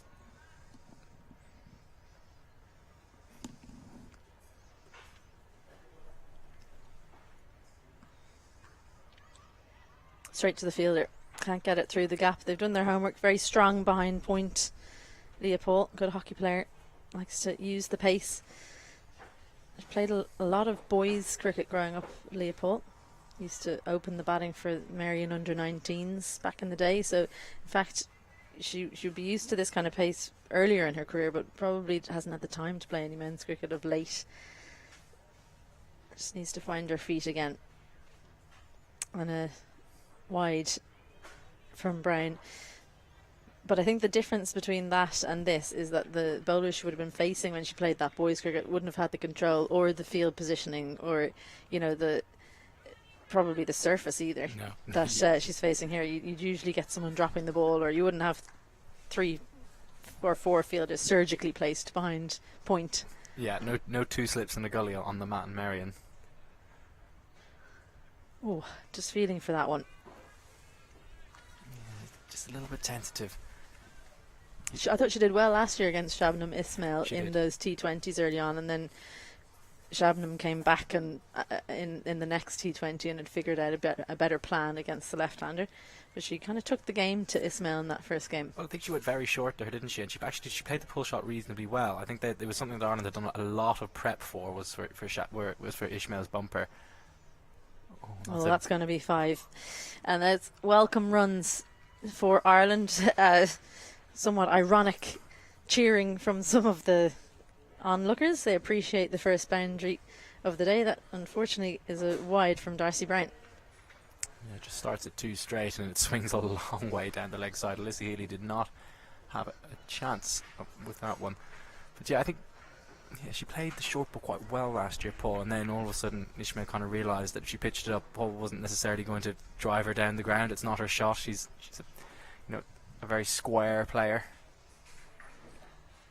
Well, she traditionally was good on the front foot, so it's definitely something she'll continue to do. There's a lot of space in the covers. Just one fielder in the cover region, and point and mid-off. But actually, I think what happened as well was that the shorter balls were better directed. She struggled with that short ball at kind of 4th, 5th stump, didn't cut it. She went to try and pull it and got herself into trouble. So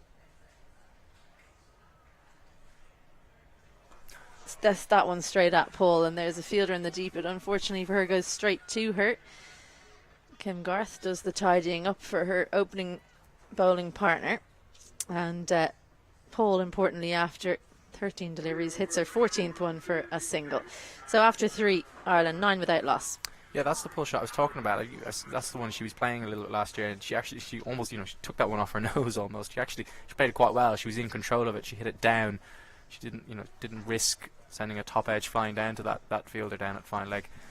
But I'm sure Kim Garth will be more than happy to see that single taken. I think she'll fancy a bit of Leah Paul here. She threatened both edges nearly in the previous over, moving the ball both ways.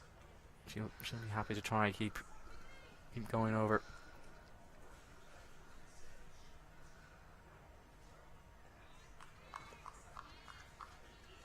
Good carry. Looks to be working her way into her spell, Kim Garth. I think there'll be plenty of people around the ground that will be supporting Kim's bowling effort, hoping she does okay, but that Ireland do better. It's always a tough one when you're supporting people from both teams. Good to see as well the mascots from Mullingar, Halverstown and the Hills playing in the outfield at the innings break. They were playing on the far side of the ground. So these Irish players, and indeed Australia, inspiring the next generation.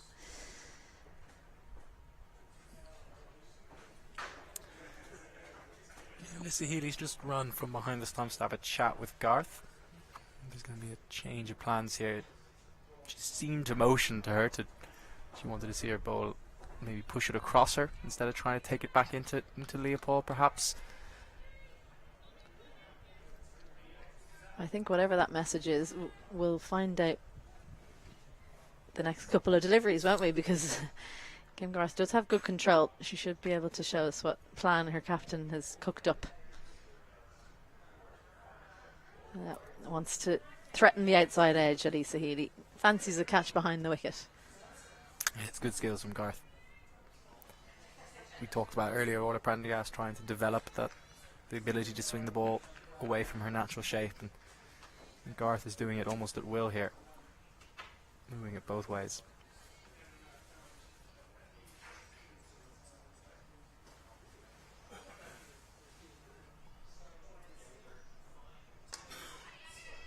They're calling through a single. It's a chance, and it would have been out.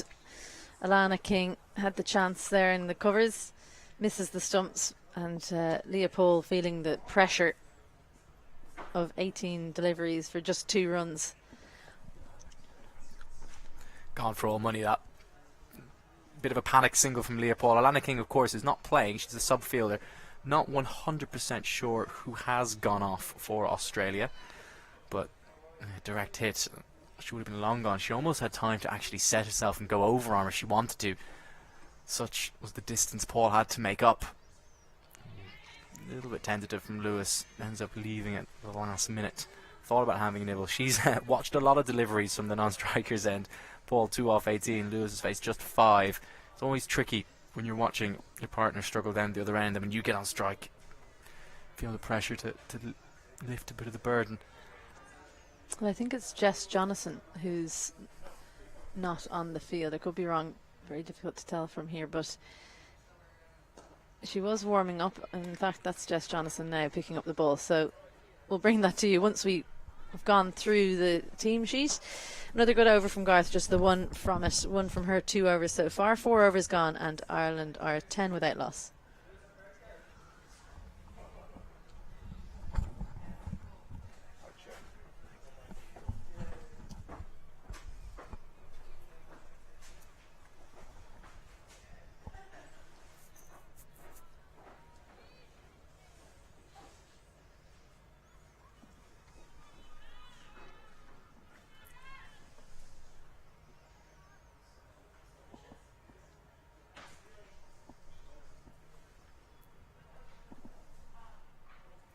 So Darcy Brown, and another wild delivery. She's looked a little bit out of sorts, Darcy Brown, since early on in the Ashes over in England. She bowled in just 4 overs in that opening ODI in the Ashes ODI series. Of course, Australia losing both the T20 and the ODI series against England.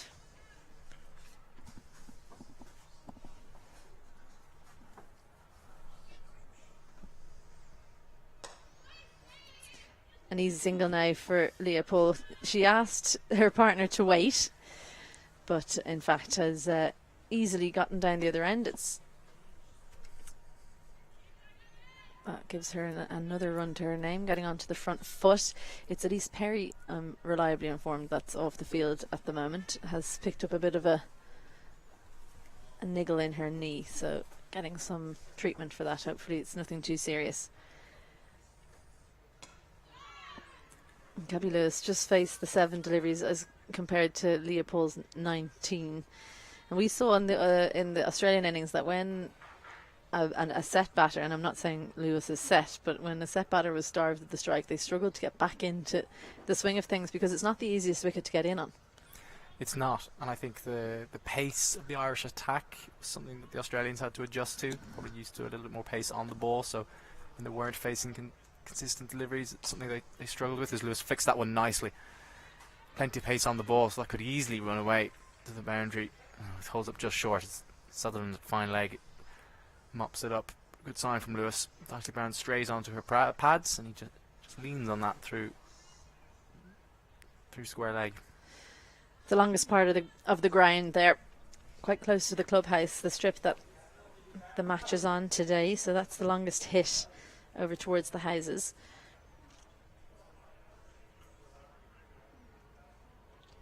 Better line and length. Good lift, good carry from Darcy Brown.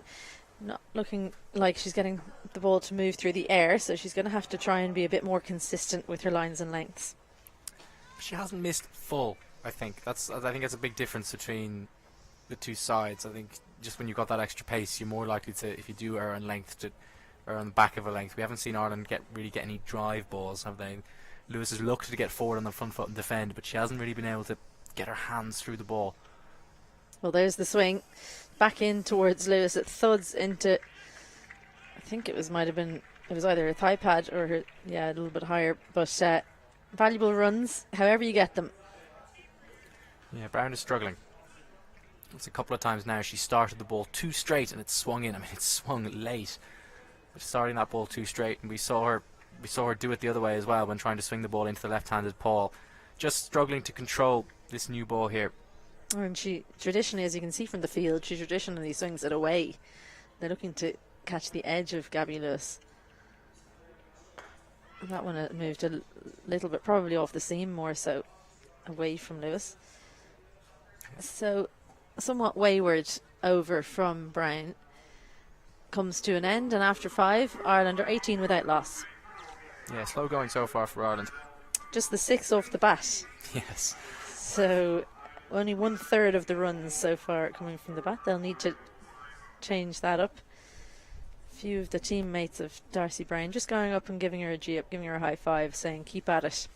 She's very young still in cricket professional cricket in general, and definitely in international cricket. So she's learning on the job, as they say. Garth now with her third over from the castle end.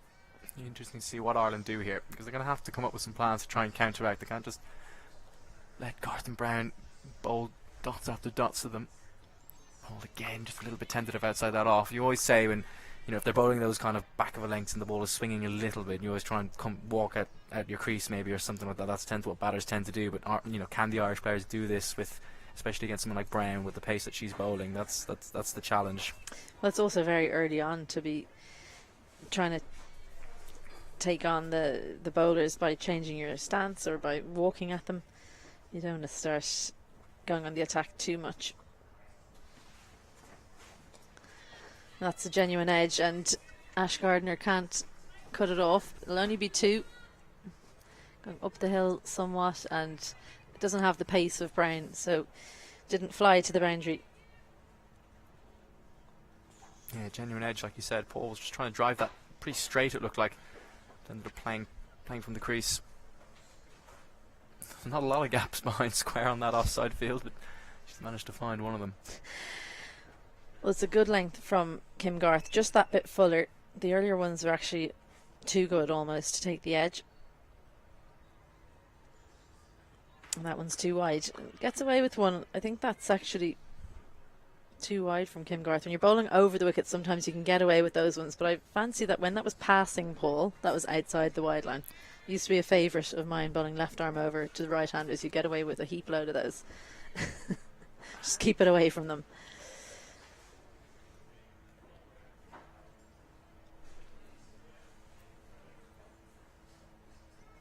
That one was very full and missed out, Leopold. I don't think she was expecting it. These two good pals, Leopold and Kim Garth. Paul, of course, played a season in Australia, one of the seasons that Garth was over there. They still keep in touch now, but I wonder, Kim Garth being the fiery character that she is, if she's having a few words with Paul, who's he's struggling a little bit at 5 of 23 deliveries. Yeah, might be having a word about making contact, getting bat on ball. But she's changing her plan now. The plan was to come over the wicket and push it across her. She's now coming around the wicket. Here's Garth. Cannons into the pad, big shout, and Reynolds raises the finger. Little doubt there that Kim Garth got her first wicket of one of her former Irish teammates. Leopold, well, it was a struggle from start to finish for the left-hander. The change of angle worked for Garth, the change of plan.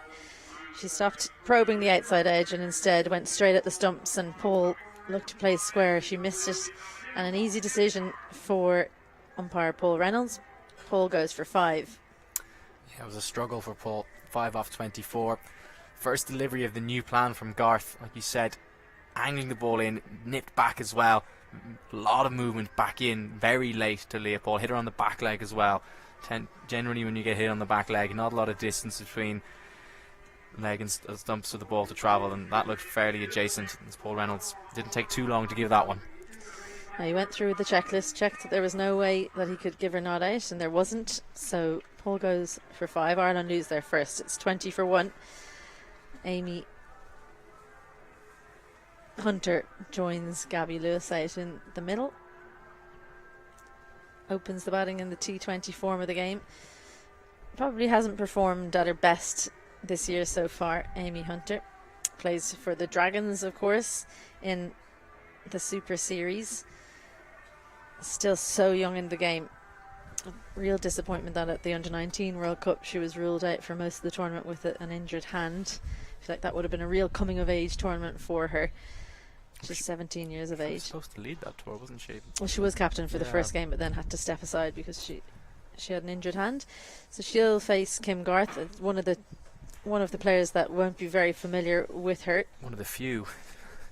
Yeah, just came into the side after Garth had left for Australia. She gets off the mark immediately. Bit of an inside edge. Just settle the nerves. Wasn't too convincing, but convincing enough to get the single, and Garth finishes a productive over. 3 from it, but the wicket of Leopold coming off it after 6. Ireland are 21 for 1. Yeah, 1 for 4 off 3 now for Garth. She did bowl plenty of her deliveries to Leopold, who was struggling, but incredibly economical so far. And going at 3.5. Required run rate is already up, touching at 7. It's been a slow start. 21 for 1 off 6.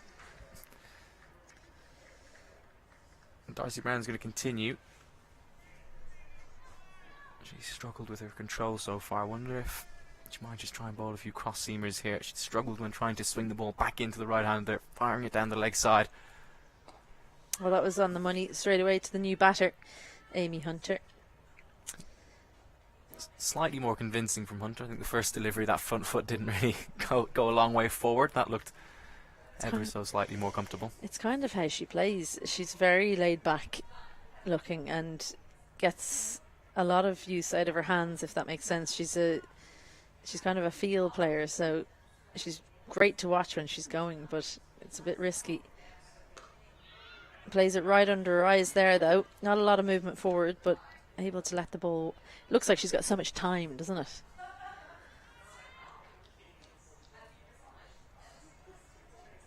Orla Prendergast to come, Laura Delany as well. Lots of experience there.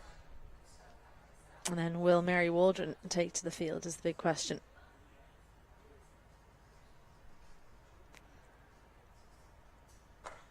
Throws her hands at that one as well. Almost a lazy shot. Finds the gap between slip and gully. And didn't look like she had too much control over that one, it has to be said. No, played that very late, like you said. Just ended up with a little bit of a bottom edge through past gully. I think it ended up being quite close to the gully fielder. Georgia Wareham in there. She did get a hand on it. Probably disappointed to let that one through. 2 straight to Lewis, and again manages to get a thin edge on it, down to fine leg. She spent a lot of time watching her partner at the start, but has looked pretty assured when facing herself. She's traditionally done really well, in particular against New Zealand, but not as well against Australia, and I think that'll be it's a real carrot for any player playing against Australia. That bouncer pulled to mid-on, no fielder there, looking for 2. Gaby Lewis says no, but yeah, it's a real carrot for any player playing against Australia, that if you do well against them, you often get a WBBL contract. I don't know if this is something that you've realised before, but I mean, a good example is Chamari Atapati did really well against Australia in the World Cup. Yeah. The Sri Lankan. Yeah, I remember watching that innings. She's been a mainstay in the WBBL ever since, and there are plenty of other examples. Excellent delivery, big shout, quite late from Darcy Brown, Jareth McCready, unmoved. Well, Jess Johnson at slip looked very interested in that, and certainly asking the question with Darcy Brown as she takes her cap off Mr. McCready, but it's 7 overs gone, 24 for 1. On the topic of franchise leagues, of course, Gaby Lewis will be heading to the Caribbean at the end of this summer. Herself and Orla Prendergast have secured CPL deals. Lewis has spent a bit of time at the 100. She did go on those kind of not exchange programs, but the young player programs that they used to do over. She went down to Hobart one winter for a while, didn't she? It was the program that took Kim Garth over there that ultimately ended up getting her to stay over there. But Lewis did something similar. Yeah, it was called the Rookie Program. Honestly. And Kim Garth was one of the first. Well, she was one of the first to get them. Laura Delany also did it, and actually Gaby was a rookie in Hobart when I was there, so we would have trained together there. 2 straight from Garth, and well, Ireland are finding the thigh pad and the helmet and anything that they can use to get runs very fruitful. Only 12 off the bat so far for Ireland. Yeah, well, you take the runs any way they can. You see Kim Garth, she bowled a lot to Leah Paul. She's only bowled 1 ball to Amy Hunter, I think I'm right in saying. Just double checking here. She's only bowled a handful of deliveries to a right-handed batter. So I think you just say that the adjustment was tricky for her. She ended up bowling 2 straight. Well, it's the kind of thing that Kim Garth has no time for, what you've just said there. If someone said that to her normally, said, oh, I've just kind of struggled to readjust, she just is like, no, you should be able to go from one to the other. So that's why she had that expression on, because she has really high standards for just that kind of discipline. So that's, I think, the real disappointment for her is not that there were runs scored, but the manner is a slower delivery. Probably could have got a run, but Kim Garth did enough to keep Hunter in her crease for long enough that they didn't take the risk. Yeah, missed out there a little bit, Hunter. Low full toss. Ended up hitting that a lot straighter than she intended, I think.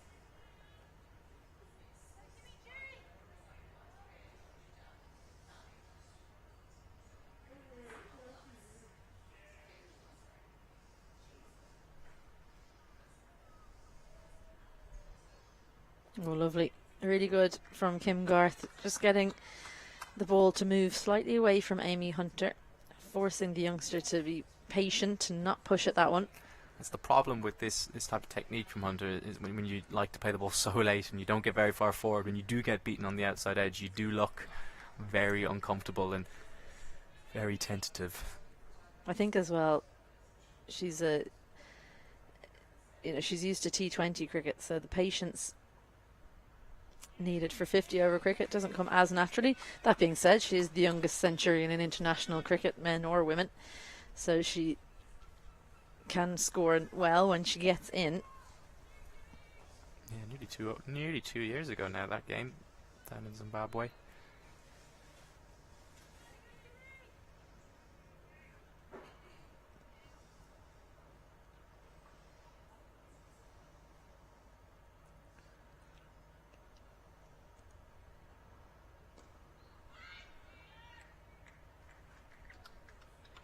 So another tidy over from Kim Garth, just those 4 leg byes off it, but only 4 runs go against her name in her 4 overs. 8 overs done, and Ireland 28 for 1. And now all the Australians running over to Kim and saying well done. I think that, I'm not sure, but could signal that she's going to take a break.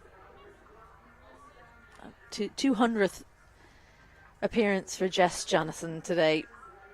What a servant she's been for her country. The left arm spinner, we'll see her later on, no doubt. Perhaps not too much later on. Lots of options at Alyssa Healy's disposal. The leg spin of Georgia Wareham. They've got Annabelle Sutherland as well.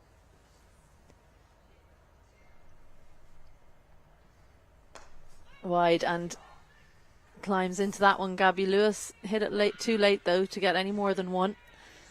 Ash Gardner, forgot about her, off spin. Yeah, the offie. So very good varied attack. One leg spinner, one left arm spinner, one off spinner, and then Talia McGrath rounds it out. So loads of options for Australia.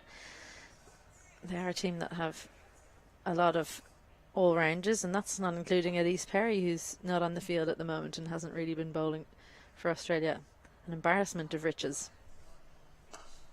Played late again, really well stopped in point, and Amy Hunter hit that so well, she called yes off the bat, forgetting that Australia are pretty decent in the field. Yeah, one of the more athletic sides out there.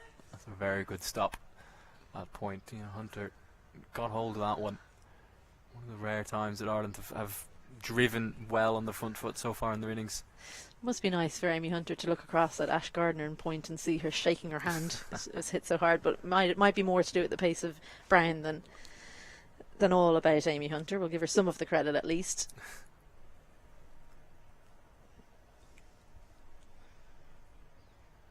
Well, again, strays down leg side. I just wonder, Darcy Brown's wrist position doesn't look consistent. Maybe that was, you can just see her there. She's practicing getting her wrist behind the ball. Looks like she was inside that one. Just pushes that one down leg. And she would usually hold her wrist behind the ball to get that natural away swing.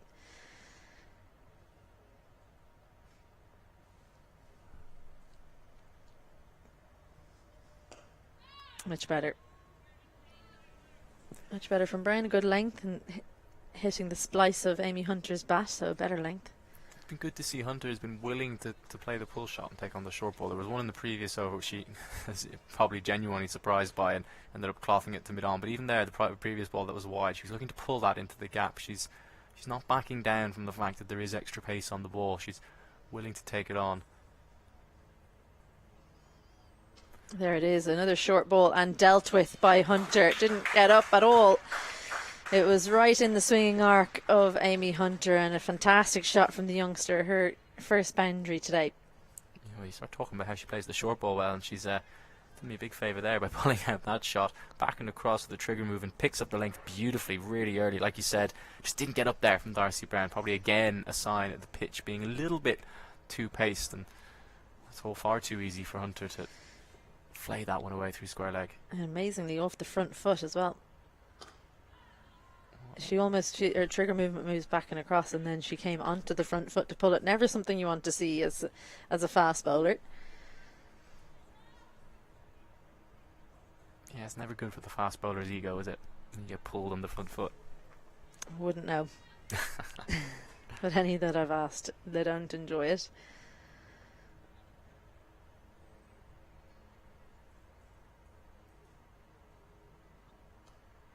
And two straight again. So single will close out Darcy Brown's fifth over. A mixed bag. You'd imagine that we'll see a change next over. 9 gone, and Ireland 35 for 1. Just 18 of those off the bat. So 17 either leg buys or extras. And it's something that's been spoken about a bit with Australia in the last 6 months or so, that they've been a little bit more loose with their deliveries. They bowled more extras. Even last year when they were in Breedy, there were a lot of extras in that T20 series that Ireland played with Australia and Pakistan. And that was when there wasn't even a lot of play because there was so much rain. So a bit of ill discipline. Maybe it's younger bowlers coming in, I'm not sure. No Megan Shoot this series. She's so economical traditionally with the new ball. So Darcy Brown taking on that opening bowling role instead of her. Kim Garth as well.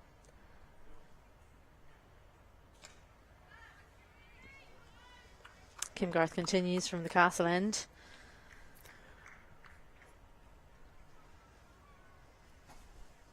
Well, it's been mostly at one end, hasn't it? I mean, Kim Garth 1 for 4. There was that one set of 4 byes off the hit, but apart from that, she's been pretty economical. She hasn't given away any wides and no balls. There's Darcy Brown's bowled 4 wides, including, and then a couple that have flown away off the pad when she's gone too straight. So it's mostly Brown that struggled, as Garth has been more disciplined.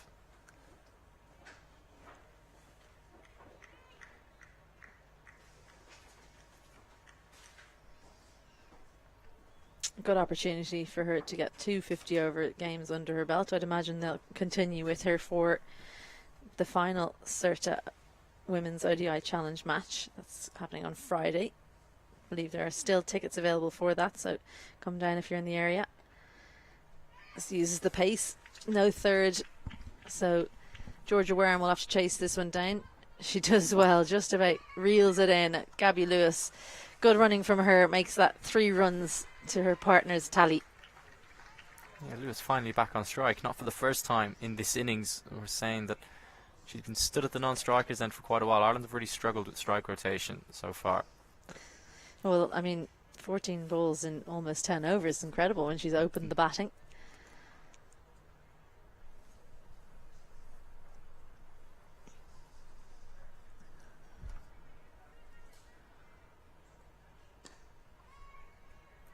Good fielding off her own bowling, Kim Garth. Yeah, it's a different type of concentration, isn't it, that Gaby Lewis will have to have had. You get a start, you face a few balls, and then you watch for another few overs almost, and then you're back on strike. Almost like 1 over spells in T20 cricket for bowlers.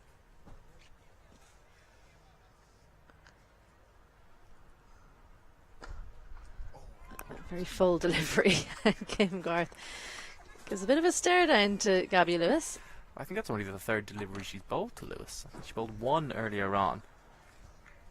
Yeah, she's bowled 5 overs through, and I'm pretty sure she would have thought, opening the bowling, that she would have bowled more to her old teammate than she has. But that was a lovely looking shot down the ground from Lewis. Unfortunately for her, that Al Garth was able to stick out a hand and save 4 runs. But this is an intriguing battle left, with 1 delivery remaining in this 10th.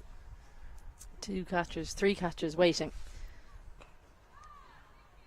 But 2 straight for it to go there, and that's the end of the power play, the first power play that is. And after 10, Ireland have lost 1 wicket, that of Leopold, for 5 runs, and they're 38 for 1. Yeah, Australia's power play, that is for sure. Just the 1 wicket. Could have easily had a couple more with the amount of times the outside edge was beaten. But Leopold departed. She struggled to get bat on ball, particularly then with Kim Garth bowling, challenging both edges really with the way she was swinging the ball in and away to her. In the end, she came around the wicket, had enough of trying to beat the edge, and just said, I'm going to bowl straight, and wrapped her on the pad first ball with that plan and got her out. And there's going to be a change both in the commentary box as Alan Lewis replaces Isabel Joyce. Good afternoon, Alan. And also change of bowling. Annabelle Sullivan is coming into the attack, replacing Darcy Brown. Yes, this will be interesting. Kim Garth, very good spell of bowling, has to be said.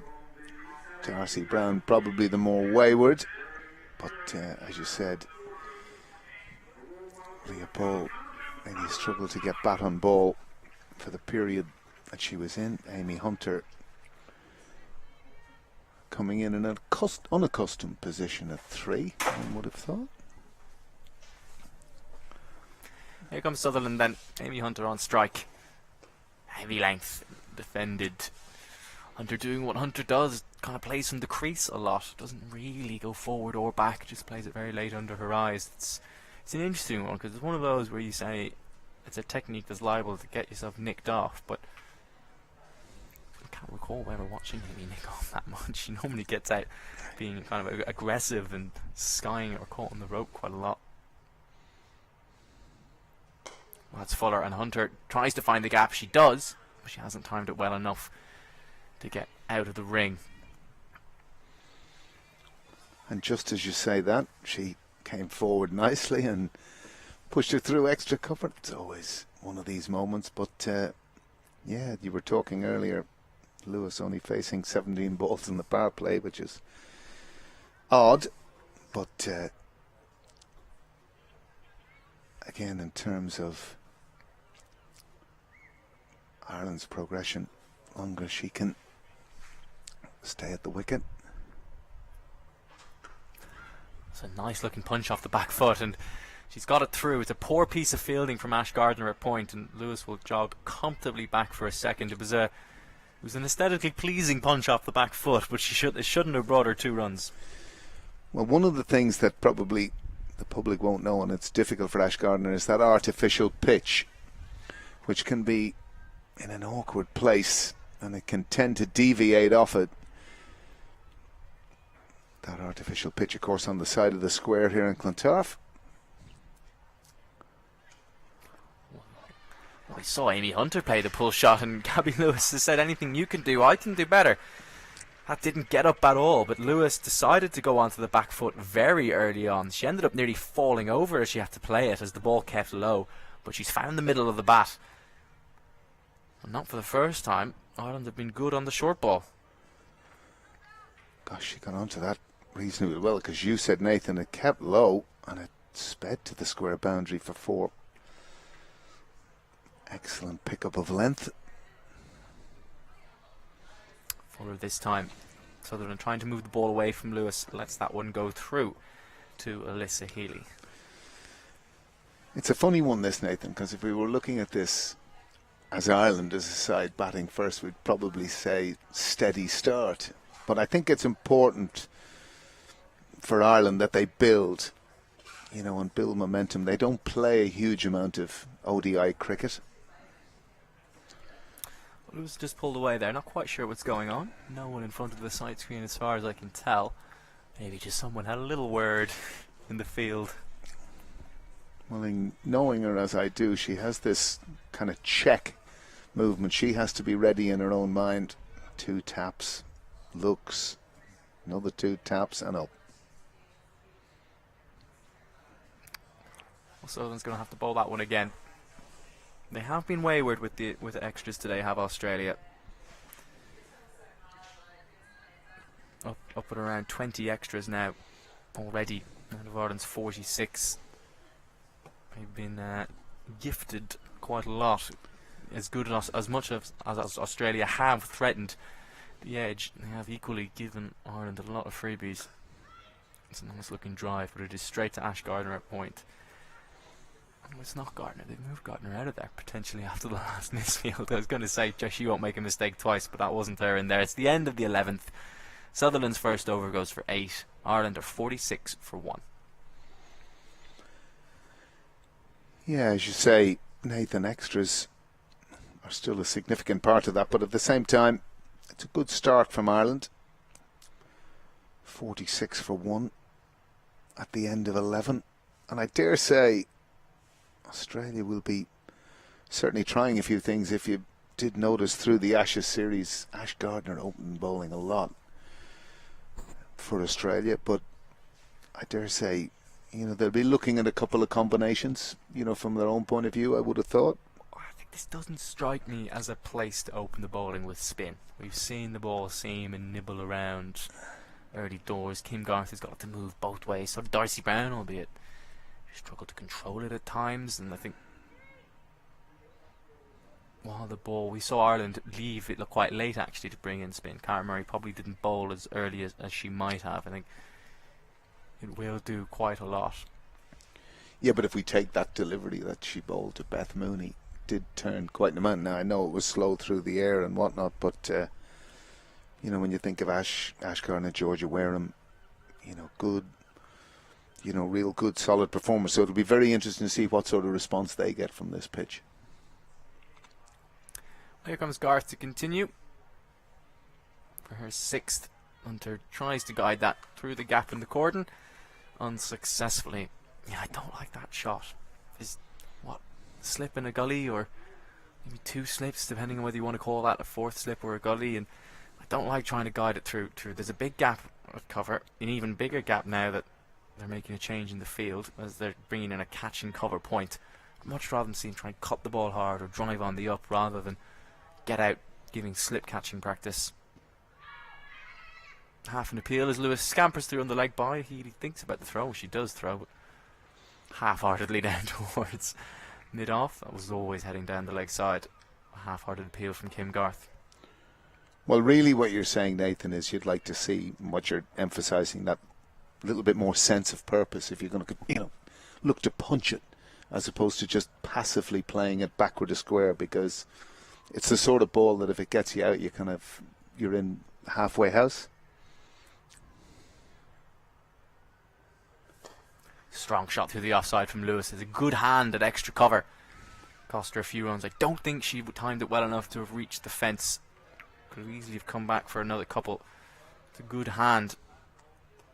I think that's Jess Johnson there, an extra cover. It's a very good piece of fielding, it has to be said.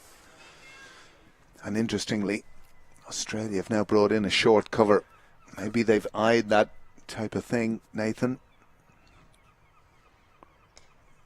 Well, she's tried to guide it again. It's a better shot in that she's found the gap. It's a brilliant diving stop by Beth Mooney. Kim Garth has bowled with very good skills here today, Nathan. Definitely looks the part, has put on a yard of pace since her Irish career. And I suppose, you know, that's the benefit of the professional environment that she's around for a top-class nation. A bit of an inside edge from Hunter. She didn't know a lot about that one. There's another shy at the non-striker's end. Hunter is not the fastest between the wickets. I think, was it between these two? I think there was a run out at the World Cup where I can't remember if it was between these two. Whoever was running with Hunter, I think probably just forgot who they were running with, because ended up selling her down the river a little bit, because Lewis is the complete opposite. She is a very fast between the wickets, and she loves to scamper through and take singles where they might not necessarily be. The only point of conjecture I have with Lewis is that she can tend to call from the non-striker's end to a ball hit in front of the wicket, whereas a lot better method would be to try and encourage the partner to actually make that decision, and that has often led to, in a sense, dismissals for Amy Hunter when logically there could be a single there, but she's making the call from the non-striker's end, which isn't really good, in that shape or form. But they're very anxious, to keep that strike rotating that you talked about. So 49 for 1 from 12, and it's Sutherland to continue the Styles Road end. They're not keeping in those catching covers for Sutherland. Hunter plays a big shot down the ground. Just that bottom hand came through. If she just kept her shape there with no mid-on in place, she would have had a glorious looking drive down the ground for a boundary. She hit it well, straight to King at mid-wicket. Well, the nice part looking at it here is the degree of intent that both players are showing. I think that's the pleasing part. Short again, and that is absolutely pummeled over mid-wicket by Amy Hunter. She's been quick on that short ball all day, and once again she gets onto the front foot, picks up the length beautifully, and launches it over mid-wicket. Well, that's actually a good length ball, Nathan, but she must have a very good eye, Amy Hunter, because she's just clubbed that wide of mid-on, and it brings up the 50 for Ireland in reasonably good time, it has to be said. So Hunter moves to 17. Ireland 53 for 1.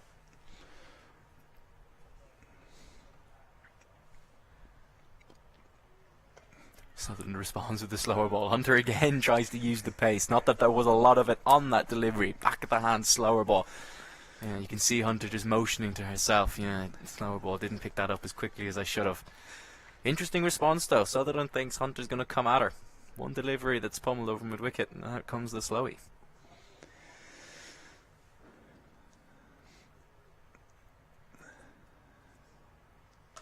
Oh, that's big. It's a long boundary out there, so I don't think it'll go all the way. No, it has. Amy Hunter has just picked that up off her pads and deposited her over cow corner. Hunter's on the charge for Ireland. That is a fantastic blow, it has to be said, and it's one of her scoring areas where she's big. And that went very big. And interestingly, you see that she kept her eye on the ball right to the last minute, beautifully timed and over the boundary for 6. Fantastic stuff from Amy Hunter. Yeah, well, it's prompted a bit of a conference here. Delany McGrath at mid-off has been joined by Alyssa Healy, and they're having a word with Annabelle Sutherland about what they're going to do here. Amy Hunter's come at them probably harder than they anticipated, and it is going to prompt a change in the field. Alana King has gone out from the ring, out at the deep mid-wicket. There is now a mid-on at place. Slip is gone into mid-wicket. There is still a gully. They obviously think Hunter is liable to play that little shot. I almost think that's almost a run-saving position rather than a catching one, given how she's tried to run the ball down to third. But Hunter's aggression has prompted a rethink from Australia.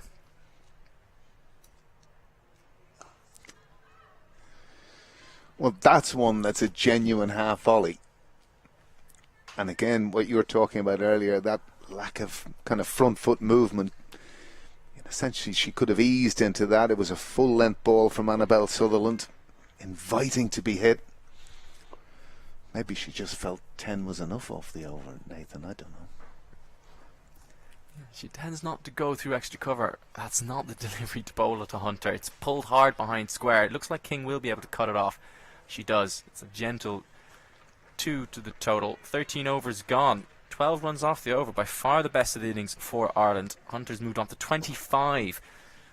The score is now 61-4-1. I mean, it's interesting, isn't it? She's far more comfortable on that leg side, Hunter, isn't she? Rather than trying to drive through the extra cover region, which is completely different from Lewis. Lewis loves driving through extra cover mid-off. Two very different players batting together. Yeah, I think they enjoy batting together. Obviously, they've opened quite a bit in T20 cricket.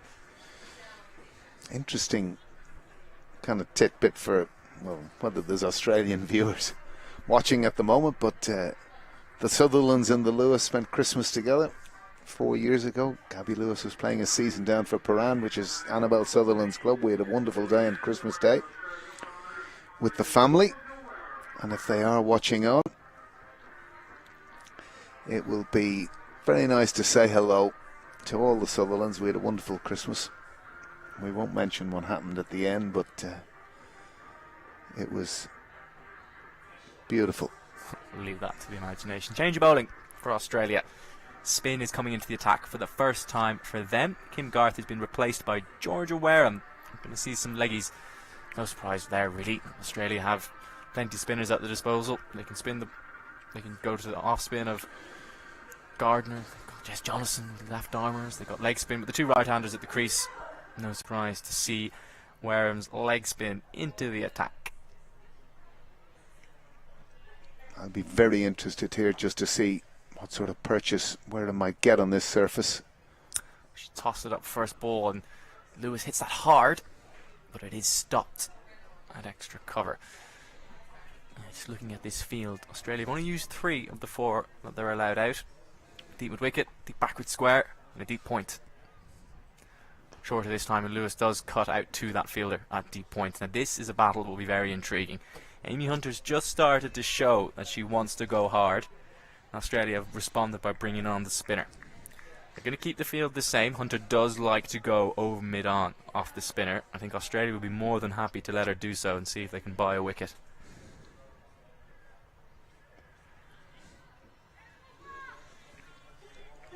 Again, an interesting point, that drive that Lewis hit when we talked about Perry earlier in the day, the way, you know, she was able to manoeuvre that ball wide of extra cover, get the boundary. There is Hunter down the track. It's quite wide delivery from Wareham. Hunter ends up clothing it to mid-off. I think she was trying to go through extra cover there, but it didn't take long for the aggression to come.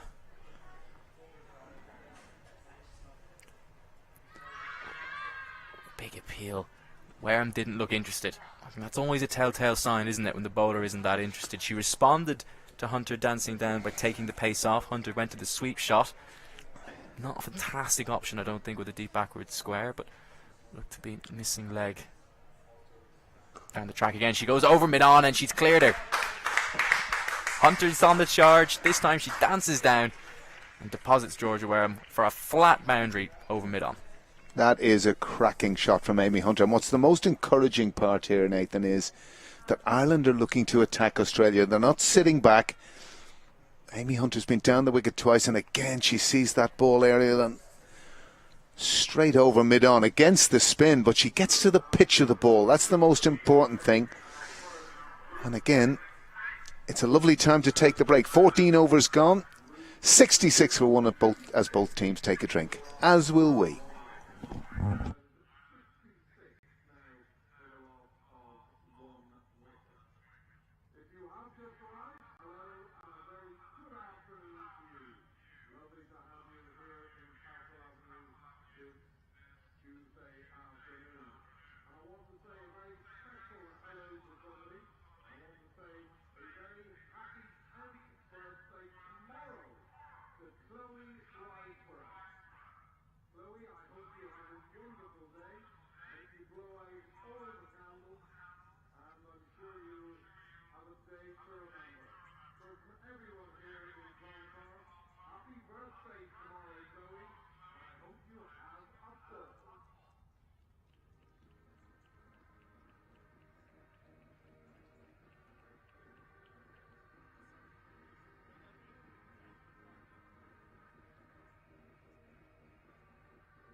Welcome back to Clontarf Cricket Club. Drinks 14 overs in. Ireland are 66 for 1. After a slow start where Paul and Lewis struggled for any fluidity, Amy Hunter has come in and made scoring look easy. I don't think Lewis faced too many balls in the power play. That was harsh. I think Lewis faced, 17 deliveries out of the 60 bowled in the power play. And Sutherland to continue for Australia. Lewis drives down the ground straight to mid-off. But I think you made a very valid point at the break, with Hunter being the aggressor. The important thing is that Lewis kind of sits in behind that a bit. But the great thing is that they're playing or trying to play with attacking fluidity. Oh, I think that might have just been a little cutter from Annabelle Sutherland. You could see Lewis is itching to get on that front foot, trying to get down the wicket, trying to hit the ball very straight. Just threw the shot a little bit too early. Back leg came through. If you're just joining us, Ireland won the toss and elected to bowl. Australia 321 for 7. Ellyse Perry the standout, 91 off 99 deliveries. Georgia Dempsey taking 4 wickets for Ireland. Lewis looks to almost play a sweep shot there. Sutherland drifts down leg but fails to make contact and will be a wide.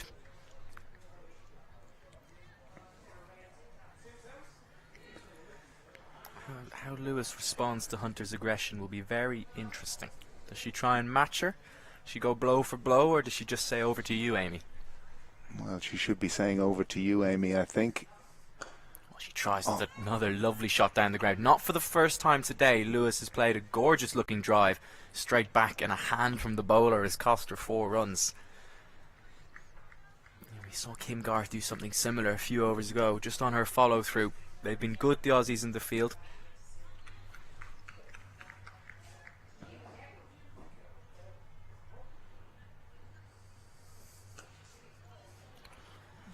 A slightly less convincing drive from Lewis. You can just see she's trying to practice that shot, hold her shape and get it out to the sweeper.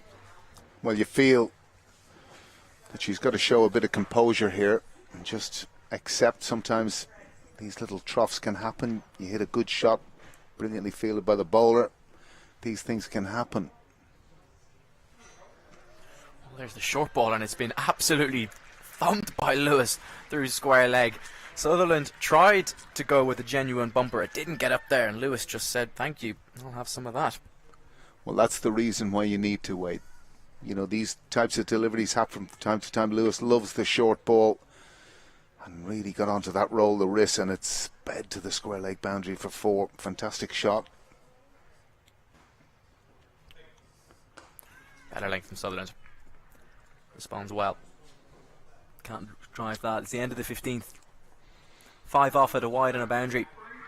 71 for 1 are Ireland. Let's have a look at the partnerships. Yeah, you can see, look at that, 20-run partnership when the batters themselves only contributed 8 runs. This goes to show how difficult the going was off the bat for Ireland initially, albeit Australia did give them plenty extras wise, but this partnership is much better.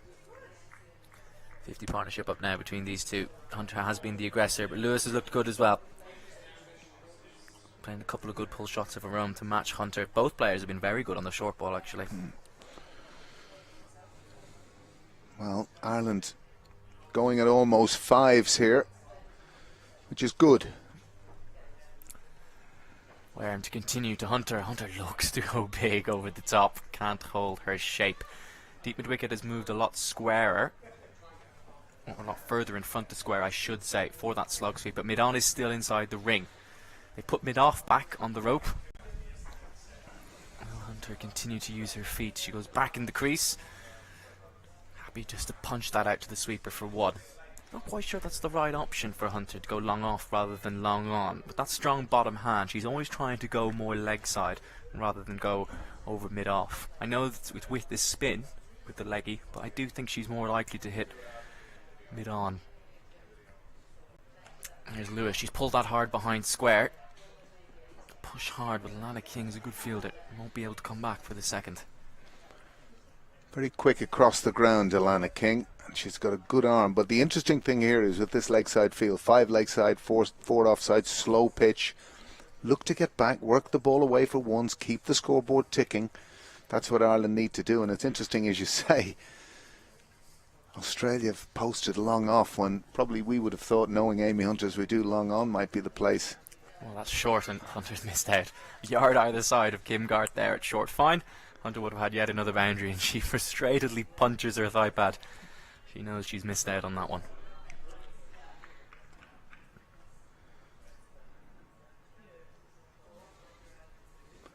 Tossed up again. Hunter goes over mid-on. That is absolutely massive. It's yet another maximum for Hunter. She continues to take Georgia Wareham on. This time she stays in her crease, goes down on one leg and slog sweeps her high and handsome over long on. And interestingly, already an adjustment. Delany King comes in from deep square leg, and long on and long off are both back now. And that's testament to this onslaught from Hunter, which has been absolutely superb. Back in the crease she goes, quicker and flatter from Wareham. It's a good response. 8 runs off the over though, thanks in no part to that maximum. 16 gone now. Ireland are 79 for 1. The interesting thing here, and just looking at that kind of body language between the two players, they really look as if they're enjoying themselves, which is of course what they should be trying to do. And again, at 80 for 1 at the end of the 16th, Ireland in a good position, it has to be said. Yeah, well, they've recovered nicely. Hunter has changed the game really, and Lewis being facing a few more deliveries has obviously helped as well. But she still faced considerably fewer deliveries than Hunter. But it's a good counter-attack led by Ireland's number 3. Sutherland continues. Square leg, interestingly, has moved a lot further behind square now. No doubt due to those pull shots that Ireland have been playing with a lot of authority so far.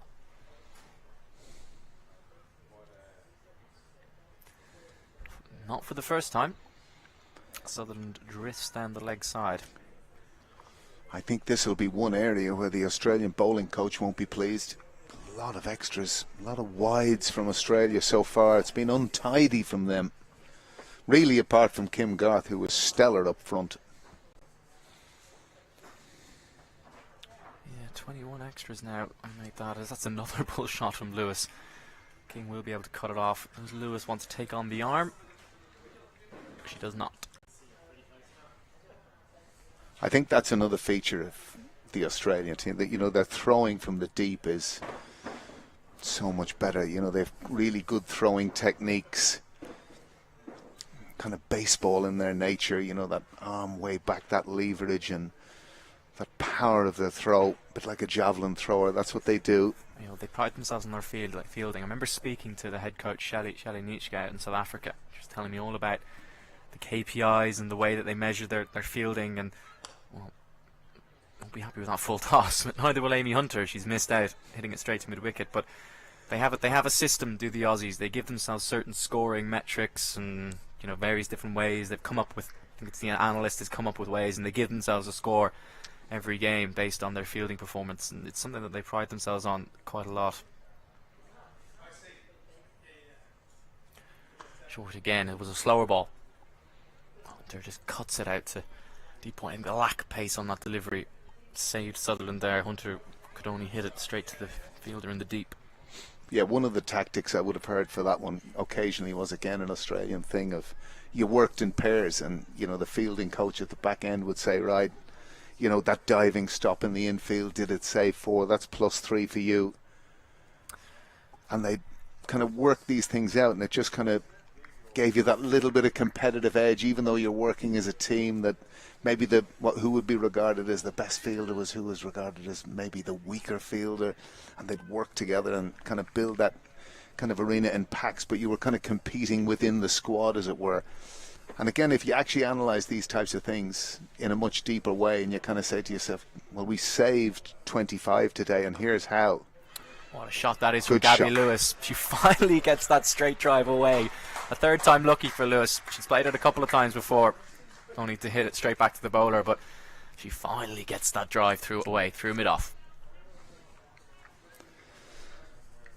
Well, I dare say that will please. But that was a gorgeous shot, well within herself. Just a lovely sense of timing. Kind of comes a little bit inside out a bit, but well timed. It doesn't matter how it gets to the boundary as long as it gets there. She's timed that well as well, so well in fact that it's burst the hands of extra cover. And we were just talking about the Australians and how good they are in the field. Well, Phoebe Litchfield has let herself down there. It was hit hard, but it was straight to her, and it's back-to-back boundaries for Gaby Lewis.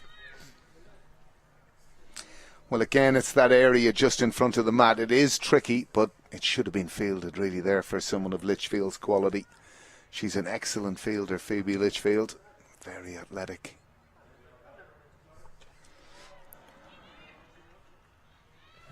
Aerial from Lewis, not 100% in control. She gets away with it. It's another good over from Ireland. 2 boundaries off it, held by Sutherland's wides, no doubt. But it's 92 for 1 off 17. Lewis 28 off 36. She's playing much more fluidly now that she's getting some strike. Amy Hunter, it's her turn to take a bit of a breather at the non-striker's end. She's 37 off 42. That required run rate is now down below 7. It was up over, close to 7.2, 7.3 a few overs ago. These two have dragged Ireland back into the game. Well, there's a lovely kind of crowd. It's a kind of beautiful ground for this type of fixture, and I'm sure they'll be really happy with this Irish response so far, which has been excellent. Yeah, well, Isabel Joyce and I were talking earlier about, you know, what's a good result here for Ireland under the negative assumption that they will struggle to win. And we did say that some sort of partnership or someone playing an Ellyse Perry type of role of taking the innings or taking control of the innings would be a big confidence boost. And we haven't quite got to that stage yet, but these two are certainly building themselves a platform to go and do something like that. Wareham continues, that's a good ball. And it was just, for a second, wasn't sure whether to go forward and back, and ends up committing to the forward defence relatively late.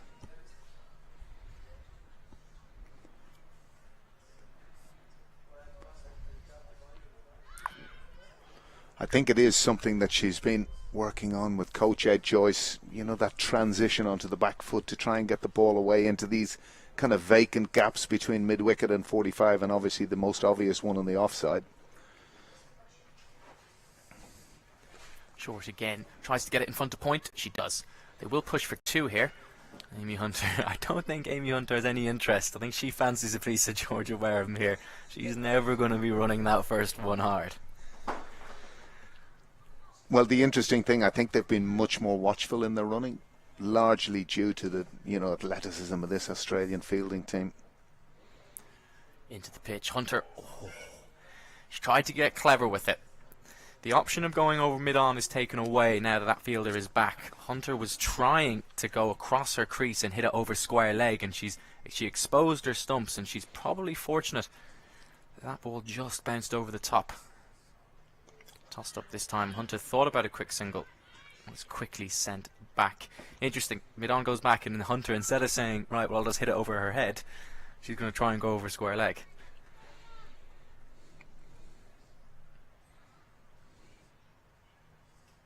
Tossed up.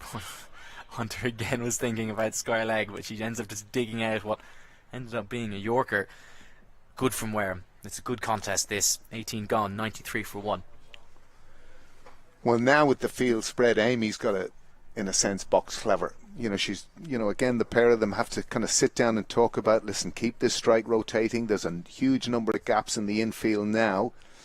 And, you know, you don't need to be belting boundaries every ball. Just try and get a single a ball. The boundaries, the odd boundary will come, that's for sure.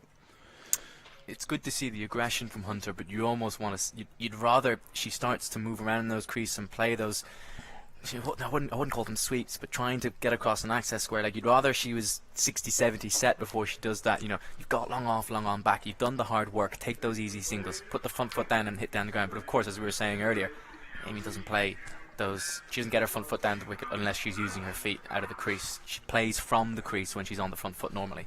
Yeah, but you made a very valid point there. Like, for that one that she swayed across, having dominated Wareham, why, in a sense, and obviously a must have been very, very close to leg stump. Had she got out in that fashion, she'd be kicking herself. And Ed Joyce would be kicking himself as well, the Irish coach. Change of bowling for Australia. Well, Sutherland has been hit out of the attack by Ireland, and it will be Ash Gardner. So we're going to see some off spin. Interesting to see how Hunter plays that with the ball spinning into her arc. But it's Lewis on strike, long on, deep mid wicket, deep square leg and cover. And Lewis just defends that to point. Of course, Ash Gardner, one of the star attractions at the IPL, and it was largely for this element of her game that she was bowled beautifully. A hard sweep from Lewis. Makes good contact, picks out the fielder. Of course, Ash Gardner earlier today did plenty of damage with the bat. 65 off 39, 7 boundaries, 3 maximums, 166 strike rate. She came as advertised. Destructive hitter in that Australian middle order.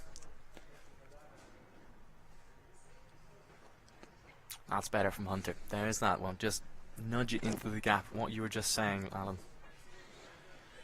Well, it's funny because, again, Ash Gardner, obviously a great cricketer, but it's this element of her cricket that she's a very clever bowler, varies her pace a lot. Lewis looks to sweep again. She's got it into the gap, but there is protection out there. She's done well to make contact on that. That was quite quick and flat from Gardner. Sweep potentially a risky option. But Lewis plays it well. Well, it's taken her to the 19th over to start sweeping, which, again, there can be an over-reliance on that from Lewis at times.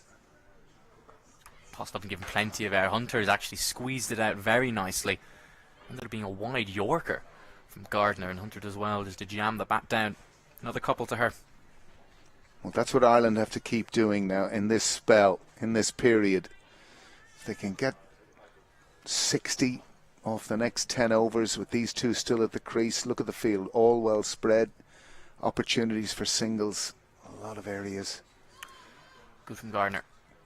Well, that's the point. That one was pushed through that little bit quicker. She really is a clever bowler. It brings us to the end of the 19th. Ireland 98 for 1.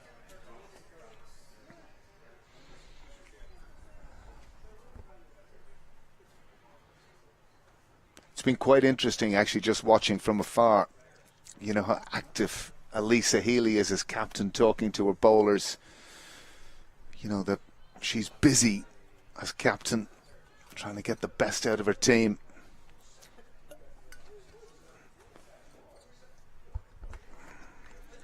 Yeah, I had half questioned about whether she would play.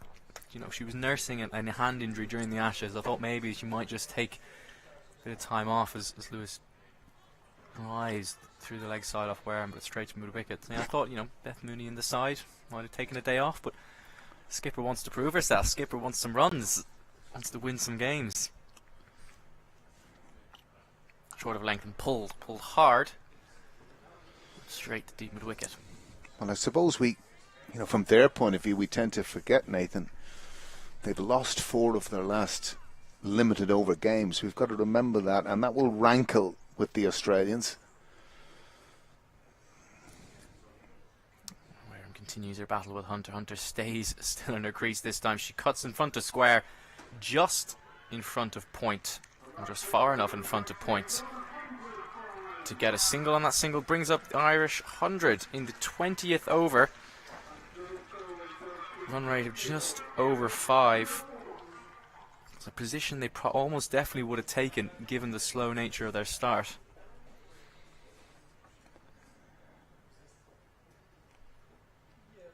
Short of length again. Lewis cuts but straight to Jess Jonathan at point. Again, the more Ireland batters can play off the back foot, Nathan, get that time to squeeze it into the gaps. Short cut. Oh, they will take the quick single. This could be tight. It's a poor throw from, I think that's Litchfield in an extra cover. Not for the first time today that she's struggled in that position. Amy Hunter with a good throw could have easily been a long way out. We talked earlier about how she's not as fast as Lewis between the wickets. Lewis just needs to remember who she's running with a little bit there, I think. I hear you. Lost of an edge, and that will be 4. Not where Hunter was trying to hit it, but nonetheless it is a very welcome boundary that takes us to the end of the 20th over. There were 7 off that Wareham over. It's 105 for 1. And at the end of that over, I'm going to say goodbye to Nathan Johns and welcome back Isabel Joyce, who's got a huge big smile on her face. Oh. Well, it's been very pleasant watching Isabel, I have to say, to see the way Ireland, and particularly Amy Hunter, when she came in initially, taking the attack to Australia. And it feels like what we were used to seeing from her in the Super Series almost, and we haven't seen it so far this year. And she chooses Australia, no less, to bring it out against. And some of those shots are just incredible. She's so small. I don't think you can really see it on the screen quite how small she is. She's even smaller than I am, which is saying something. And just the power with which she hits it is quite incredible.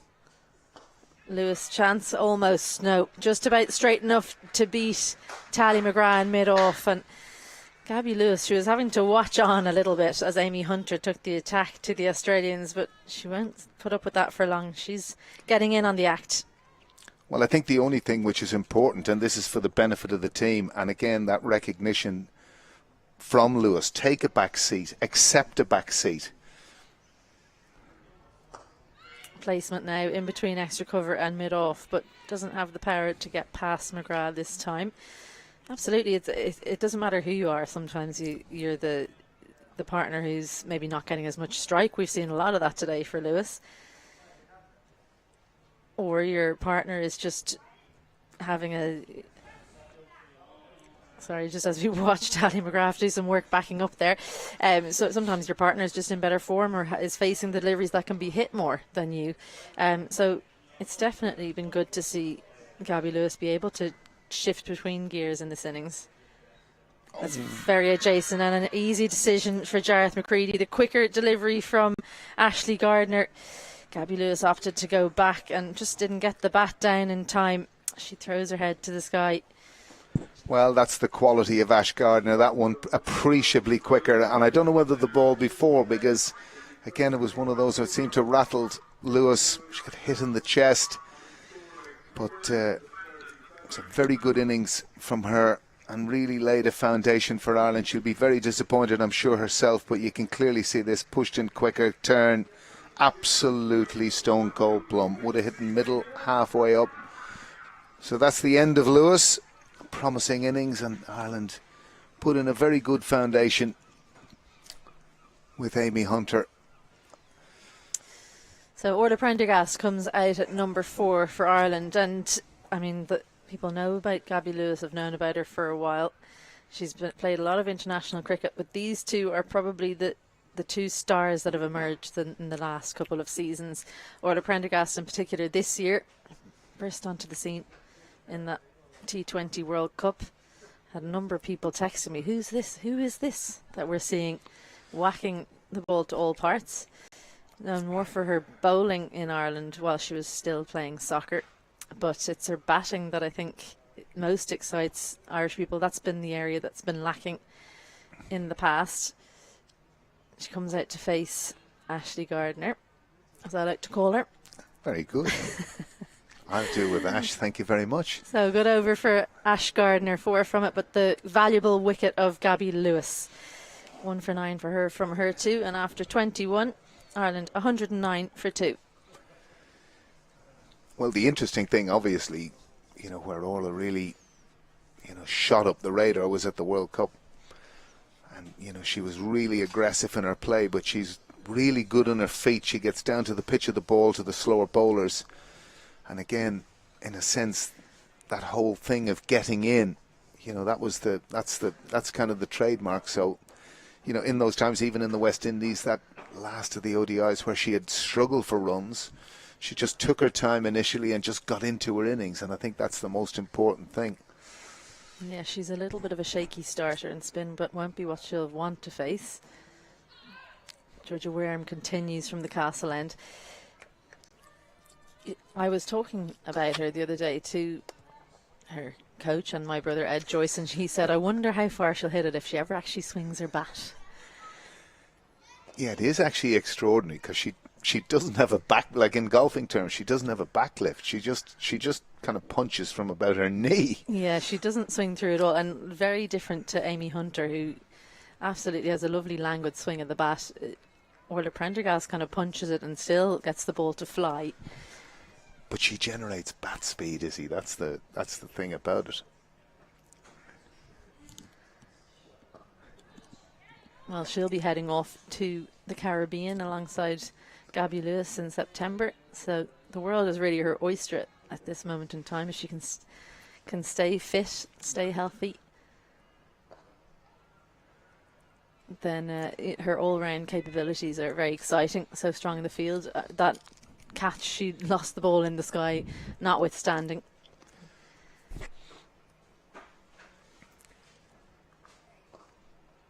Nicely worked into the offside. Good hands from Prendergast. Makes sure that she hits it nicely to the cover sweeper. Well, it's interesting, isn't it, that as we look on today, what is it, nearly 22 overs in, the most impressive bowler and show for Australia has been former Irish cricketer Kim Garth. She bowled an excellent opening spell. Really patient. Just probed away at a length. Nicely worked again from Hunter. She's edging towards her half century. But Wareham, excellent from her. 3 singles, just the 24 from her, 5 overs so far. 22 gone, and Ireland 112 for 2. So an excellent response from Ireland, Isabel. Absolutely. You know, it's something that we've kind of seen, and we can all watch on because everyone cares, but it's to see that kind of gradual improvement. Well, I'd say if you think, because it does feel gradual in one way, but if you look back, and I know there were players missing last year against South Africa, it was an inexperienced team, even by Ireland standards. But the difference between that series against South Africa and this is marked. A single, they're going to take on the fielder in mid-wicket. Beth Mooney can only throw the ball to her captain over the stumps. No real danger there for Prendergast. I mean, Nathan John spoke about Gaby Lewis's pace between the wickets, but Orla Prendergast is incredibly fast. Well, it's more the willingness to work singles, and I think that's the key thing, because if we think back to the World Cup, apart from probably the game against Pakistan, we were in great positions, you know, after 12 or 13 overs in each game, and really it was probably largely the brittleness of the back end of the innings, just the inability to hit boundaries, which was kind of crucial, and probably most crucial in the game against the West Indies. Uses her feet and gets herself out of trouble with great hands there. Orla Prendergast found herself in a difficult position, but was good enough to squeeze the ball out and past cover for her first boundary of the day. Well, the strength there, Isabel, is her willingness and the speed with which she can get down the wicket. Look, she's down like that, and she does it in such orthodox, right foot behind left, gets into a good position and can get the ball away and has time to get the ball away. That's the key thing, and the intent. Well, no surprise to see Ashley Gardner bowl with extra pace in that delivery. Are you going to continue to call her Ashley? Oh, that's her full name. Okay. I'll check with her if it's offensive to call her Ashley. No, definitely not offensive. No, it's just a bit of fun between you and me. That's it. A bit more air on that occasion. Changes it up with such skill. It does feel like when she gets hit for a boundary that she's got a good answer every time. She is one of the world's premier off spinners. Well, for me, I would say, the premier off spinner, I would say. Well, I should say one of the premier spinners. Okay. Because she's the premier off spinner, but I think Sophie Eccleston, you know, there's Alana King's leg spin, there's a few out there. Anyway, look, the end of 23 and Ireland 117 for 2. I think we're going to see a change in bowling. Georgia Wareham making way for Talia McGrath. Just watching on from the side while I was taking a break there. I was thinking how nice it must be for the up and coming Australian players to come into a team like this. So many set cricketers. Jess Jonathan 200 caps today. Ellyse Healy 250 if she plays on Friday, if we get a game in. Hopefully, fingers crossed, weather permitting. But then you've got the likes of Phoebe Litchfield with bat in hand, who gets to open up and have such an amazing partner, and Healy and Ellyse Perry coming in. And then with the bowling, they're able to learn on the job with such experienced players around them.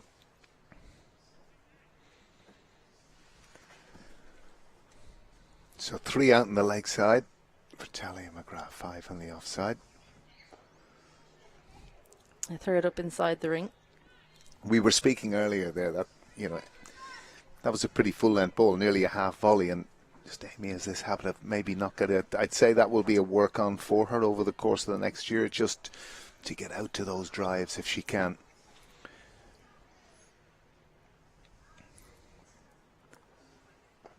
Ellyse Healy up to the stumps, and I mentioned it before, but she is a lot shorter than Gaby Lewis and Orla Prendergast, who would find that easier, meeting the ball a little bit earlier, managing to punch it through the offside. She doesn't want to get caught pushing at the ball, maybe edging or punching to extra cover.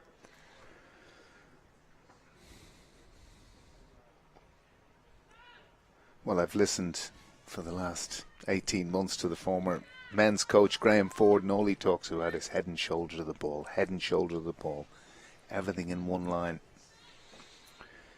And I can't, every week he says it, so it's just drilled into people. Andrew Balbirnie would have said the same thing when Graham Ford was Irish national coach. 49 now for Hunter, edging her way, just one away, but we saw Mooney in the first innings perish, one away as well. We wouldn't wish that on anybody. Well, Amy's batted beautifully. She really has today. She's taken the attack to Australia, and she's played with great maturity, and that's another wide. And I was only saying earlier, 5 of them out. It will be an area the Australian bowling coach will be very disappointed with Australia's performance here today. The number of extra balls. Well, the captain behind the stumps as well won't thank her bowlers. That's very wide. And it's definitely an area that Australia have struggled with in maybe 12 months now. And an edge this time. One went past. Leg stump, this one's gone past. And actually, I feel Ireland were due that. Ava Canning in particular was unlucky in her opening spell. Edges going past Mary Waldron and then between Mary Waldron and Cara Murray. So 4 off the bat for Orla Prendergast. Not classical, but she'll take it.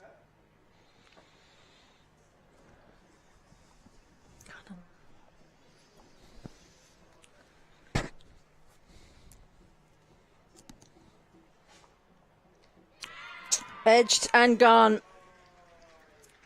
Looked to play that into the offside, stayed leg side with Orla Prendergast.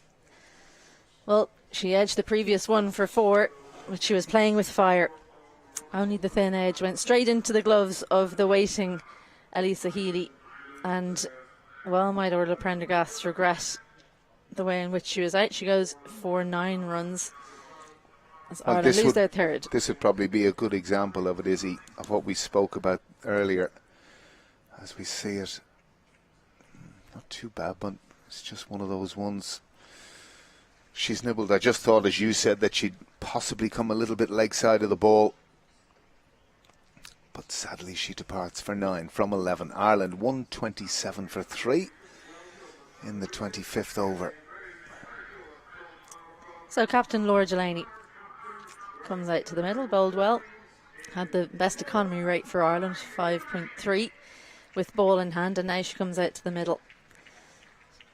Used to seeing her at 4, so she's moved down 1 spot. That's to make some space for Amy Hunter to slot in at 3. Leopold getting the opening spot with Gaby Lewis, and Prendergast in at 4. So now Delany at 5, and I think she's probably her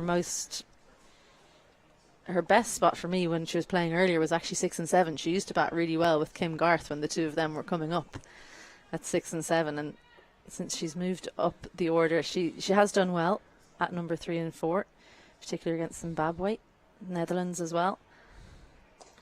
What do you feel about the opening situation? Well, I think Leopold's struggling, but she has done well for Ireland in the past, not too distant past, against the same opposition I was just mentioning, Netherlands and Zimbabwe. And it's a big step up against Australia. 50 though for Amy Hunter. She has made the step up very nicely indeed, the youngster from Northern Ireland.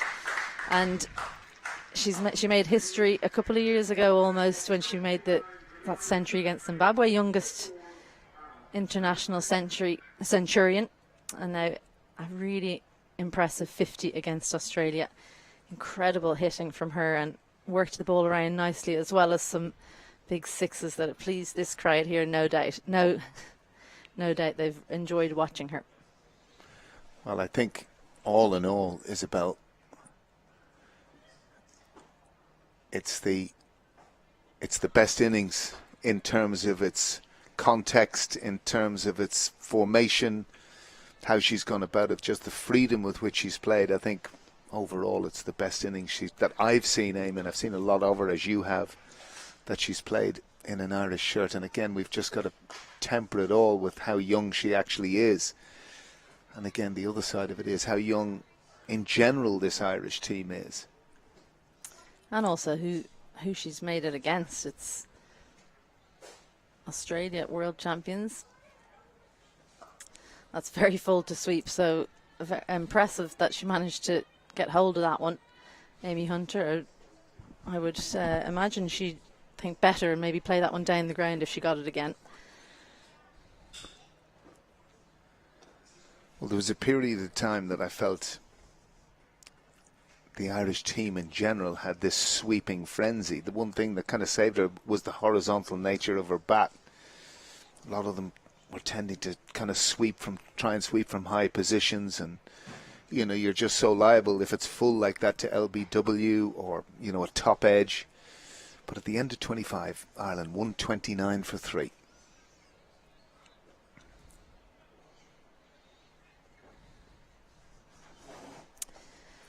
Yet to see Jess Jonathan, which is interesting to see. She's been very successful against Ireland in the past.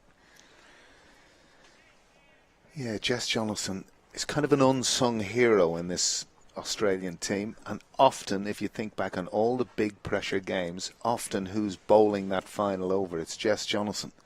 Yeah, I think she's one of those players, and every team has them, that the players within the team really appreciate and know who their most valuable player is in certain situations.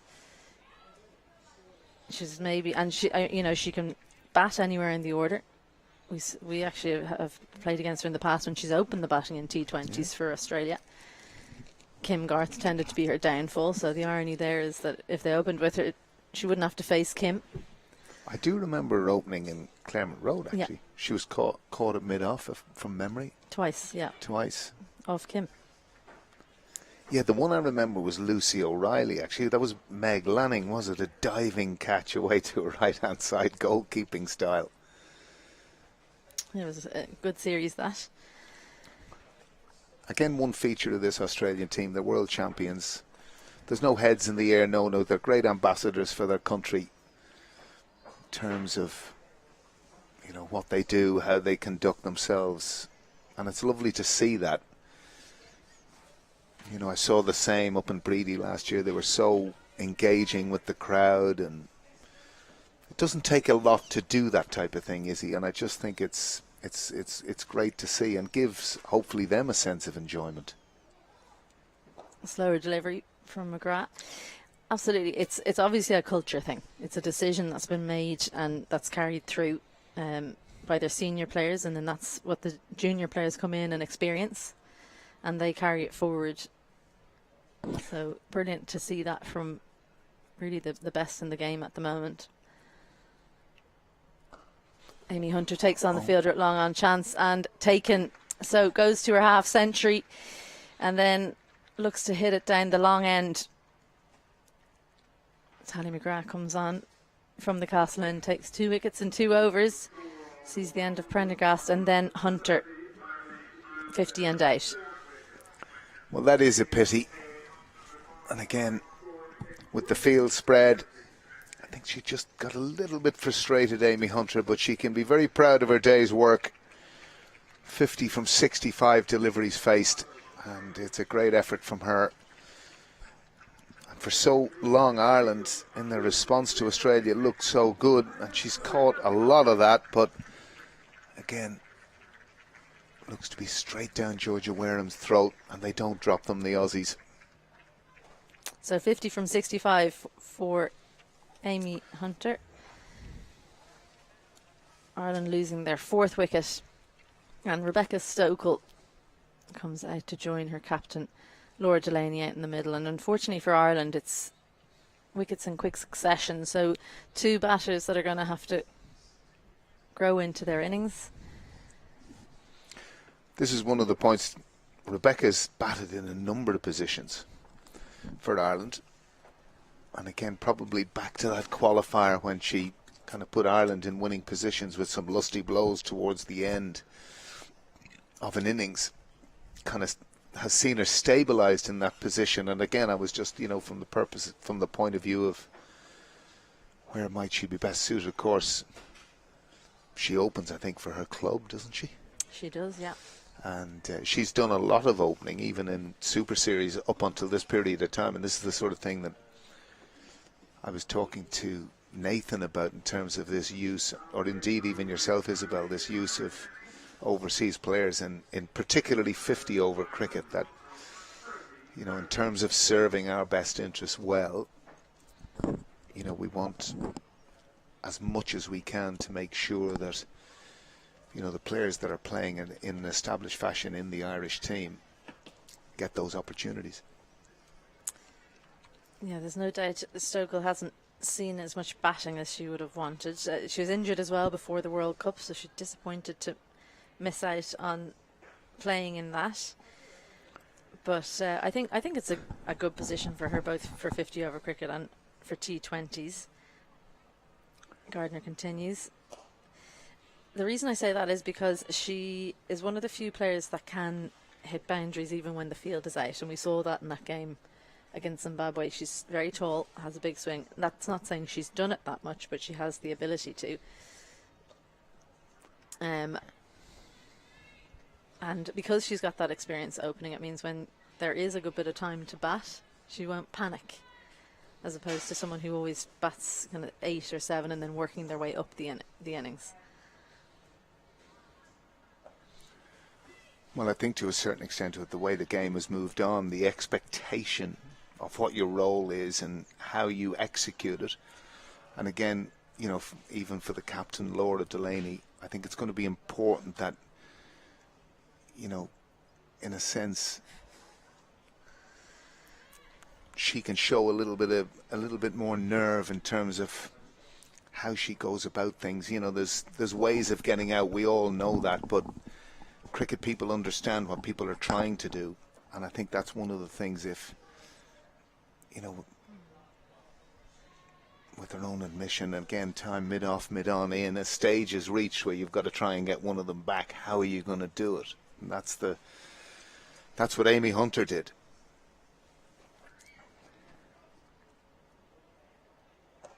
Well, she's decided to go for the sweep, and the problem for Laura is Gardner gets through her over so quickly. She changed up every single delivery there. Didn't get a proper look at any of them there, Laura Delany. And it's a maiden for the 27th over for Ireland. So they've lost 3 wickets in quick succession, the home team. And now Australia, something they're so good at is turning the screw. Once they get you on the back foot, they just keep throwing punches. Well, Ireland have scored 27 runs, I think, in the last 7 overs, so that's an indication of how they've come back into the game so quickly. Isabel? Talia McGrath won't enjoy how quickly Gardner gets through her overs. She's straight into her next one. A thin edge from Stokel, but they've put third out on the boundary. So just the single gets Stokel off the mark.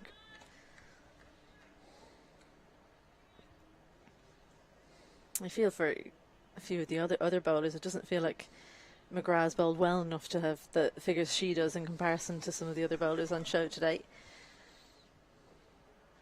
She's bowled a little bit two sides. It's another 4 leg buys to the Irish tally, or just four runs in fact.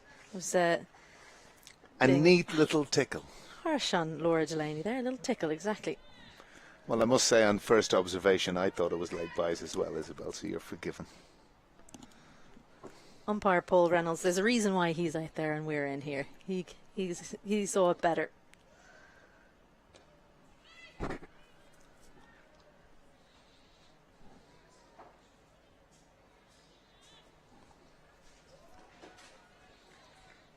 I think this is sometimes when you sit as a coach in a changing room, when you're hoping and wishing a player, to play an innings that is to your satisfaction. You know that type of way? This is an Irish innings you're speaking An about. Irish innings I'm talking about, yeah.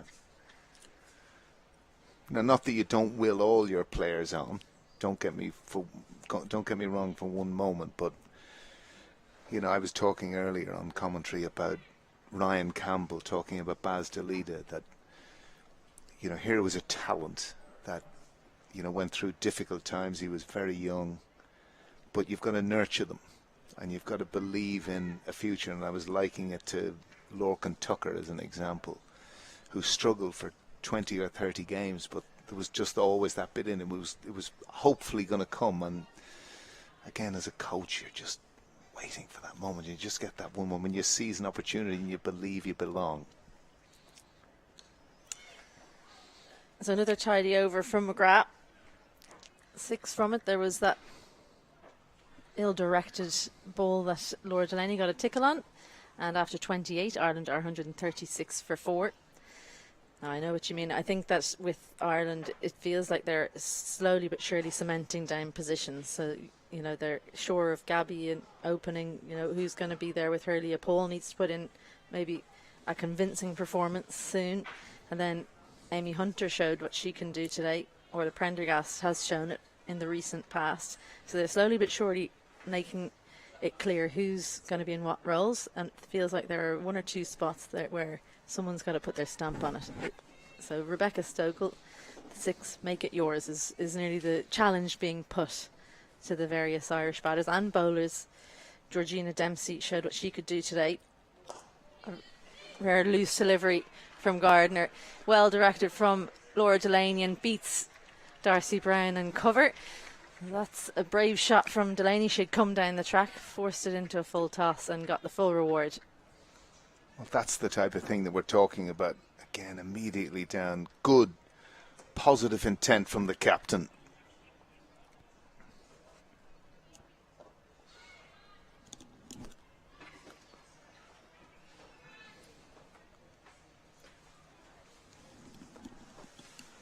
Gardner tidy as usual.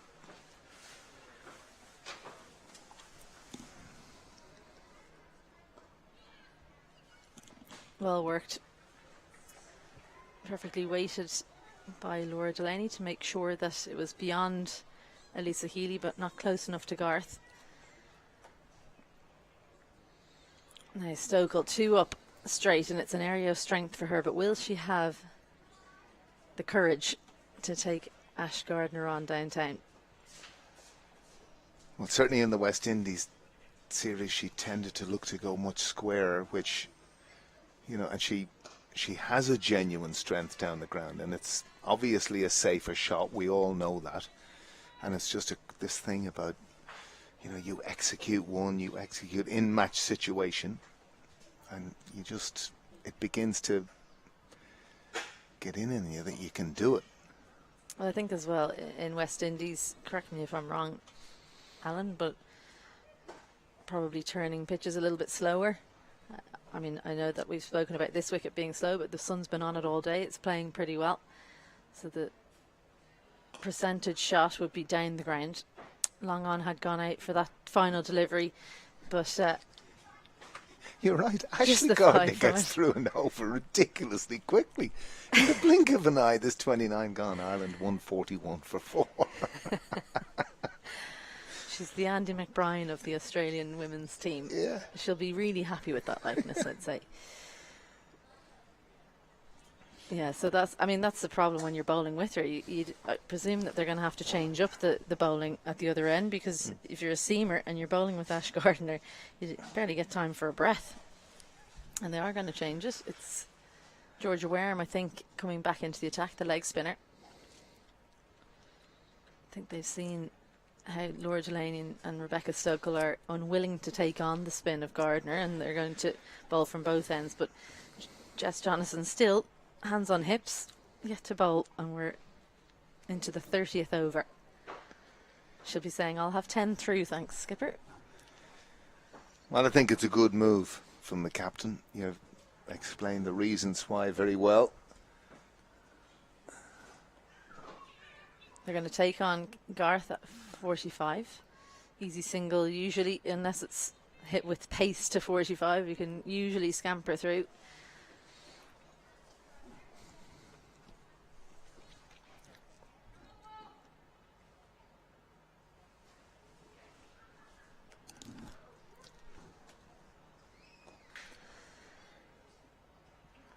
Well, that wasn't where that was meant to go, but it's taken a thick edge from Rebecca Stokel. She'll come back for 2. Welcome runs, even if it wasn't convincing. Well, at least there was intent. Get it over the infield, playing with the spin.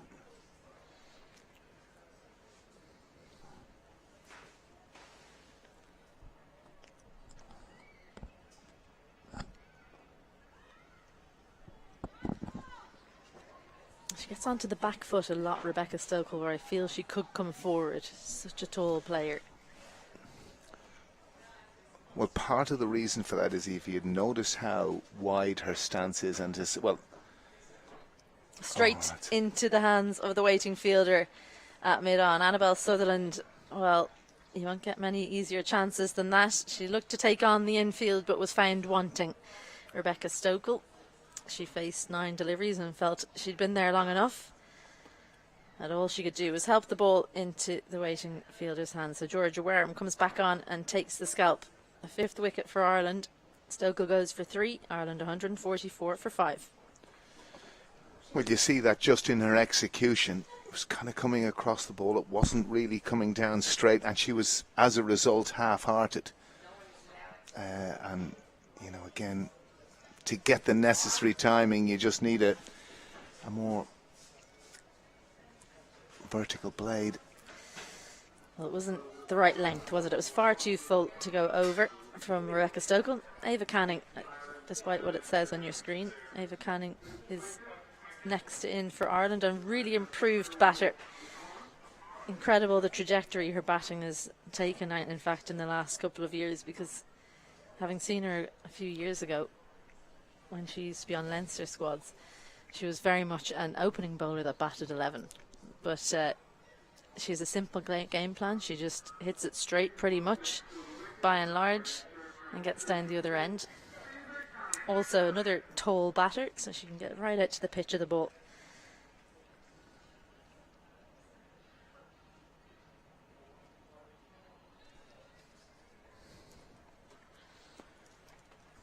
And so Australia getting through their overs now a wee bit quicker than the Irish team did.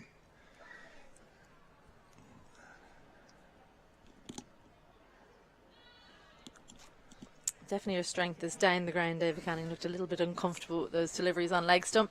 A really good change of bowling from Alyssa Healy brought Wareham back, and a wicket straight away.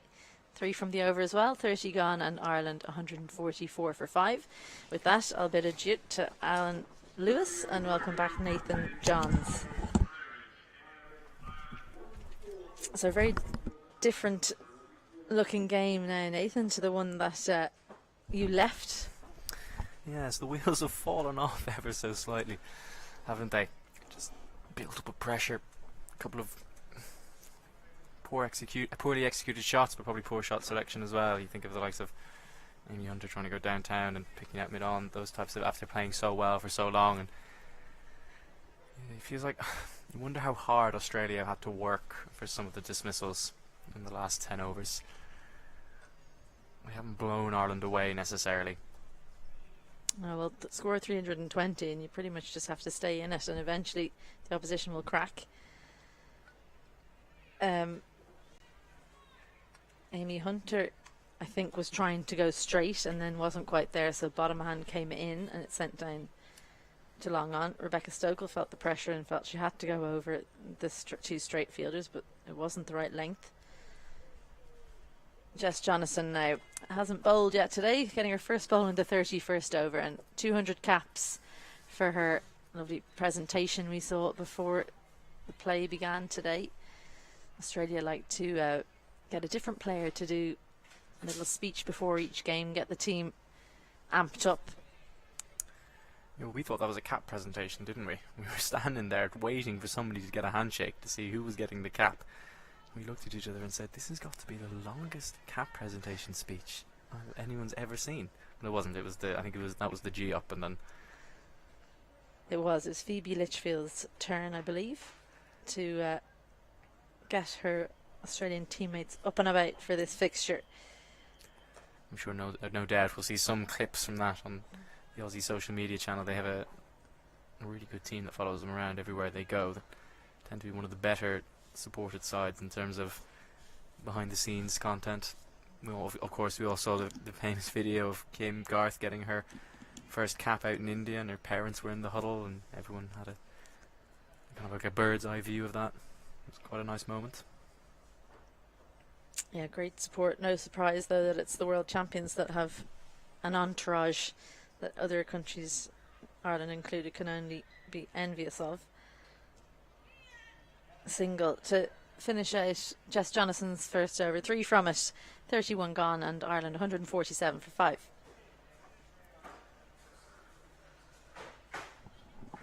Yeah, interesting to see no Mary Waldron as of yet. I don't know if that's the case, if she's not going to bat at all, or does she come in at number 11 to delay that process as much as possible. Haven't quite heard the severity of her injury. It looked pretty clear from our vantage point when she was going off the pitch during the first innings that it was a calf problem. Well, I think if it was close, she'd come out and bat, but if it's not going to make an impact on the outcome of the game, then Ireland will probably protect her. Series coming up against Netherlands coming up, then Laura Delany taking on Georgia Wareham, who is continuing from the castle end.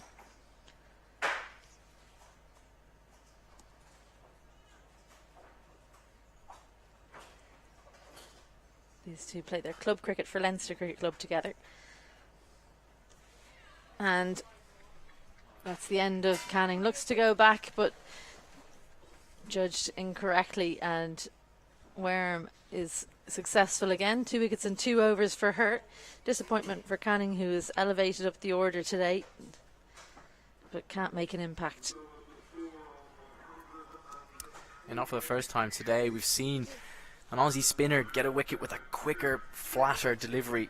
So Ash Gardner, Gaby Lewis out like that, and that one actually spun a little bit as well. So Eva Canning kind of caught in the crease trying to go back, and then ends up spinning past her attempted cut shot onto her off stump. And I think the fall of that wicket, the players are going to take a drink, and that means we will take a quick breather as well and be back once play resumes.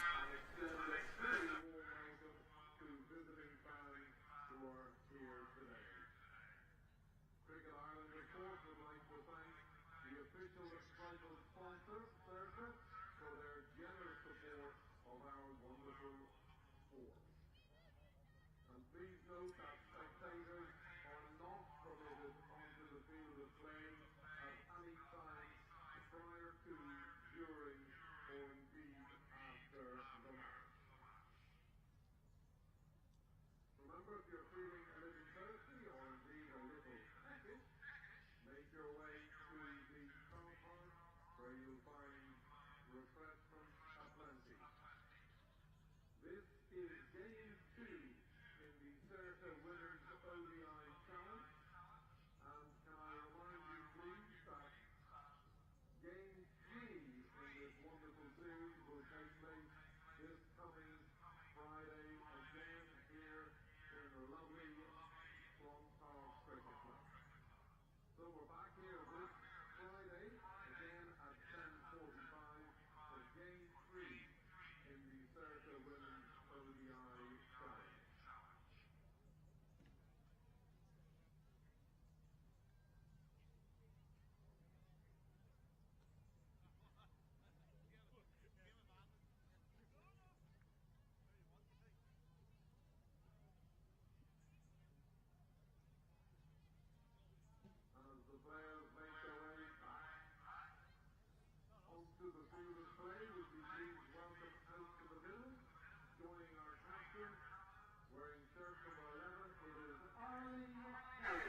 Well, Ireland looked really in the game for a while there when it was Lewis and Hunter at the crease.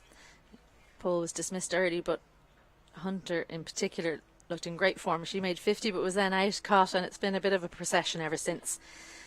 Gardner came into the attack and dismissed Lewis, and then Prendergast and Stokel and Canning followed soon after. So it's Delany and Arlene Kelly now out in the middle. Georgia Wareham with ball in hand. Ireland less than half the target on the scoreboard with just over 18 hours to go, but 6 of their wickets gone, and probably Mary Waldron not able to take the field. She left the field injured in the first innings. Yeah, plenty of air given there by Wareham. She's going to be more than happy to toss the ball up to Kelly and see if she fancies taking her on downtown, given the match situation. Well, there was an interesting warm-up game before the World Cup between Australia and Ireland that Ireland won, and Arlene Kelly hit a few maximums in that game, so they know that she can do it, but they're daring her to try on this occasion.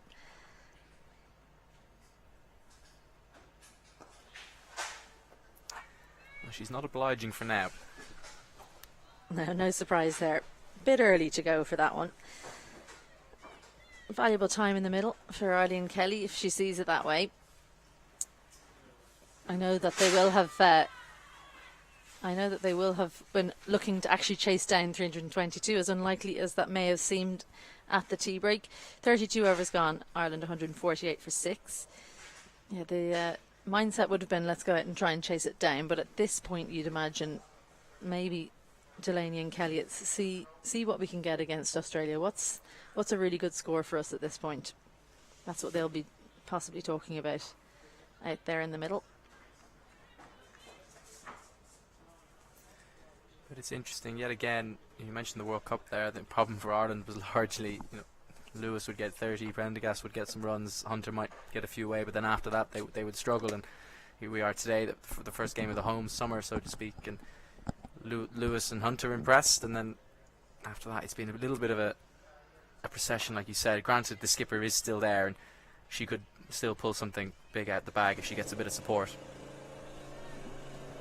Well, I think in that World Cup what was disappointing was that the lower orders' ability to recognise that they weren't able to hit boundaries and just making sure that they rotated the strike if they weren't in the position to hit a boundary. That was what really struck me.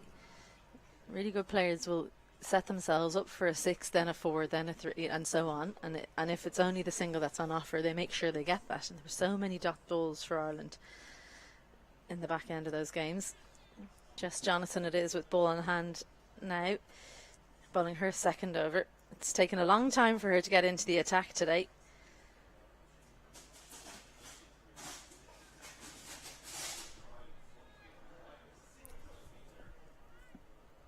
Arlene Kelly off the mark with that single. Laura Delany pretty well set at 17. What's he thinking about taking it on? Just a couple of deliveries now for Delany. There's been that little shimmy down the track. She's thinking about doing something like coming down, but pulling out of the shot. And even there, she's shifted out of her crease before rocking onto the back foot. She's looking to get on the front foot. Whether that leads to a shot over the top or not, we'll have to see. But she's at least shaping up to be positive. Well, that, unfortunately, Nathan, is just what she does every ball. She just shimmies down. I think she starts quite deep and takes a little shimmy forward. That's her way of reminding herself to maybe come forward. But Arlene Kelly it is that takes on the straight fielders and lifts the ball over Jess Jonathan's head for her first boundary. And the 150 came up as well in that over. 155 now for Ireland. We keep on missing these milestones, Nathan. Got to keep an eye on the score. But good commitment to the shot from Arlene Kelly. Good hands as well. Yeah, didn't try to overhit it. Knew she just needed to clear the infield, given that mid-off was inside the circle. Yeah, dot ball was bowled there while that replay was shown. 33 gone. Ireland 155 for 6. The skipper, Laura Delany, is still in there. She's still battling away. 18 off 24. She's been joined by Arlene Kelly, who just hit a glorious shot over mid-off to relieve some of the pressure. Australia well and truly on top. Well, Georgia Wareham will continue from the castle end. Wickets shared around for Australia. 2 for her, 2 for McGrath, 1 for Garth.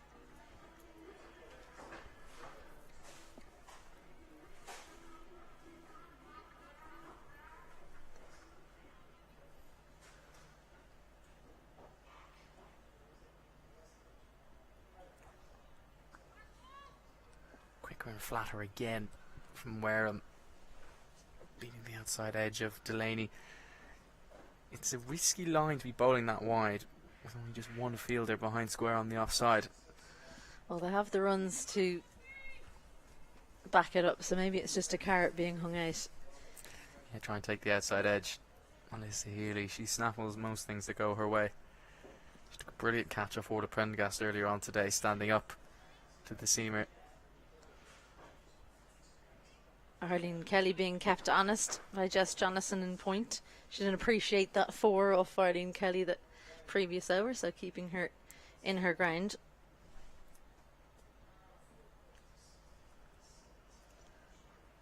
And out. That's the one that stays, goes straight on. Top spinner Laura Delany goes on the back foot, looks to play square with the spin that wasn't there. And another wicket goes down for Ireland. Laura Delany looking to play it through the offside, but Wareham on the money. 18 for Delany, as Ireland are 155 for 7. Yeah, the procession continues. Skipper is now gone. Like you said, this clever piece of bowling from Georgia Wareham. She's been good. She was under pressure early on in her spell. Amy Hunter took her on and had a bit of success against her. She's come back nicely and she's bowled well to the Irish middle and lower order here. Not the first time she's taken a wicket with that ball that just comes out quicker out of the hand and flatter.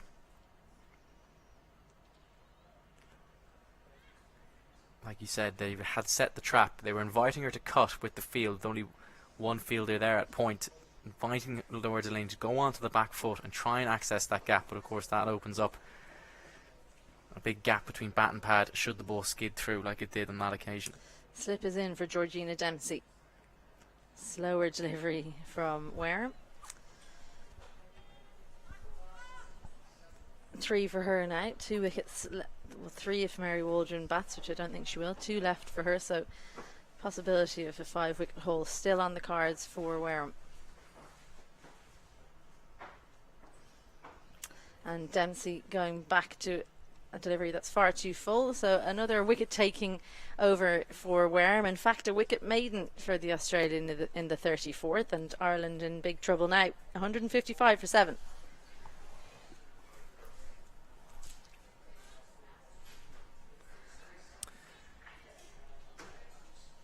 Yeah, Kelly and Dempsey now, the Irish rear guard. Be interesting to see how Dempsey gets on. He's got pedigree as an all-rounder, hit 40 here last year against South Africa in Clontarf in an ODI. Similar enough situation actually. Ireland kind of struggling a little bit, having the middle order let themselves down a touch. She's had a good day today so far, has Georgina Dempsey. 4 for 54 off her 10 overs.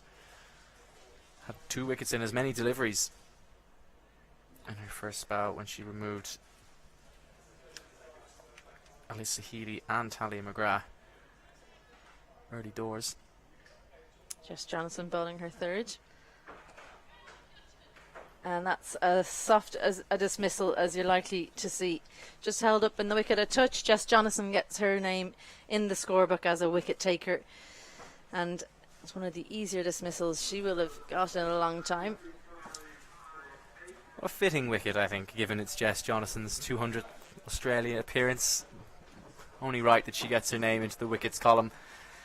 Like you said though, soft dismissal. Simple catch, taken at cover. Just held in the pitch a little bit, not quite sure what happened there. Ava Canning just threw the shot. Oh, Arlene Kelly, I should say. Arlene Kelly threw the shot far too early. Chips it up into the offside. Isabel Joyce is going to run off. She's got to get ready for the player of the match presentation. Alan Lewis is going to join me for whatever is remaining of this Irish innings. looks like this could be the last wicket, Alan. I'm not quite sure whether Mary Waldron is going to come out to bat. It would look like there's not much point. If she's injured, don't risk it. There's another game to come on Friday if fit for that, and if not, like we said, there is a tour of the Netherlands coming up. So Cara Murray is into bats. Probably one of the longer Irish lineups in terms of batting depth. Cara Murray's no mug, coming in at number 10.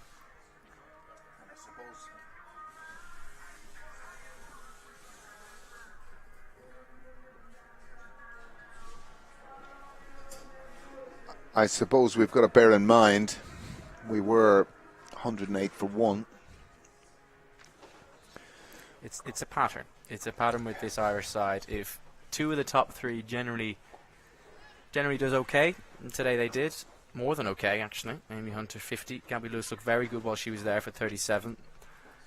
Albeit she got outfoxed a little bit by Ash Gardner, but once those 2 left, it's been a procession, and that happens a little bit too often for Ireland. Too often the middle order and the lower order, despite the talent that is there, just can be a bit of a procession. I'm not sure if that's a psychological thing, if it's just habits that are hard to break, but quite often it's soft. It's falling into traps that are readily identifiable, playing soft shots, or trying to hit fielders or hit against spin, that type of thing. And it's frustrating from an Irish point of view, but of course Australia, they've done really well. They've just hung in the fight, put 320 on the board, and said to Ireland, keep coming at us, and we'll wait for you to make the mistakes. Yeah, I kind of think there was a period, and Amy Hunter showed it, and again Gaby Lewis as well, in terms of that ability to hit the ball straighter. You know, again, they hit it harder. I think what you talked about with the ills of kind of going across the ball in a sense too early, this ability to hit down the ground, I think is something that's going to be a big work on for them. I think they've got to try and get themselves, particularly those middle order players, that ability to hit the ball over the infield. Because we've got to bear in mind Amy Hunter's doing this at 17. 17 years old. She's older than that, isn't she? Is she? Still 17. I'll Google it now.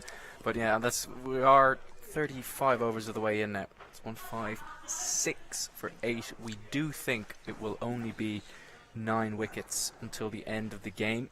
Amy Hunter. Mary Waldron, the other Irish wicketkeeper, looks to have injured her calf while keeping in the first innings, and we suspect, given that she has not made an appearance yet, that she will not come out to bat. You're right, Amy Hunter's still only 17 on. Thank you. Apologies. Thank you. I apologise for ever doubting you. Thank you. Georgia Wareham to continue. Cara Murray on strike. It's a poor delivery. 2 straight. Only frustration for Murray is that she didn't hit it hard enough to go to the rope. She comes back for another couple.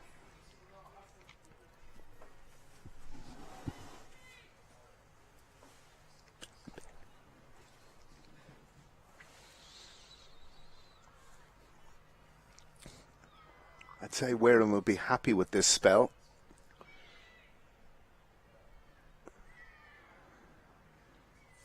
Well, she's come back well. She was under pressure, and probably under some pressure she didn't necessarily expect to be under when Hunter was taking her on over mid-on and launched her for a maximum or two. But she's recovered well. She's both quicker and flatter, and she's targeted the stumps off the tail and has asked questions that Irish batters haven't had any answers for. Yeah, I kind of think and obviously now she's facing Cara Murray, had a difficult day at the office, but in terms of Leafs and experience and talking to maybe opposition, this would be a good person for her to talk to, Georgia Wareham. She bowls a bit quicker than Cara Murray, doesn't she? Correct. More energy through the crease. The stock ball comes out flatter, but she still manages to toss the ball up with that pace. And I think that's something that Murray will look at as she continues to develop.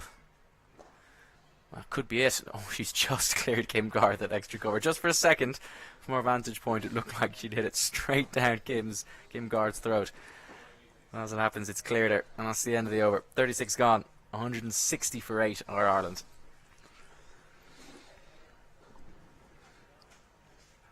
Georgina Dempsey, yet to face... Oh, she has faced a delivery. What am I talking about? She's faced 2 deliveries, Georgina. She's had a very good day at the office, Georgina, with the ball. certainly she won't be found wanting in terms of trying to put bat to ball, I would imagine.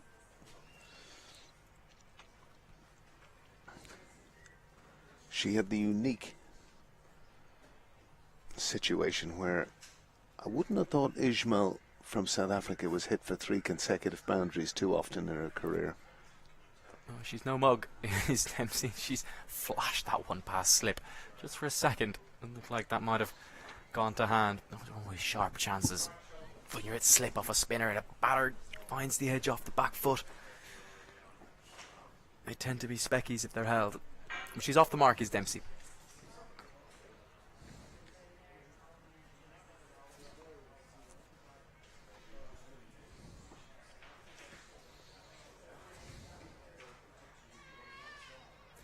Half an appeal from behind the stumps. Alyssa Healy. No interest from Jonathan.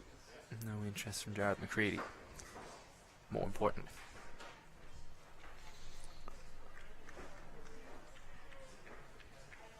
I was interested to see in that India-Bangladesh series, Harmanpreet Kaur. Did you see that? Smash the stumps down. Yeah, it's something you see a fair bit of in club cricket. Having been adjudged LBW, and I don't know whether anything's going to come of that. You can't be behaving like that. I suspect something will come of it.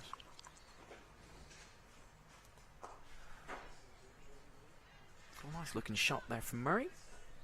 Again, just doesn't quite time it well enough to get through. Well, Darcy Brown is very quick on her feet, Nathan. She's very quick across the ground. Murray takes it on and she's comfortably cleared mid-on. One bouncing over the rope. Off come the shackles, Cara Murray. Well, that's exactly what, you know, on a regular basis they should be practicing. And funnily enough, Cara, in an innings at the end when she came in against the West Indies, played 2 of the most glorious lofted extra cover drives, coming in at 11. You know, I think there's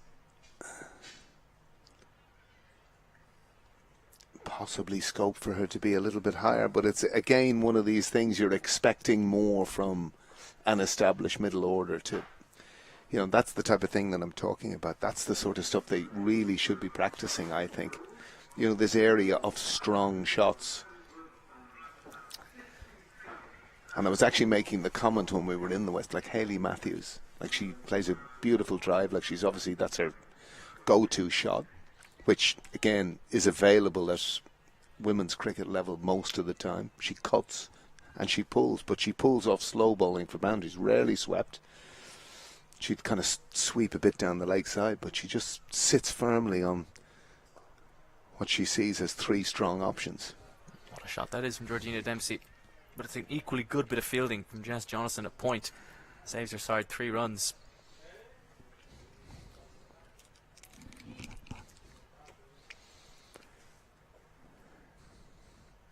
It's funny, we get caught a bit in this commentary box late. It's you know, any games in Clontarf that go to the death, that sun sets and feeds into the pavilion area, and you've got to have your hand up above your eyes, get your sunshades on. Yeah, we've been freezing most of the day up here. The sun doesn't shine here until later on in the evening. Oh, that looks like it's turned a good bit to the point where Alyssa Healy struggled to deal with it. Paul Reynolds keeps his hands down, just a dot ball. Well, bearing in mind all the weather we've had in July, it's actually nice to see blue sky, Nathan.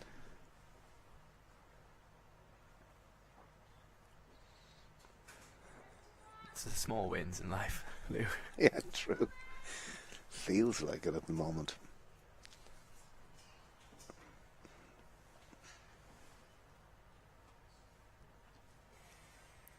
Bit of a nothing shot there from Murray. Didn't really commit to the trying to half sweep, half flick. The sweep is on. She wants to play it. She wants to try and hit it fine. There is a deep square.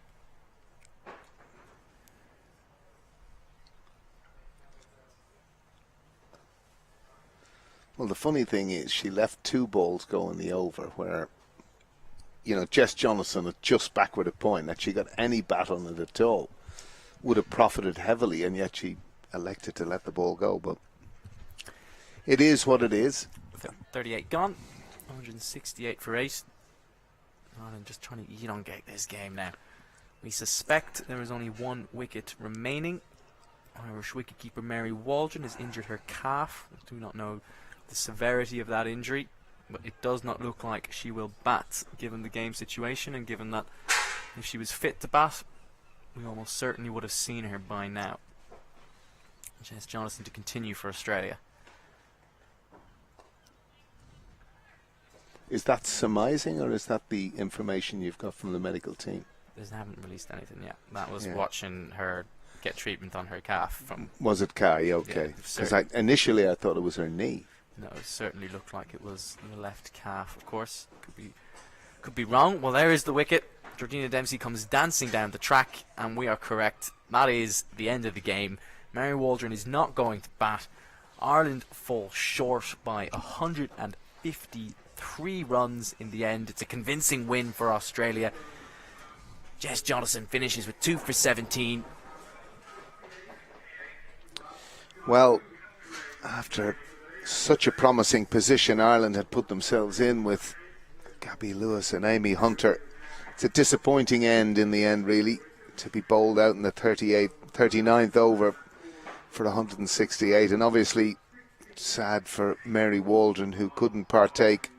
We will learn more over the coming hours as to the extent of that injury, but as you say, it's the end of play, and the Australians have won comprehensively. And I suppose if we're being in any way rational about it, it was with expectation. But there were moments, particularly in that period between the 5th and the 16th over, where Ireland were in command, Nathan. I think that partnership between Gaby Lewis and Amy Hunter was a big plus. 89 they put on for the second wicket after a bit of a slow start. Leopold struggled to get bat on ball for Ireland, and certainly a positive period of the game. I think Ireland certainly had the momentum. Whether they were on top or not is another question, chasing 300 and whatever exactly it was, 322 to win. When you're chasing that many, you need more than one purple patch, and you need it to be longer than just a patch. And they didn't have that. They had one good partnership, and then from there the wheels well and truly fell off. But that's the benefit of Australia having runs on the board. And Ireland are certainly they'll take some lessons from that, but disappointing. It doesn't feel like they've been blown away by a rampant Australia. It feels like they've hung in the contest for a good chunk, but then let themselves down a little bit after some good early work. Couldn't agree more. And there's groundsman Brian McDermott, and he must be complimented, bearing in mind the weather that we've had. He's produced what's been a very good pitch of even bounce.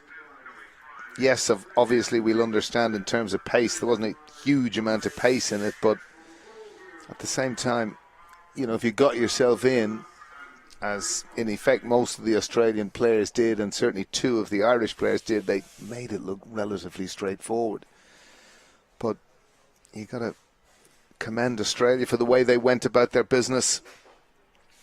Obviously, whether they have a concern about Perry, we won't know. She didn't come out to field. They talked about a small niggle in the knee, but she was imperious today. She really was.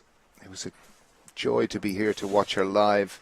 She played so well. She was, but it's, again, as always at these things, at small margins. Like we've said it before on commentary earlier on today. It was one of those innings where she came out and was aggressive, but when the Irish bowlers got it right, her regression played into their hands a little bit. And there was a chance that flashed between keeper and first slip, and there was a couple of other nicks with no slip in play that on another day you'd be slightly more attacking as we look at the cards from today. So Australia were put in by Lord Delany at the toss. Phoebe Litchfield struggled. She was the first to go. She was initially dropped by Cara Murray at slip. It was a sharp chance, but one that probably should have been held off Prendergast bowling, but it didn't come back to haunt them too badly, as a couple of overs later she chipped Prendergast straight to Gaby Lewis. It was a sharp chance, but taken well. Georgina Dempsey then had 2 and 2 balls. Unbelievable scenes here at the Castle Avenue. She removed Alyssa, Healy, Talia McGrath, consecutive deliveries. Ellyse Perry and Beth Mooney really steadied the ship. As we said, Perry was imperious at times with her big front foot driving down the ground game. And Ash Gardner, well, she completely took the game away. 65 off 39, the highest strike rate of anyone here today. was equally in incredible form, and Sutherland struggled a little bit, but towards the back end Ireland probably bowled one too many overs of pace off with Murray and Delany, etc., and she cashed in, going deep in her crease and going downtown. But at the end of the day, 321 for 7, it didn't feel like they got away from Ireland, but at the same time that always felt like a total that would be too big. And there they were the partnerships, but the most significant really in setting the foundation was that one of 106 between Perry and Mooney. Showed all their experience, particularly Mooney, who's, I'm not going to say struggled early on, but was very, very watchful, having lost 2 wickets, and she gathered momentum. Probably never felt she was in, but Perry was imperious throughout. Her placement, her strength down the ground, the quality technically of how good she was outstanding today, and really 321 in all honesty was going to be too much for Ireland. These were the Irish figures. Orla Prendergast only bowled 6 overs. We suspect there might have been a limit on that. Again, something we'll hear more about. The standout by far and away was Georgina Dempsey. We talked about her 2 and 2, but at the back end she came and she bowled her cutters, she bowled her variations. Really good skills, and good to see from a bowler who loves playing at Clontarf. We've spoken many times about what she did to South Africa this time last year, more or less. She's done it again with the ball today. Arlene Kelly was good as well, none for 54, economical. Ava Canning had a really good first spell, struggled a little bit when she came back, but bowled better than her figures would suggest in that first spell. And then Cara Murray was expensive and unlucky. A couple of chances that went down off her bowling that probably would have taken 20 runs off her figures, but she did pick up 2 for. Yeah, as the ground staff looked to get the covers on, and this was Ireland's reply.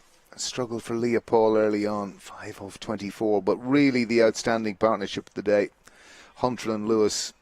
And for the period they were in, they looked, in a sense, to the manner born, the pair of them. Of course, Amy Hunter really took the challenge to the Australians and was well worth her 50. Perhaps, certainly having watched Amy Hunter for that time, she probably her best innings for Ireland. But sadly, the tale of woes, there they are, 3-14-4. It's like a mobile telephone number, Nathan. It's a familiar pattern, as we said with Ireland. Once the top 3 go, they tend to struggle down there. No one really stands up, and it's something that we saw a lot of in the World Cup, and it happened again today. Australia, they bowled well. Darcy Brown was wayward, but still economical. Beat the combination of beating the edge or bowling 5 wides, it felt like at times. Kim Garth was absolutely exceptional, swinging the ball both ways. Got fed up of trying to swing and then push the ball across Leah Paul, and came around the wicket and swung it into her first ball and castled her. And Georgia Wareham came back after taking some tap from Amy Hunter and ended up with 3 for, bowling quite well, quick and flat leg spinners. And then Jess Jonathan picked up 2 for on her 200th game for Australia. As McGrath also picked up 2 for 2 big wickets as well, with Hunter being caught at mid-on and also nicking off Orla Prendergast. Was a good catch by Alyssa Healy up to the stumps. So there's your match summary. A convincing victory for Australia, 321 for 7. Perry Gardner supreme, Mooney creating the foundation, and Sutherland banging big at the end. Ireland, for a stage, were a joy to watch, but sadly that scene at the end, losing so many wickets in the tail. Wareham 3 for 33, and she'll find value in those 10 overs, getting some rhythm back. And Jonathan, congratulations to her on her 200th cap. A real stalwart of this team, often bowls in pressure situations. She's kind of like the unsung hero, but the star attraction was Kim Garth. She bowled beautifully up front to left and right handers, and whilst that looks at the bottom of the queue, 1 for 9 off 6 overs, she bowled beautifully. Yeah, star attraction, I think that might be the home crowd in you talking there, Lou, as we continue to look at these. Hey, Georgia Wareham 3 for 33. That was a sneaky good spell at the end of the day. Crowd's still here at Castle Avenue. Good to see lots of people mingling with the players, lots of people taking autographs, etc. Well, I think it's one aspect of this Australian team that's been so good. They've ambassadorially, how they go about their business has been brilliant. We're going to throw now Isabel Joyce for the post-match presentation. Welcome to the post-match presentation. Well, Australia won that match by 154 runs, and for her efforts with the bat, 91 from 99 deliveries. Player of the match is Ellyse Perry. Ellyse? Congratulations, first of all, for the win and your own performance. It wasn't all plain sailing, though. 57 for 3 when you were out there in the middle with Beth Mooney. How did you go about rebuilding? Yeah, I thought Ireland bowled really well at the start there, and it was certainly tricky on sort of a good length. The ball was doing a little bit, so yeah, it was really fun to have that partnership with Beth. I thought she batted really well, and nice to just spend a bit of time out there. But yeah, it definitely didn't go our way, especially early this morning. It must be so nice to know that even if you don't perform at the top of the innings, there's so much batting to come. Speak a little bit about your lower order and how well they did at the end. Yeah, I think that's been a bit of a theme of our trip over in the Northern Hemisphere the last couple of weeks. Particularly Ash obviously has a lot of firepower with the bat and hits such a clean ball, and then Annabelle played especially well, and Georgia at the back end there. So I think to have that depth with our batting order is really nice. It's a bit of a luxury, and all those girls bat really high for their local teams back home. So yeah, they've got plenty of experience. And finally, just a word about Ireland. You've played against them a good bit, reasonably often over the years. Do you see the team improving a lot?